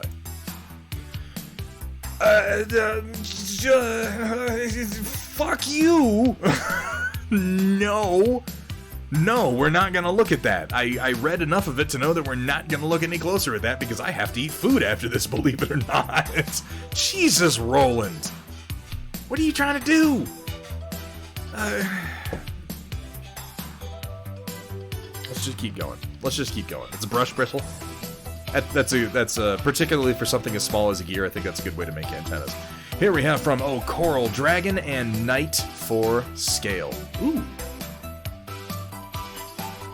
You lost a bet to Painted Ogre.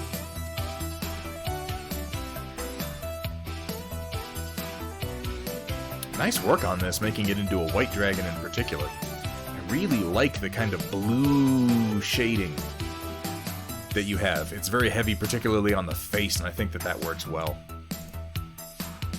Oh yeah. Gray, blue the whole way through. This is one of the new dragons from the new Reaper Kickstarter. It looks very nice.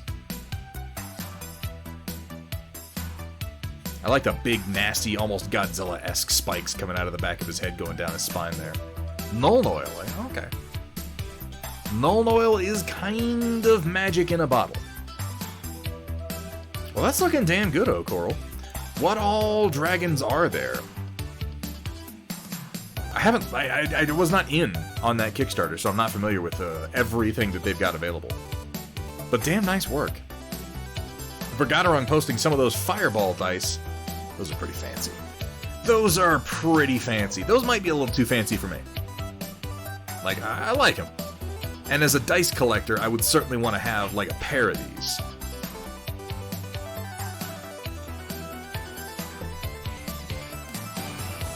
Real fancy, though. And I'm a bigger fan of these uniquely done plastic dice than I am of all the crazy shit you see on, like, Kickstarter. Where they're like, we're gonna make, like, there's a Kickstarter right now for spherical dice, and I collect dice. And I look at those and I go, I don't want them. It's a dumb idea with a little weight in it that rotates around and falls into these little voids, and I'm like, like, why are you reinventing the wheel? Dice work just fine. Just do them in unique materials and I'm happy. I like metal dice. I think they're neat. Oh my god. Here from Hethrir, Astraeus, Aeon of the first magnitude. For my Empyreans are goddamn, dude. Ooh. It's specifically 8d6 for fireballs. Oh, okay. I wasn't getting the full story there, Vergaderung. That's pretty cool. This looks nice. This looks real nice. Yeah, I've seen a number of attempts at round spherical dice crossbow roof, and like none of them have interested me. And every single one that comes along is always like, we've reinvented it, and it's the best thing ever. And I'm like, I still don't give a shit. Hethrir admitted, how long did it take you? I want to know how long it took you. I'm kind of ramping up into, I haven't really started it yet. I've talked a few times about doing this hobby logging idea so that we can figure out how much time we're spending on figures, and I do intend to post something official in the Discord so that we can all kind of log and follow along, but I haven't done it yet, but I am curious. 13 hours? I think it was time well spent. This is a lovely figure. Really like the work that you did on the spear, and I love this little, what would this be called? Not really like a tabard. Not really like a loincloth. There's a word for this. This piece of cloth in the front. I can't think of what it is. The bone-colored armor. Constellation loincloth. Let's go with that. Really high contrast, which I think is just fucking fantastic. I love how deep your shadows are on this figure.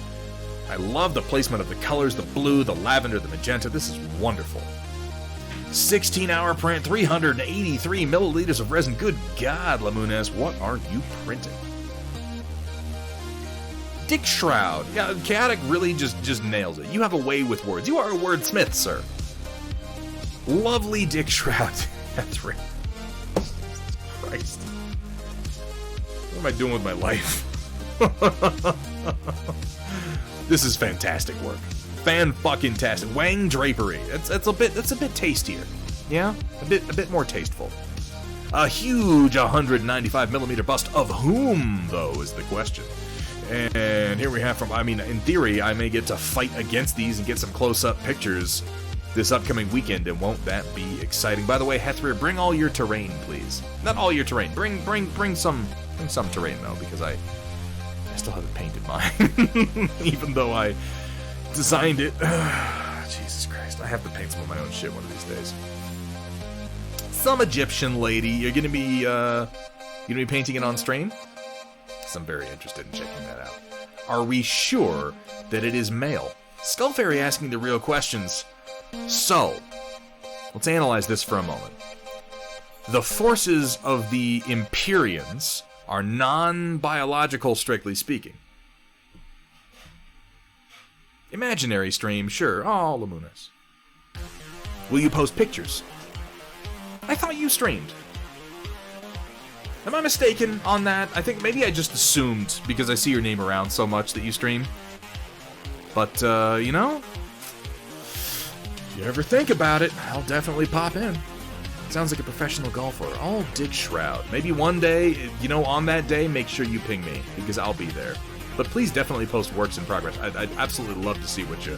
Particularly when you get it off the plate, something that large. I just want to see it with the support still on it. The forces of the Empyrean Skull Fairy are spirits that have formerly been contained in a sort of grand hive mind. And as human forces encroach on the Cyrus galaxy, the Empyrean souls are pulled out of the Hyper-Uranian, which is what their hive mind is called, and placed into mechanical bodies to then fight against the humans. Not all of them have actual souls, many of them are just automata. This one does have a soul. So I think the real question, Skull Fairy... No, it does not have a dick. That is valid. and Skull Fairy has really gotten to the heart of the matter, or the dick of the matter, if you will. There is no dick on this model. But whether it's male or female, I don't know if it matters anymore. When a soul is removed from a body, does it then have a gender, or is gender strictly related to your biological processes? This is the question. White Wolf, we don't all have fucking, like, loyalty rewards waiting for us at Bad Dragon, okay? I'm with you on that one. I like to overdo supports. The gender is in the loincloth. Dick Shroud is indeed misleading. I think it's a bad phrase. I agree with you. Set up Sunday the good, the bad, and the ugly edition. So yeah, finally got the shelf up. Woo! Although annoyingly it doesn't line up all that nicely with the studs.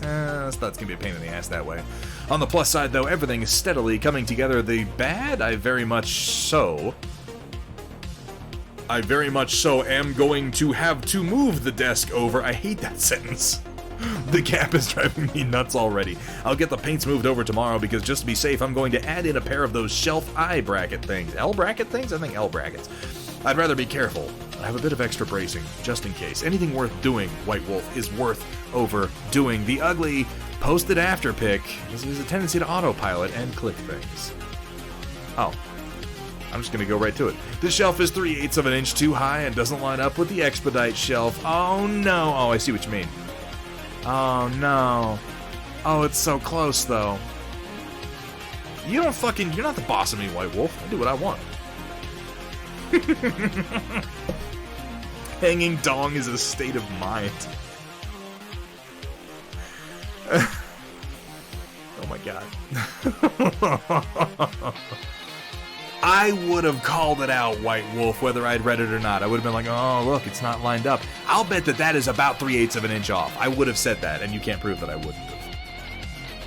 I actually really like the color of your wall, by the way. That is a damn fine-looking hobby area. And a nice-looking shelf, if I'm being honest.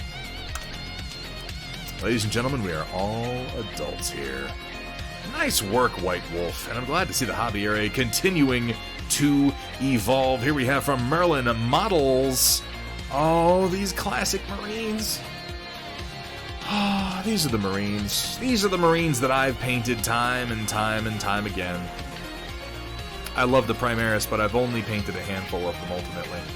Lovely work on the Sword Merlin models. And I love seeing this classic Ultramarine that you did down here. Guys, really, if you're listening to this chat, if you're listening to this stream right now, and you are a miniature painter, many of you have probably already done this, but some of you might be new to the hobby. Save your first minis. Save them. Don't repaint them. Don't throw them away. Don't sell them. If you're going to sell the army, pick out the first few that you painted of the army and set them aside. We haven't done any 40k on here, Vergaderung, and the thing is, it's not like I'm without 40k project. I have a shitload of Gene Stealer Cultists. I have a shitload of AdMech.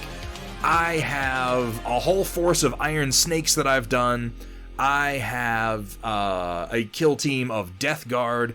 I have 3D printed Blood Pact Chaos Guardsmen that I haven't painted. I just haven't done 40k in a handful of years at this point. I did a bunch of 40k right before I started streaming, and I just haven't done any since I started. I don't know what the deal is. Merlin Models, really nice work on this, and it is fantastic to see how far we've come, and you have come a long ways. That sword blade looks fucking fantastic. Hethrir, I know. You know why I know? Is because he's right here. I want to do him in oils, and I'm just trying to get better. But he's ready to go, man. I've done the prep work. Here we're having Project Dark Fox knocking out more of my commission queue. This came together in about 3 hours. Rub it in, why don't ya? I couldn't do this in 30. Holy crap. I like the confused robot. He reminds me of... What was the name of that series? First of all, this is a fantastic piece of artwork. I can't think of the name of the series. Okay, so he is from something. This SWAT bot from Sonic. He reminds me of another robot, and it's gonna bug me until I remember what series it's from. I'll find some pictures. I'm way too far away from the name to muddle through it right now, so I'll post it up on Discord. Really, really nice work, though. He looks so good. I like how his speech bubble is mechanical. That's a nice touch. Not a Cylon, no.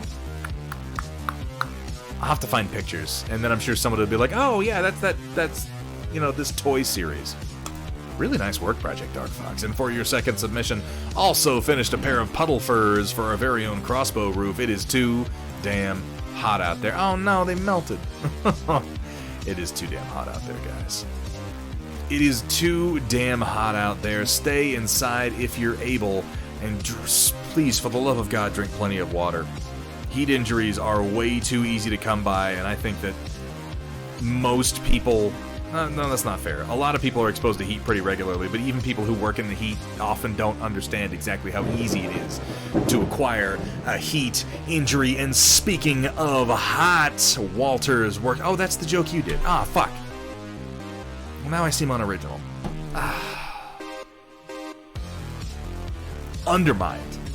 Undermined my sense of humor, Walter's Workshop. How you doing today, man? Thank you so much for that resub. Walter's Workshop, oh my god.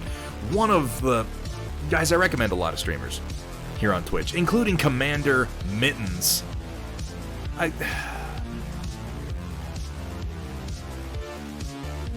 What am I supposed to do about this? What am I supposed to do when there are this many quality streamers coming into my stream? It can't all be shoutouts, but on some level it has to be, because Commander Mittens is a fantastic painter and a fantastic streamer, and Walter's Workshop is also...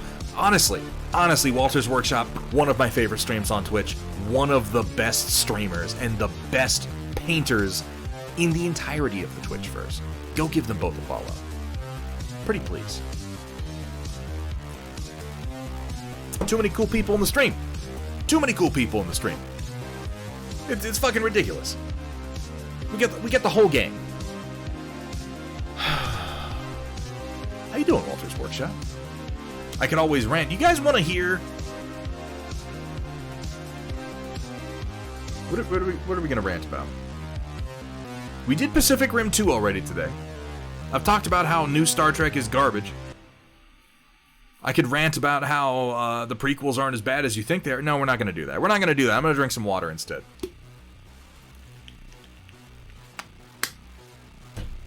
I've had too many rants today. It's played out. Wonderful work, Project Dark Fox. Here we have from Pun Expected. 2 picks from the stream.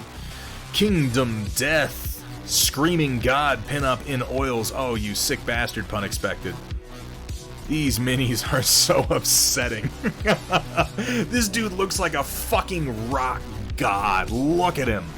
With the cod piece and the happy trail of fire. With the nipple rings and the fucking thigh high. Oh my, I would watch this man on stage.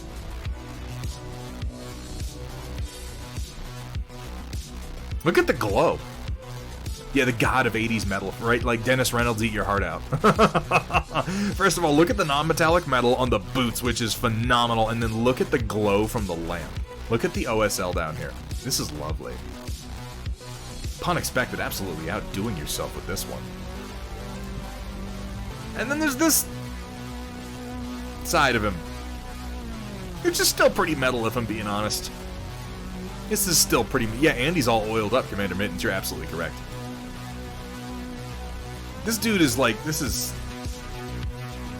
Are you sure he's like... Is he the god of rock?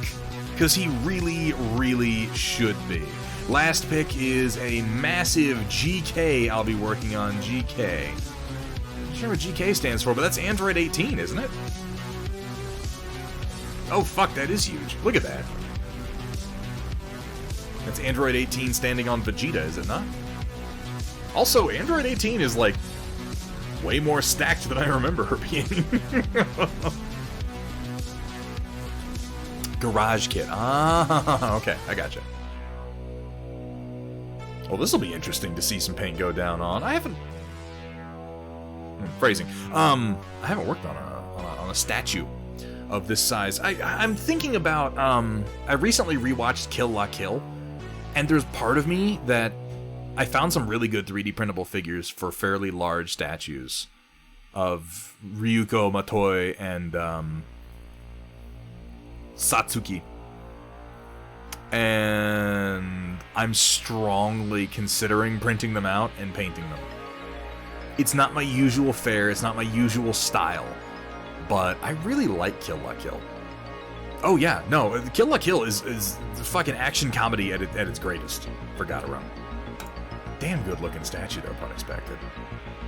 60 centimeters tall. Yeah, that's a big statue. That's a real big statue. Here we have from Tiberius, 79, tired of painting Warhammer minis, so decided to do something simple and paint some elementals. Every now and then you gotta take a break and go with some techniques that just relax you. I'm liking the look of these guys though. Were they just clear plastic? And so you just kind of put down some filters, and I like how you did white caps on the wave guys. Nicely done. Do a 1-to-1 scale of the... Oh, you mean guts? You're right, I totally could.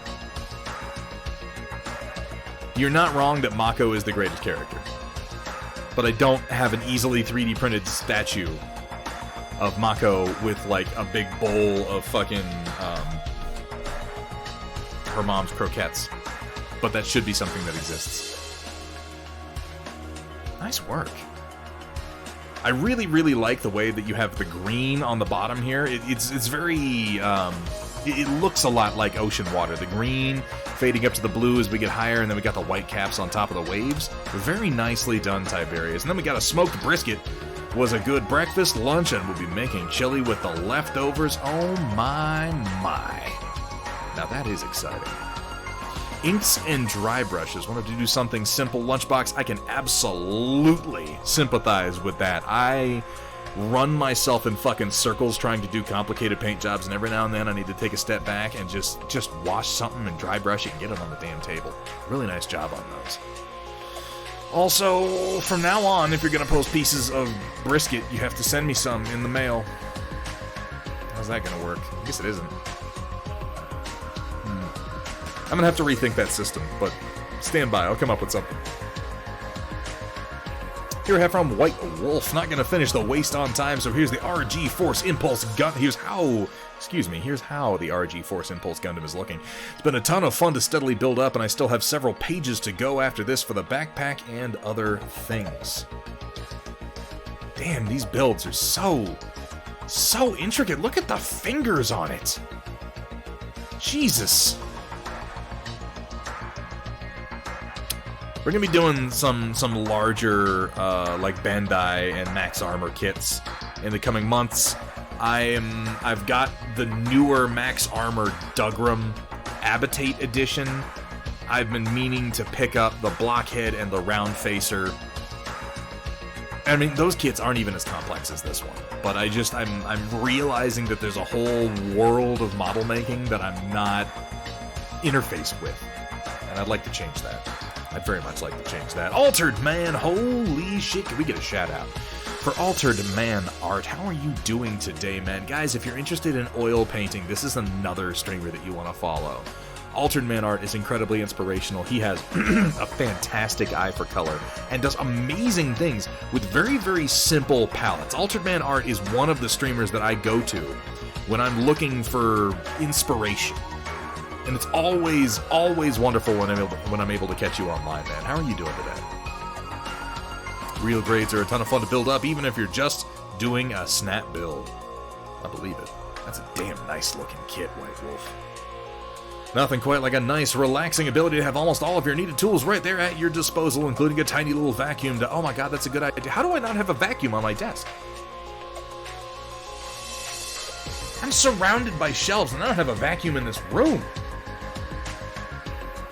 How did I miss that? That's so obvious. Look at the sprues and their nice little slots, and oh my god, I feel like my desk is just disgusting now. I'm gonna have to redo the whole thing. Oh, thanks for that, White Wolf. Here we have from Vergatarong, almost done with the breachers, did the faces, weapon effects, and various glows. Just have to just do the final edge highlights and the base rims, and they'll be ready for the tabletop. You did, Data Nerd. You did, and I put it in my Amazon cart and I didn't buy it. I need to. I was working on some men-at-arms. We didn't get super far on them, but we got through most of the leather, and then we're gonna move on to the tabards. I'll be working on them some more in the near future. Altered Man, God, these look good. God, these look good. For Gadarung, you have an eye for kit bashing that I am jealous of. Because there's definitely good kit bashes and bad kit bashes in this world, but these are fucking phenomenal looking. Probably the best use for the Ambot I have seen. I like the Ambot overall as a figure, but it just like, I don't really have a use for it. And this is a great application of the overall model. I know I said it before, dude, but you have one of the best looking AdMech forces on the planet Earth. Simple and effective. I love the washes over the metallic. Love the little splashes of green and blue in there. Good base red.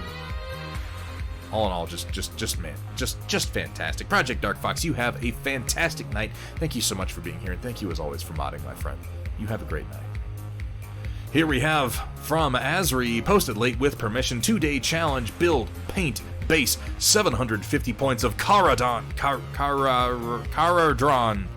Have I been saying that wrong the whole time? Caradon? It's Caradron.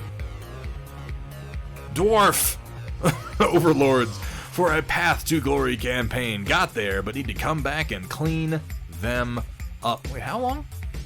2-day challenge? 2 days? God damn, Azri. Flash does me dirty on this hastily taken picture. Let me tell you something that I have told probably you before and a lot of other people. Taking pictures of miniatures is as hard or harder than painting them in the first place, and Flash is often your enemy, admittedly. But dwarves with dirigibles and gun beards. Oh my god, they have gun beards? This is one of the most ridiculous factions in Age of Sigmar, I'm not gonna lie. It really is. Pro-acryl metallics, transparent, and copious amounts of Agrax Earthshade. Very nice. 2 days. For 2 days, this looks fucking fantastic. Oh, God. How does everybody in my chat make me feel so lazy when I'm the person streaming? This is terrible. Yeah, no Flash. I think we've got a basic model photo-taking guide posted up, but then I think Azri was just, like, painted a bunch of models in 2 days, take a quick picture, get it on the Storm Report with a very limited window, so I wouldn't worry too much about that. But, damn, that's a lot of work for 2 days, Azri. Really nicely done. I love the use of the copper and the silver to kind of counterbalance one another, and a really nice deep blue you've got on there. I would love to see, if you get a chance to take some more individual photos with a better backdrop and no flash, I would absolutely love to see some closer-up shots of this. Very nicely done. But that will bring us to the end of tonight's Storm Report, and thus, as you may have guessed, to the end of tonight's stream. No, I didn't center it. Son of a bitch. I'll fix it. I can fix it right now.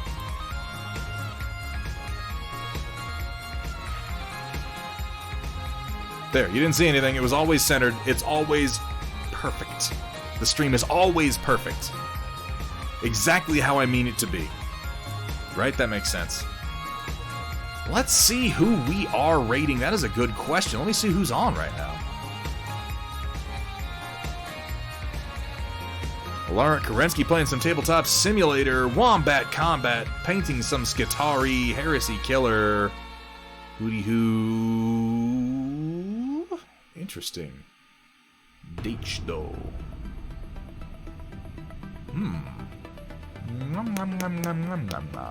Interesting. Teal Security just got started. Wombat Combat is doing some Skitarii. Let me take a look and see how long he's been on. He's been going for about 3 hours. But he is still going. What's Date doing? Building some Chaos Ogres, it looks like. Okay, I'm gonna give you guys a choice. Painting or building?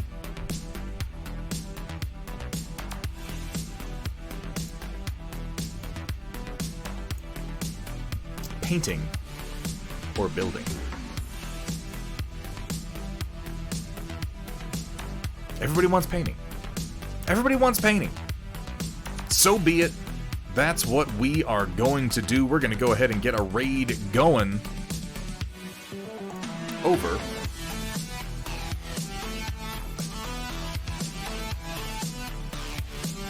to Teal Security, who is just getting started. It looks like he's actually working on a little bit of Conquest today, which is kind of perfect. Seamless transition. And guys, I know that a lot of you might be tuning out for the night, but if you are listening to me right now, I encourage you to just stick around for a few minutes. Check out Teal Security's stream if you haven't already. Consider giving him a follow. He's a fantastic streamer. Even if you can't stick around tonight, pop into one of his next streams.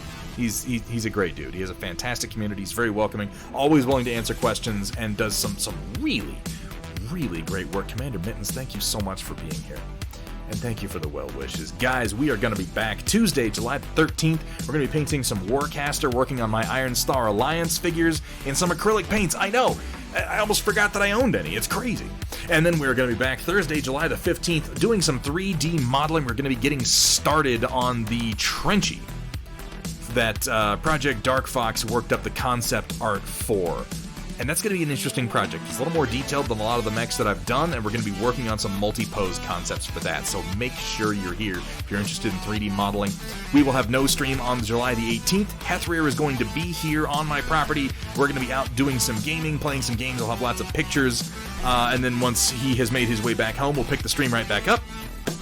So plan to see me just a couple days after that, probably on by Tuesday. Oh, guys, thank you. Thank you to everybody who posted today. Thank you to my mods. Thank you to absolutely everyone who came in today. It has been such a pleasure. I will see you guys on Tuesday, so until next time, keep on painting.